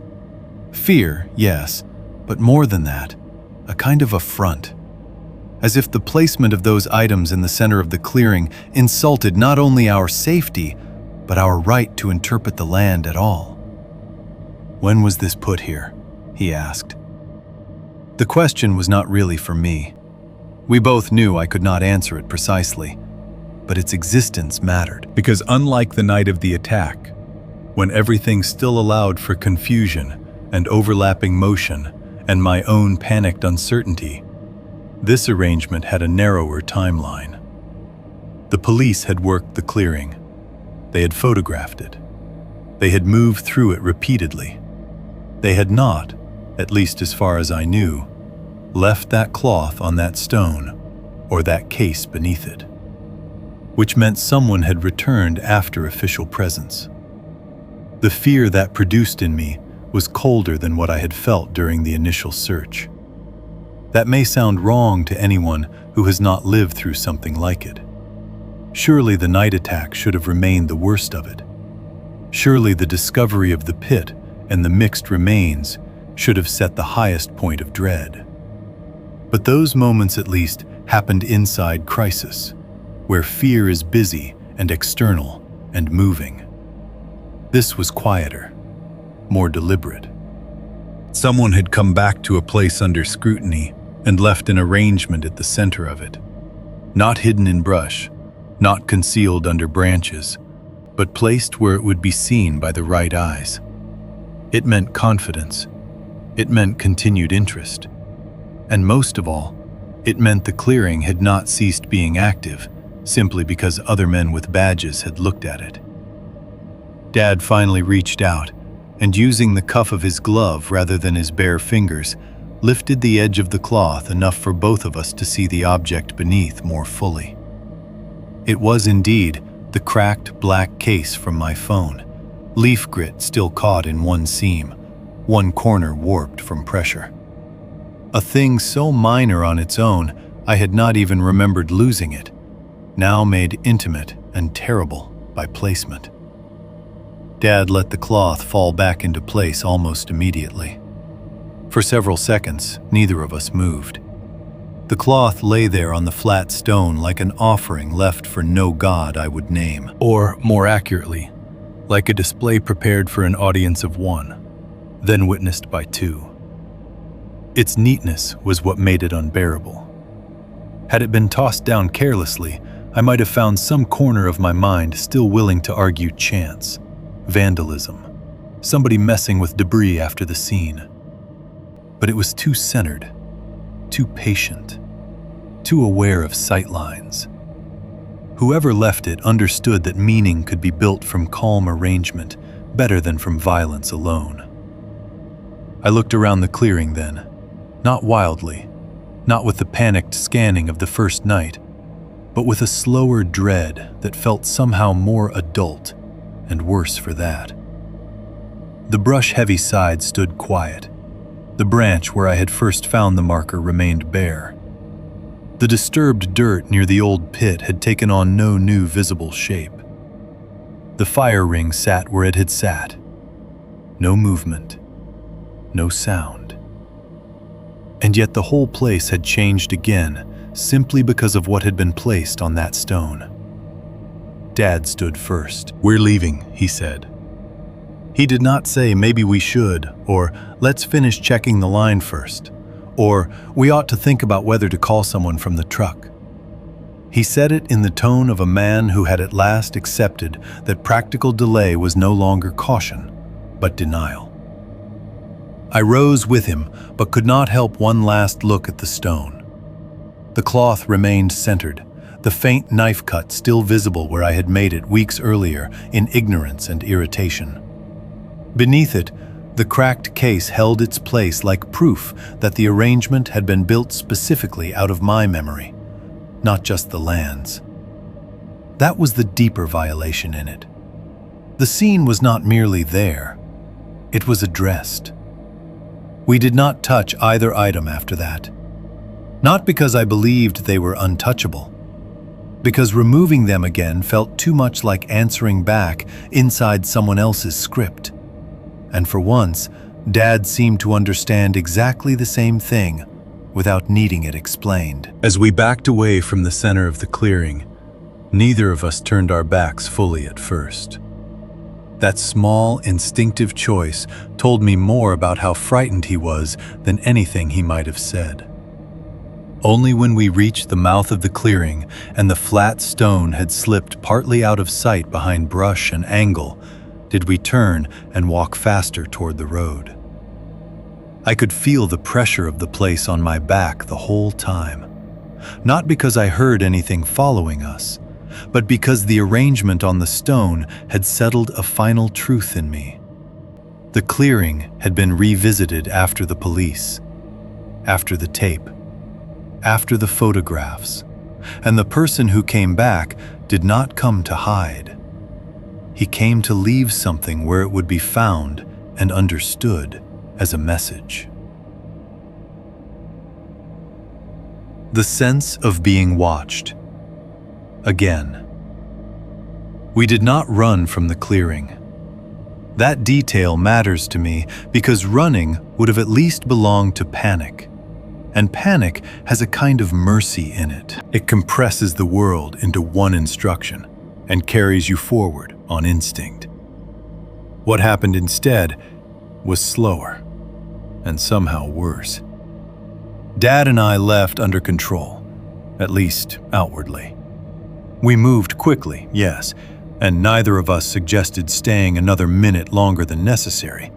But we walked with the strained, deliberate speed of men who know panic is already close enough to touch and do not want to be seen giving it permission. The bucket with the bent tent stakes and ruined cup knocked softly against Dad's leg as we moved. I had nothing in my hands. That made me feel exposed in a childish way I hated, as if bare hands made me easier to surprise. The late afternoon light had already begun thinning again, not into full dusk yet, but into that flatter gray stage where details remain visible while the woods quietly start deciding which ones to keep for themselves. Every trunk along the edge of the clearing looked too narrow and too vertical. Every gap in the brush appeared to hold the possibility of depth beyond what the eye could measure at a glance. We had only gone maybe 30 yards when the feeling started. Not a sound at first, not movement, just the sudden, overwhelming certainty that someone was nearby. I know how vague that sounds, and I hate vague accounts for the same reason anybody else does. Too many people mistake atmosphere for fact, and then tell the story backward from their adrenaline. I've tried, over the years, to remain honest about which parts I can prove and which parts belonged first to instinct. This was instinct. But it was not random.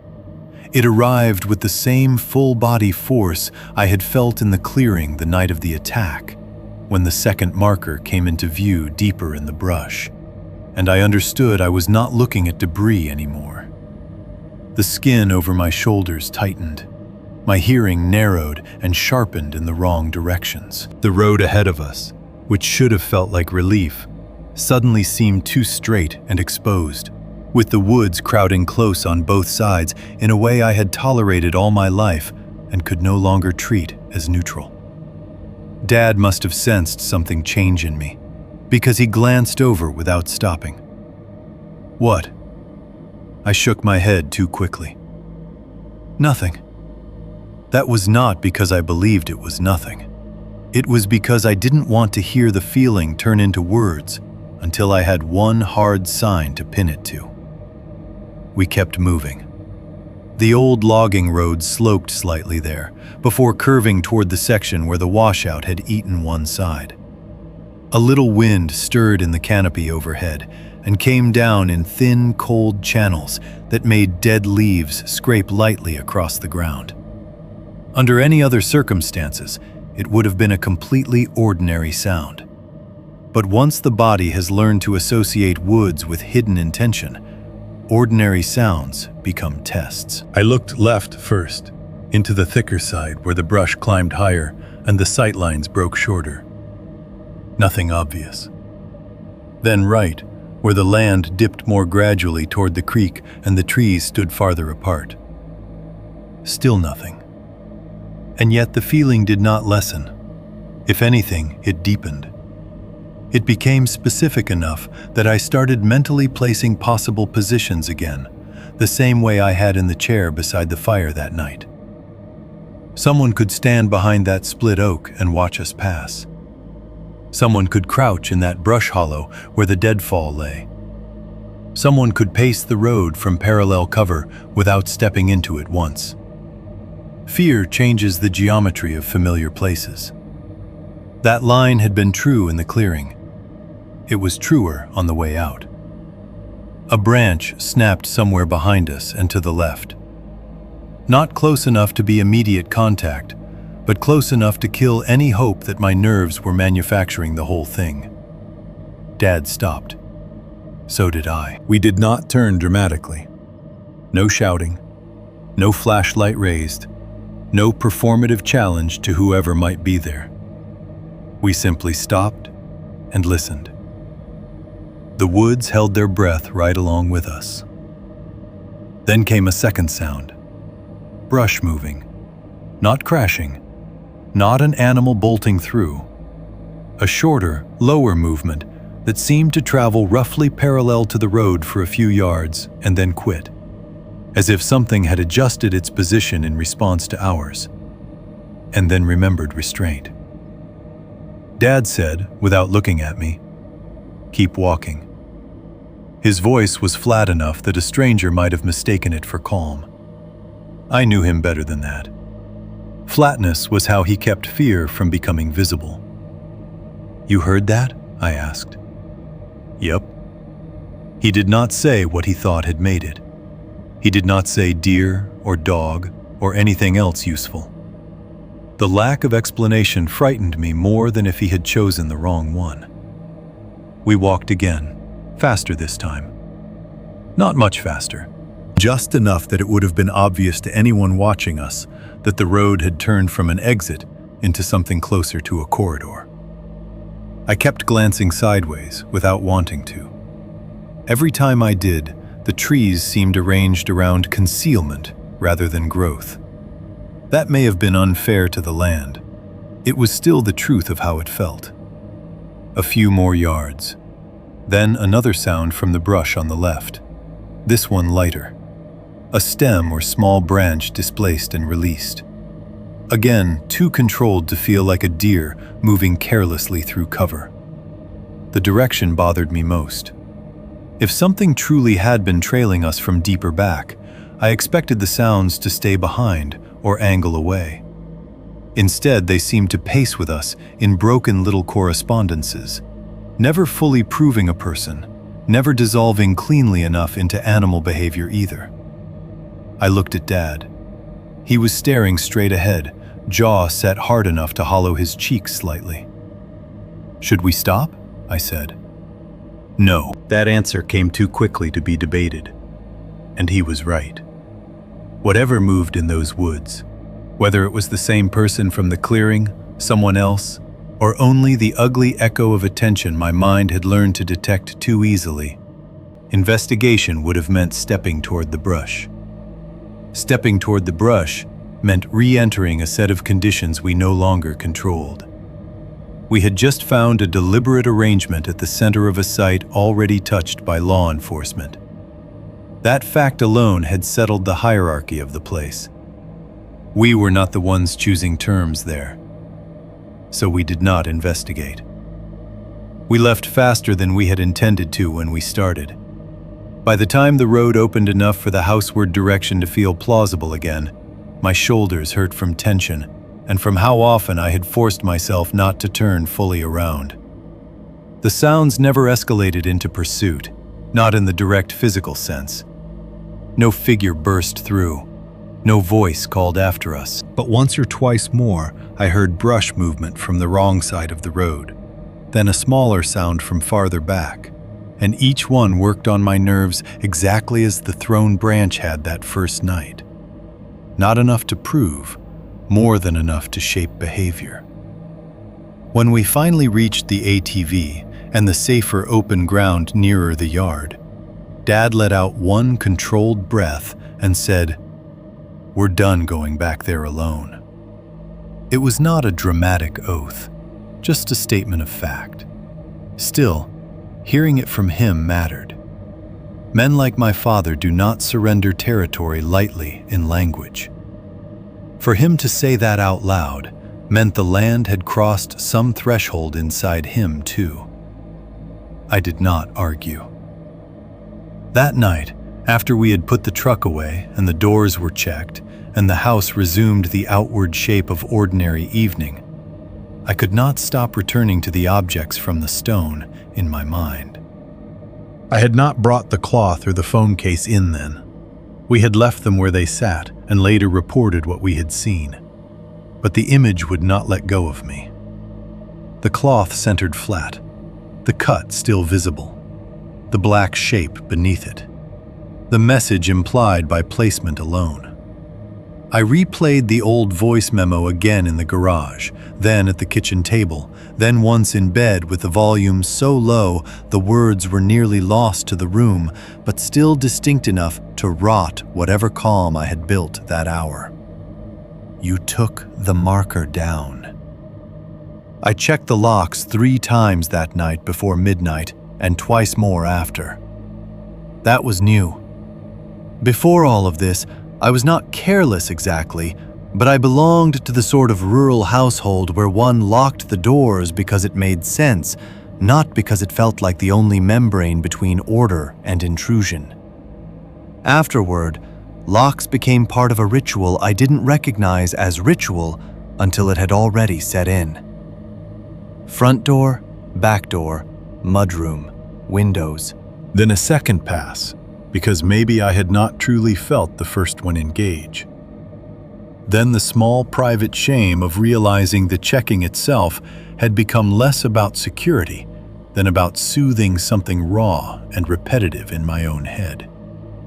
I also started scanning tree lines everywhere, not just at home. Parking lots with narrow strips of trees behind them, back fields, side roads, the edges of church lots, the patch of timber beyond the feed store. Any place where open human ground gave way to cover deep enough for a person to stand unnoticed became, to my mind, a place that might be occupied by attention. I did not always look, obviously. Often it was a sideways glance, a reflexive reading of shadow and depth before I entered or exited a space. But once I noticed myself doing it, I realized I was doing it constantly. Sleep changed too. I began sleeping lightly enough that house sounds took on outdoor meaning for several seconds before reason caught up. The refrigerator kicking on, a soft thump from the heating vent, wind against the side of the house. Once I woke because a low branch tapped the back fence 3 times in the wind and sat upright in bed before my mind even knew why my body had reacted. Another night, I dreamed nothing specific at all, just woke to the certainty that someone had crossed the yard and stood at the bedroom window staring into darkness until my eyes hurt. That was when I understood the event had not ended at survival. Survival had only been the transition point. What continued after it was smaller, less dramatic, and in some ways more lasting. The adjustment of behavior around a fear that no longer needed to show itself fully to control you. I had not simply lived through one violent night on family land. I had been altered by it in ways that made ordinary spaces feel conditional. A week or so after the return to the clearing, law enforcement finally allowed us to recover the cloth and the phone case from the stone after documenting them again. I brought them home in separate bags and told myself I only wanted to inspect them because I needed to know whether I was projecting recency onto the arrangement. Maybe the cloth had retained damp from the first night. Maybe the case had sat out there longer than I thought. Maybe some detail would ground the timing in something less intimate than it felt. I took both into the garage under a bright work light and laid them out on an old towel. The cloth looked exactly as I remembered. Faded red, frayed, the small knife cut still visible. But when I lifted one edge carefully, tiny leaf fragments fell free from the fold. Fresh enough not to have fully dried into dust, still holding a little color and shape. Not old brittle remnants from the original night, newer pieces. Recent enough that they had not yet broken down under repeated handling. Then I turned the phone case over. Fine dark dirt sifted out from one corner seam and onto the towel in a thin, soft line. Not packed hard with old moisture the way the deeper grime from that first night had been. Looser, cleaner. Along with it came one narrow shred of greenish-brown leaf matter caught near the lip, fresher than anything that had stayed trapped there for weeks should have been. I stared at the towel under the work light for a long time. It was not proof in the official sense, not enough to build a case on by itself. Dirt and leaf fragments can be argued into all kinds of timelines if a person wants to. But to me, the implication was immediate and awful. The cloth and the case had not simply remained where they originally fell and been rediscovered later by chance. They had been handled again, placed again, recently enough to carry the woods home with them in a fresh layer. And standing there alone in the garage, with that fine dark dirt on the towel beneath my hands, I understood that whoever had arranged those objects on the stone had not been preserving the past. He had been continuing it. Living smaller. By the time winter gave way to spring, the story had already begun shrinking in everyone else's hands. That is not a criticism. It is just what happens. Even the worst thing in your life eventually becomes one item in somebody else's memory of a season. People ask about it intensely at first because intensity is the natural response to fresh danger. Then weeks pass, then months. The sheriff's office stops calling as often. Neighbors stop lowering their voices when your name comes up. Somebody new in town has a wreck. Somebody else gets arrested. A storm tears part of a roof off down the county road. Life, which never promised to honor a single person's fear for very long, resumes its normal appetite for replacement. On the surface, ours did too. No one in our house said so outright. But by early spring, we had all reached the phase where normal routines were expected to do their old work again. Dad still got up at the same hour. Coffee still went on before first light. Feed still had to be moved, tools still put away, gates still checked, bills still paid. I went back to work because whatever had happened in the clearing did not exempt me from ordinary adulthood. And in some ways, the return to schedule helped. There is relief in tasks that do not ask you to interpret them. A machine either works or it doesn't. A part either fits or it doesn't. Daylight either holds or it fades. Those kinds of facts kept me anchored when my own mind had become difficult to trust. If you had seen me from the outside a few months after the attack, you might have thought I was mostly over it. That was the useful illusion. I wasn't camping anymore, but that seemed easy enough to explain away. A lot of people stop doing things after they get older. Busier, lazier, less interested in discomfort for its own sake. If anyone asked, I could shrug and say I just didn't feel like sleeping on the ground these days. Nobody heard the whole truth underneath that. It wasn't discomfort I'd lost tolerance for. It was exposure. The old casual faith that a tent represented anything more than a suggestion. I never spent another night out on the property after that. Not in a tent, not in a blind. Not sitting by a fire after dark with a folding chair and a cooler, and that old belief that land you know becomes safer by being known. I still walked parts of it in daylight when I had to. Still rode the truck or ATV along the more open sections when fences or signs needed checking. But the version of me that once treated the woods as a private place to shut my head off had disappeared so completely I could no longer remember what it felt like from the inside. That was one of the strangest injuries. I had always assumed trauma would look like memory, flashbacks, nightmares. A handful of obvious triggers a person could point to and say, "There, that's the damage." And yes, there were some of those. I still heard the dragging sound sometimes when I woke too fast. The voice memo never left me cleanly. I still saw, now and then in dreams, the hand coming through the slit in the tent exactly where my neck had been seconds before. But the deeper wound was behavioral.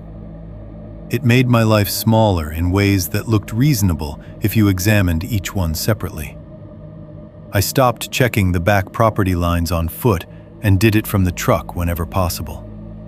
Before, I used to cut through sections of timber just because it was easier, or because the route itself felt good under boots. Afterward, if there was a way to stay inside the vehicle, I took it. If a line marker needed verifying, and I could see it from the window with a decent angle, that became sufficient. If I had to get out, I did it quickly, with the engine still warm behind me, and my attention already working the edges of the space rather than the task itself. That change sounds practical, maybe even wise. It was also surrender. I kept the porch lights on more than we used to. At first, I told myself it was temporary, just while the investigation still technically existed in some half-alive state. Then, temporary stretched. One light over the back steps, then another brighter bulb near the side entrance. Then replacing the weak one near the shed because I'd begun disliking how shadow pooled between the house and the outbuildings after dark. Dad never argued about it. That was how I knew he felt some of it too, even if he never described his version aloud. Men of his kind don't suddenly spend more money on brighter outdoor lighting unless some part of them has started bargaining with darkness. I also noticed things I had not noticed before, or perhaps had once noticed and filed away as too ordinary to matter. Smells, especially. Damp earth was no longer just damp earth if it reached me in the wrong place. Metal scent in rainwater runoff, or old tools left outside too long, could stop me mid-step before I understood why. The stale smell of animal bedding in a ditch or under a porch made my body react before my thoughts arranged themselves around it. Once, at work, somebody cut open an old rusted drum, and the burst of wet iron and trapped rot inside it nearly sent me outside to be sick. I told people it was the smell. That was true without being the full truth. I noticed footstep rhythms too. That one took me longer to admit because it felt almost insane when I first caught myself doing it. I had begun listening not just for footsteps, but for the intention inside them. The careless pace of somebody crossing gravel because they belong there. The stop-start hesitation of a customer approaching a shop after hours. the different sound a person makes when they know others may be listening and are trying not to give away more than the ground demands. I heard those differences everywhere after the clearing. Parking lots, porches, hallways, the side of the house in wind when branches tapped and then stopped. Most of the time I recognized the overreaction and hated myself a little for it. It happened anyway. And then there was the backwoods after dark. I avoided looking at them too long. That sounds childish when put so plainly, but again, truth is not improved by making it respectable. Before that night, I could stand in the yard with a beer or coffee and let my eyes rest on the timberline without feeling anything more than weather and memory. Afterward, I learned there is a threshold at which looking becomes inviting. Not in any supernatural sense. I don't mean I thought the woods were waiting for eye contact like some storybook thing. I mean that sustained attention to dark cover began to feel like a kind of participation. The longer I stared, the more I felt the old patterning return. Distance, possible positions, low lines of sight, where someone could stand and remain unshaped by the light from the porch. So I would glance, assess, and then pull my eyes away. Family life remained mostly normal on the surface. That is important to say because surface normalcy can make even the person living inside it question whether the damage is still real. We still ate at the same table. Dad still talked more about practical matters than emotional ones. My sister still called and asked if we were all right, in the way people do when they already know the answer will be some version of fine. Because no family wants to become the kind that says, "not really," and means it every time.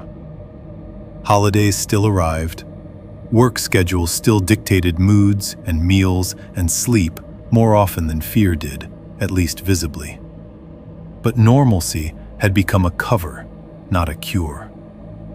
The case itself produced no satisfying public result, at least none that I was ever given.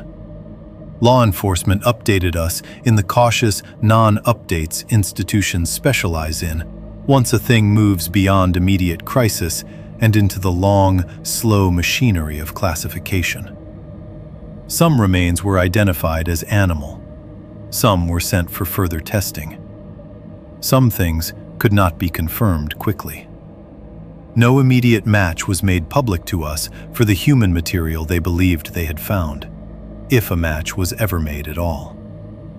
No arrest followed the attack on my tent. No one was brought in for formal charges connected directly to what happened in the clearing. There were no dramatic breakthroughs. No late call saying they'd finally tied a name to the markers, the site, the voice memo, the jaw on the ATV. Any of it. Maybe they learned more than they told us. Maybe there was never enough for them to learn cleanly in the first place. Maybe some places produce evidence the way a swamp holds footprints, just long enough to make you certain something passed through, never long enough to preserve its shape. People around town lost interest in exactly the pattern I described earlier. At first, there were questions. Have they found anything? Is it true there were bones? Was the guy caught? Did it have something to do with drifters? Meth?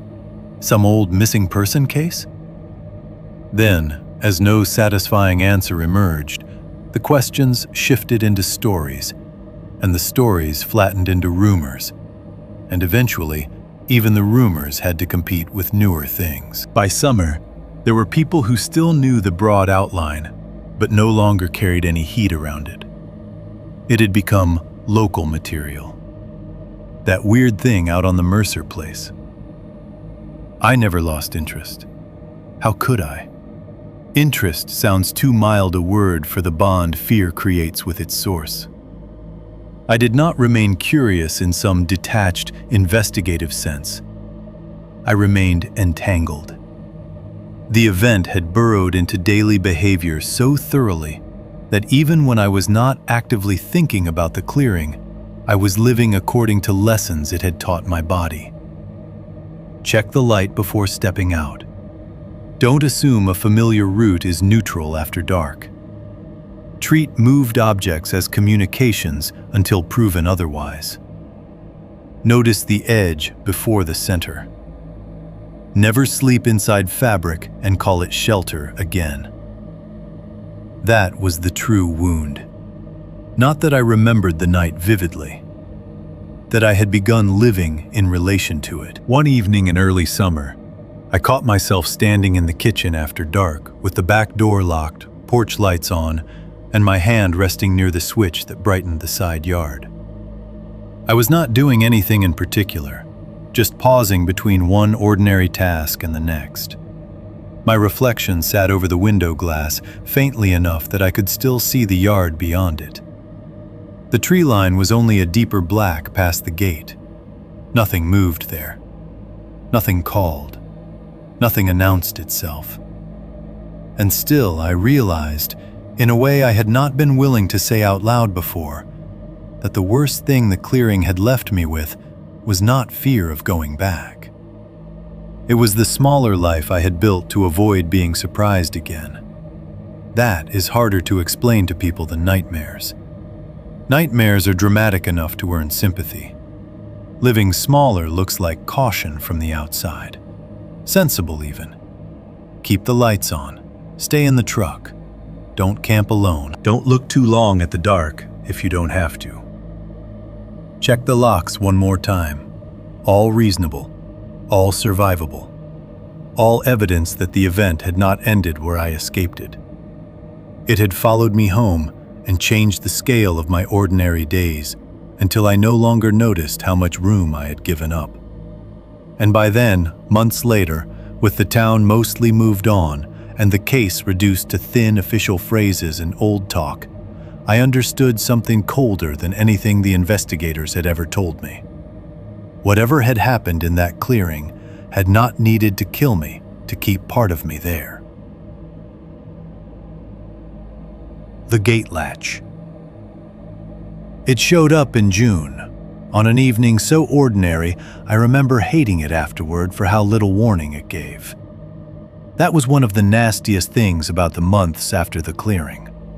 The mind gets so used to waiting for dread in the obvious places that when it finally arrives, it often does so folded inside something domestic and stupidly manageable. You imagine terror announcing itself with darkness, isolation, weather, some cinematic buildup.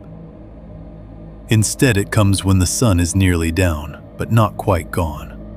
When supper dishes are still in the sink. When the yard smells like warm dust and grass.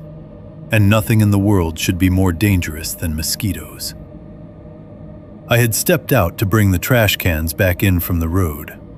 That was all. Dad was inside, half watching the local news and half reading some farm supply circular he would have pretended not to care about if anybody teased him. The porch light had not clicked on yet, because there was still enough fading light to see across the yard without it. The air held that early summer heaviness Missouri gets in the evenings. Not oppressive exactly, but thick enough that sound carried differently. The cicadas had started up in patches. Somewhere farther off, a dog barked once and stopped. It was the kind of evening people sit through without noticing, because it asks nothing from them. I walked down the side of the house, crossed the yard, and reached the back gate without thinking about anything, except whether one of the trash bags had torn in the can and needed replacing. That gate was never much to look at. Metal latch, weathered posts, one hinge that complained more in damp weather than dry. We used it the way people use objects they've had too long to see clearly. It was part of the structure of the property, not something either of us consciously observed every day. You open it, close it, hook the latch, move on. I was about 3 steps away when the color caught my eye. Not bright, not fresh. Just enough red against worn metal and aging wood to stop me cold before my mind had arranged the shape into meaning. At first, I thought it was some rag caught there by accident, a scrap from a feed sack maybe, or a torn piece of cloth snagged by wind and left hanging in a fold. That explanation lasted less than a second. The longer I looked, the more obvious the placement became. A strip of faded red cloth had been tied around the gate latch. Low. Too low. Not hanging from the top rail where a casual hand might have looped it absent-mindedly. Not caught on a nail. Not fluttering from some loose point where wind could have done the work. It was tied with care, at almost the exact same unsettling height as the marker I had cut from the branch in the clearing.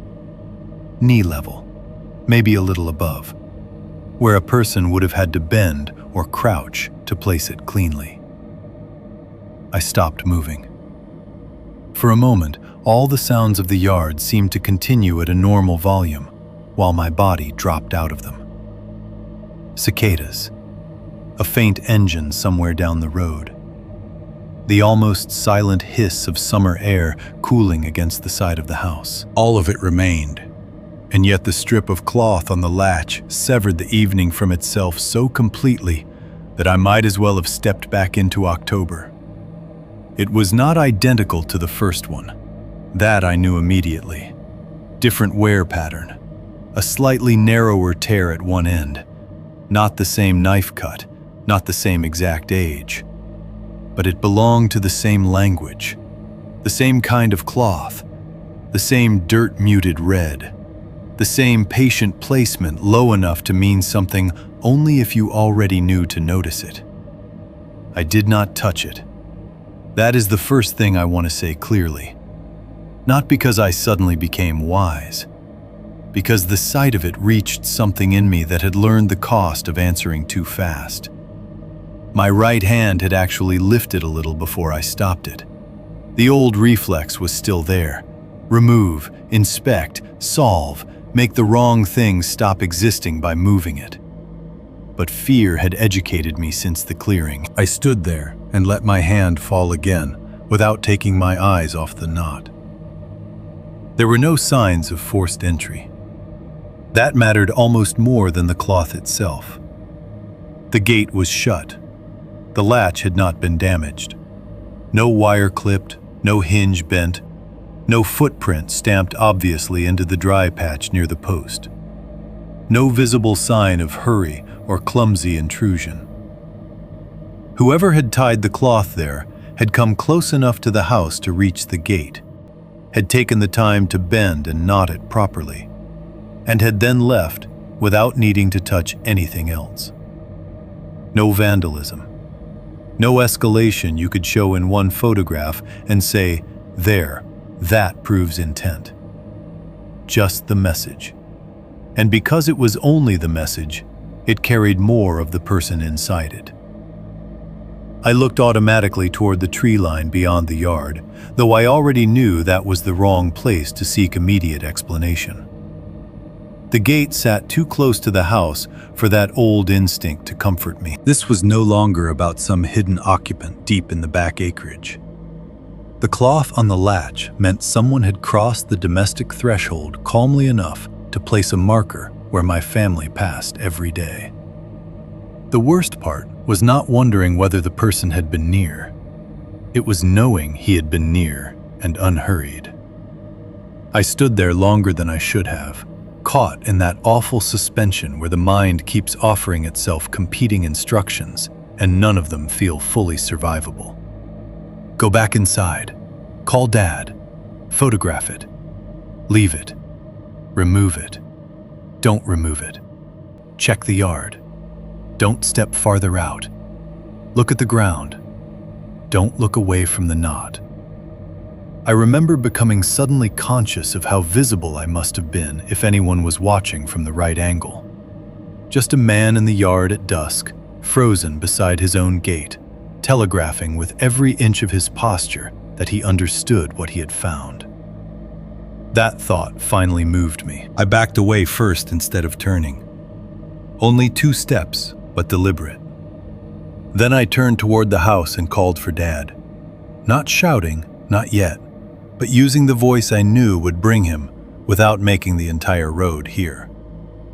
He came out the back door with irritation already starting in his face, as if expecting some ordinary problem with the cans or the gate or a bag of feed left where rain might catch it. That irritation disappeared before he reached me.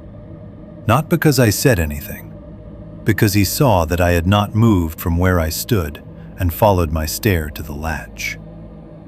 For a second, he simply stopped. It was one of the only times in my life I have seen my father come all the way to stillness before speaking. He did not ask, "What is that?" He knew. Maybe not the precise history of the cloth, not which strip from which place, but he knew exactly enough the second he saw the low-tide red on the gate to understand that this was not county road trash or some prank by bored kids. The recognition on his face happened too fast for interpretation to be involved. We stood there in silence. That silence felt heavier than any conversation we could have had first. Two men in a yard, a gate between them and the deepening evening. The cloth tied low and neat, as if the house itself had been marked in passing by something patient enough to wait for the right hour. Finally, Dad said, "Don't touch it." The fact that he said what I was already doing made it worse, not better. It confirmed that we were thinking inside the same fear now. We moved a little closer together, but not closer to the gate. Both of us studied the knot, the height, the way the cloth had been looped twice around the metal before being pulled snug. It was not decorative, not careless, not hurried. Whoever tied it had known exactly how long he could take and exactly how much he needed to leave behind. "Was it there this morning?" Dad asked. "No." "You sure?" "Yes." That meant sometime during the day, or late the night before, or while one of us was inside doing something ordinary and stupidly safe feeling, like washing dishes, or checking mail, or watching weather. The timeline itself felt like a violation. The house had not been approached in a dramatic dead-of-night breach. It had simply been visited at some point when living people were nearby and unaware. Dad looked toward the road, then toward the back line, then the side yard, his attention moving not with panic, but with a farmer's instinctive reading of access points and habits. How someone could have come in, which route exposed them least. What would have needed to be known beforehand to place something there without being seen? When he spoke again, his voice had lost all room for wishful thinking. He watched. I did not answer, because I knew he wasn't done. He kept his eyes on the latch and said, "Whoever did this watched how we move out here." The statement sat between us in the deepening evening and made the entire property rearrange itself around routine. The times one of us brought the trash down, the way the gate was used, which lights came on and when, how often the yard sat empty between supper and dark. What angle from the trees or road or fence line would let a person study all that without being obvious, unless you already had reason to suspect him? Dad looked at me then, not dramatically, just directly. "He learned us," he said. That sentence chilled me more than anything he had said in months, because it completed the shape of the thing in a way I had been avoiding. The woods had not simply produced a threat and kept it mostly to themselves. The threat had observed, adjusted, and crossed inward. It had moved from a hidden clearing to the approach to our house without needing noise, damage, or confrontation. The marker on the gate latch meant the geography of fear no longer ended at the tree line. It included the route to the back door. It included our habits. It included the domestic rhythm by which we measured safety and called it life. We never found tracks worth trusting around the gate. The ground there was too mixed, hard-packed in some places, dry dust in others, marked already by our own ordinary use. There were no cigarette filters left nearby. No branches moved in a way that proved a body had crouched there. No broken wire or stolen thing or obvious clue that could be passed to law enforcement and forced into certainty. Only the cloth, only the message, and the terrible implication that whoever tied it had done so knowing it would be understood by at least one of us immediately, and by the other soon enough. We did call the sheriff again. Of course we did. Photographs were taken. Questions asked. Another note entered into a file that by then already held too many fragments and not enough names. But even while doing all that, I understood something the official process could not protect me from. The woods had crossed into the domestic boundary. Not in some theatrical home invasion sense. Nothing had been broken, nothing taken. No one had rattled the door or breathed at the bedroom window. The violation was quieter, and because of that, more lasting. A patient hand had bent at our gate and left a low red strip tied exactly where it would transform an ordinary evening into evidence that the distance between deep timber and family life had been mostly imaginary all along. When the light finally failed enough that Dad switched on the porch bulb, the yellow wash reached the gate and made the cloth glow dully against the latch. Neither of us moved to take it down. We stood in the yard staring at it until the first moths began to hit the light above the door. And what passed between us then was not comfort, not strategy, not even quite fear in the simplest sense. It was the understanding that being watched in the woods is one thing. Being understood at your own gate is another. Final realization / cold ending. We did not remove the cloth right away. That is the part I still judge myself for, even now, and the part I understand best. At the time, there were practical reasons for leaving it where it was. We had already called the sheriff. We had photographs to take. We did not want to disturb anything before someone else saw it. Those were the kinds of reasons men like my father and I could say out loud and live with. They sounded responsible, procedural, sensible. But the deeper reason sat underneath all of them, and neither of us named it while the light was still in the yard. We left it there because neither of us wanted to be the one to answer it first. The evening kept darkening in slow, ordinary stages, which made the whole thing harder to bear. If terror had arrived with weather or sudden violence, maybe the body would have had something clear to push against. Instead, the yard behaved as though nothing had happened. Cicadas kept working in the trees. The last of the daylight thinned out along the fence posts. The road beyond the house remained quiet, except for one truck passing somewhere far enough off that it sounded more like memory than traffic. The porch light cast its weak yellow shape over the back steps, the gate, and the strip of ground between them. And in that light, the cloth on the latch looked dull and patient, as if it had every intention of remaining there longer than our nerve would hold out. Dad eventually said, "I'm getting the camera."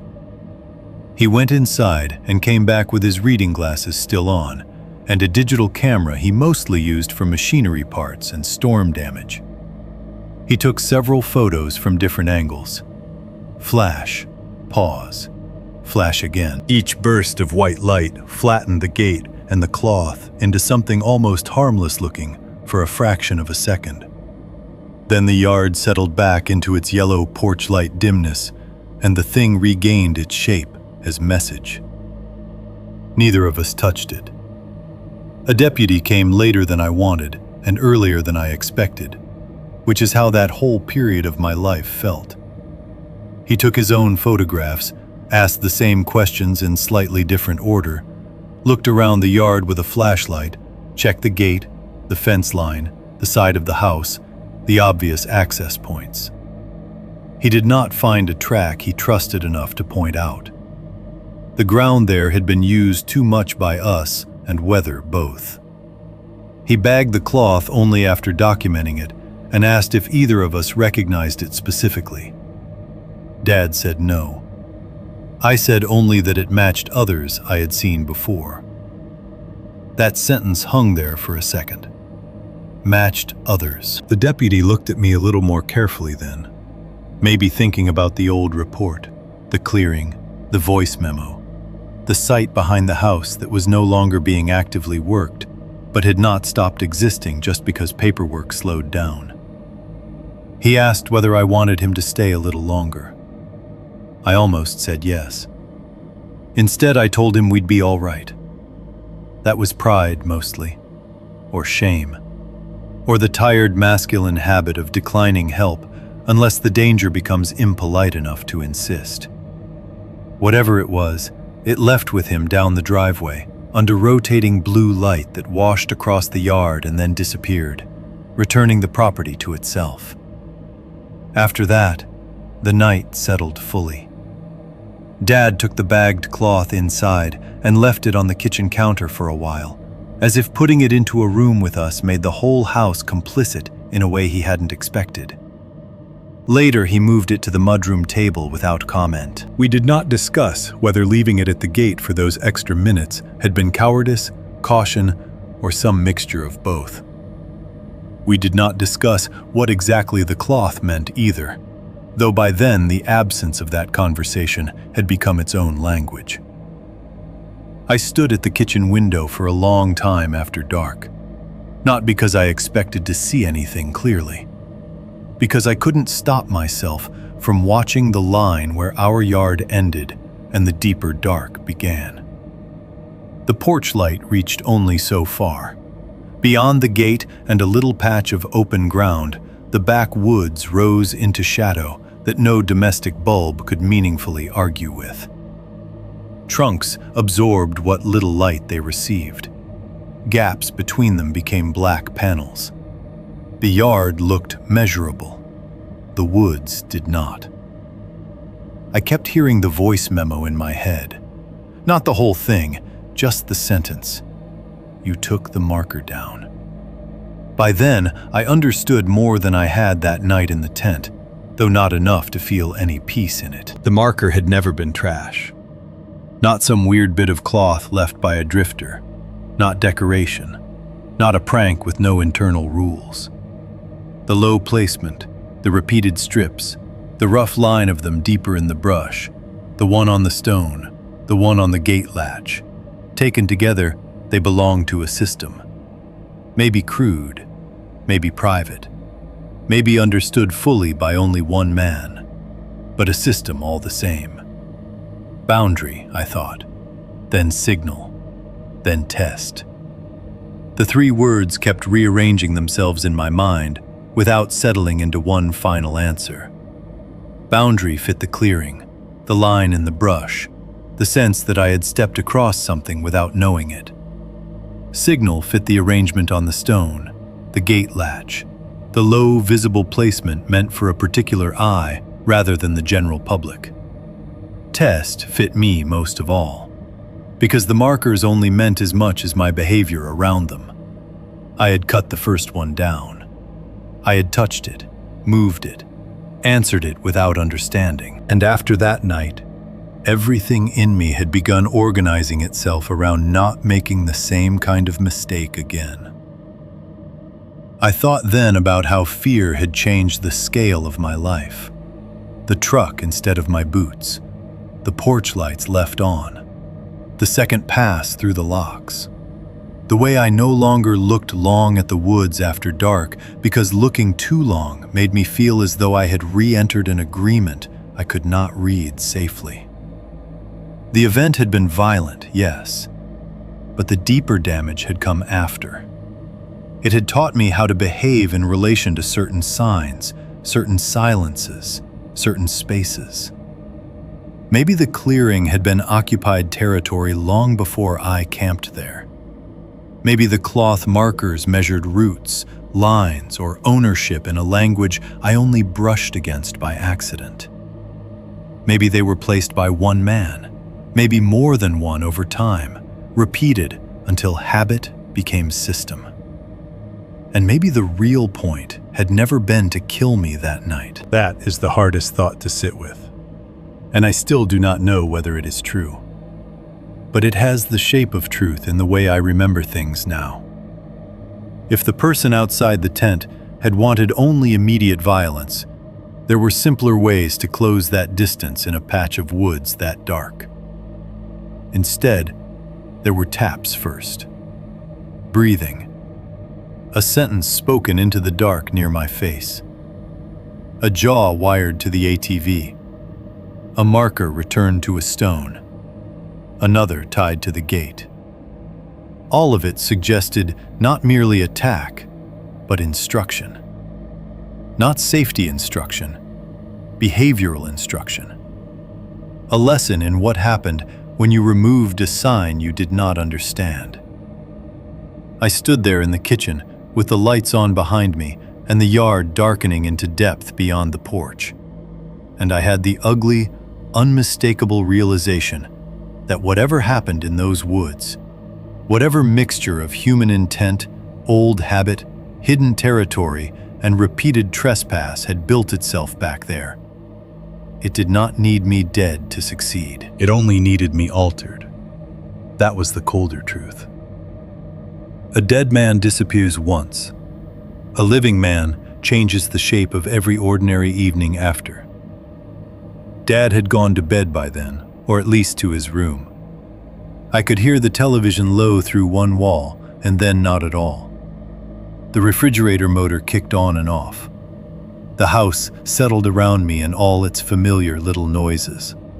Somewhere outside, insects worked in the summer dark. Once a branch shifted and knocked softly against the fence in the breeze, and every muscle in my body reacted before my mind said wood, not hand. I stayed at the window anyway. I did not know how long I stood there before I saw what I thought I saw near the fence line. It was not clear enough to name honestly. That matters. I did not see a man step out. I did not see a face. What I saw was lower and more uncertain than that. A shape near the back edge of the yard, close to the fence line but not in the open. Something too still and too narrow to become part of the ground once I noticed it. Yet not distinct enough to survive a hard look. The kind of sight that lives in the overlap between darkness and pattern recognition. I leaned closer to the glass. The shape did not move. Or maybe it disappeared when I tried to fix it. I cannot swear to either. What I can swear to is what came a few seconds later. 3 soft taps. From outside. Not on the house, on the back gate. Tap, tap, tap. Perfectly spaced. The sound was not loud. It did not have to be. My body recognized the rhythm before my thoughts did. The room seemed to drop away around it. The yard beyond the porch light remained mostly empty to the eye, and the taps did not repeat immediately. But the meaning of them arrived whole and sickening, as though the months between the tent and the gate had collapsed into one continuous lesson. I did not call out. I did not go for the shotgun in the closet. I did not turn on another light or step onto the porch to challenge whoever might have been standing beyond the reach of the bulb.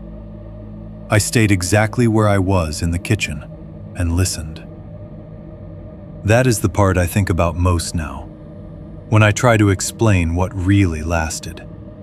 Not the bones, not the knife, not even the voice. What lasted was the change in me. The way fear had become obedience before I ever agreed to call it that. By the time those taps came at the gate, I already understood the shape of the test too well to pretend I was free inside it. When the tapping started at the gate, I didn't reach for a gun or a flashlight. I just stood there in the kitchen and listened like I'd already been taught what not to do.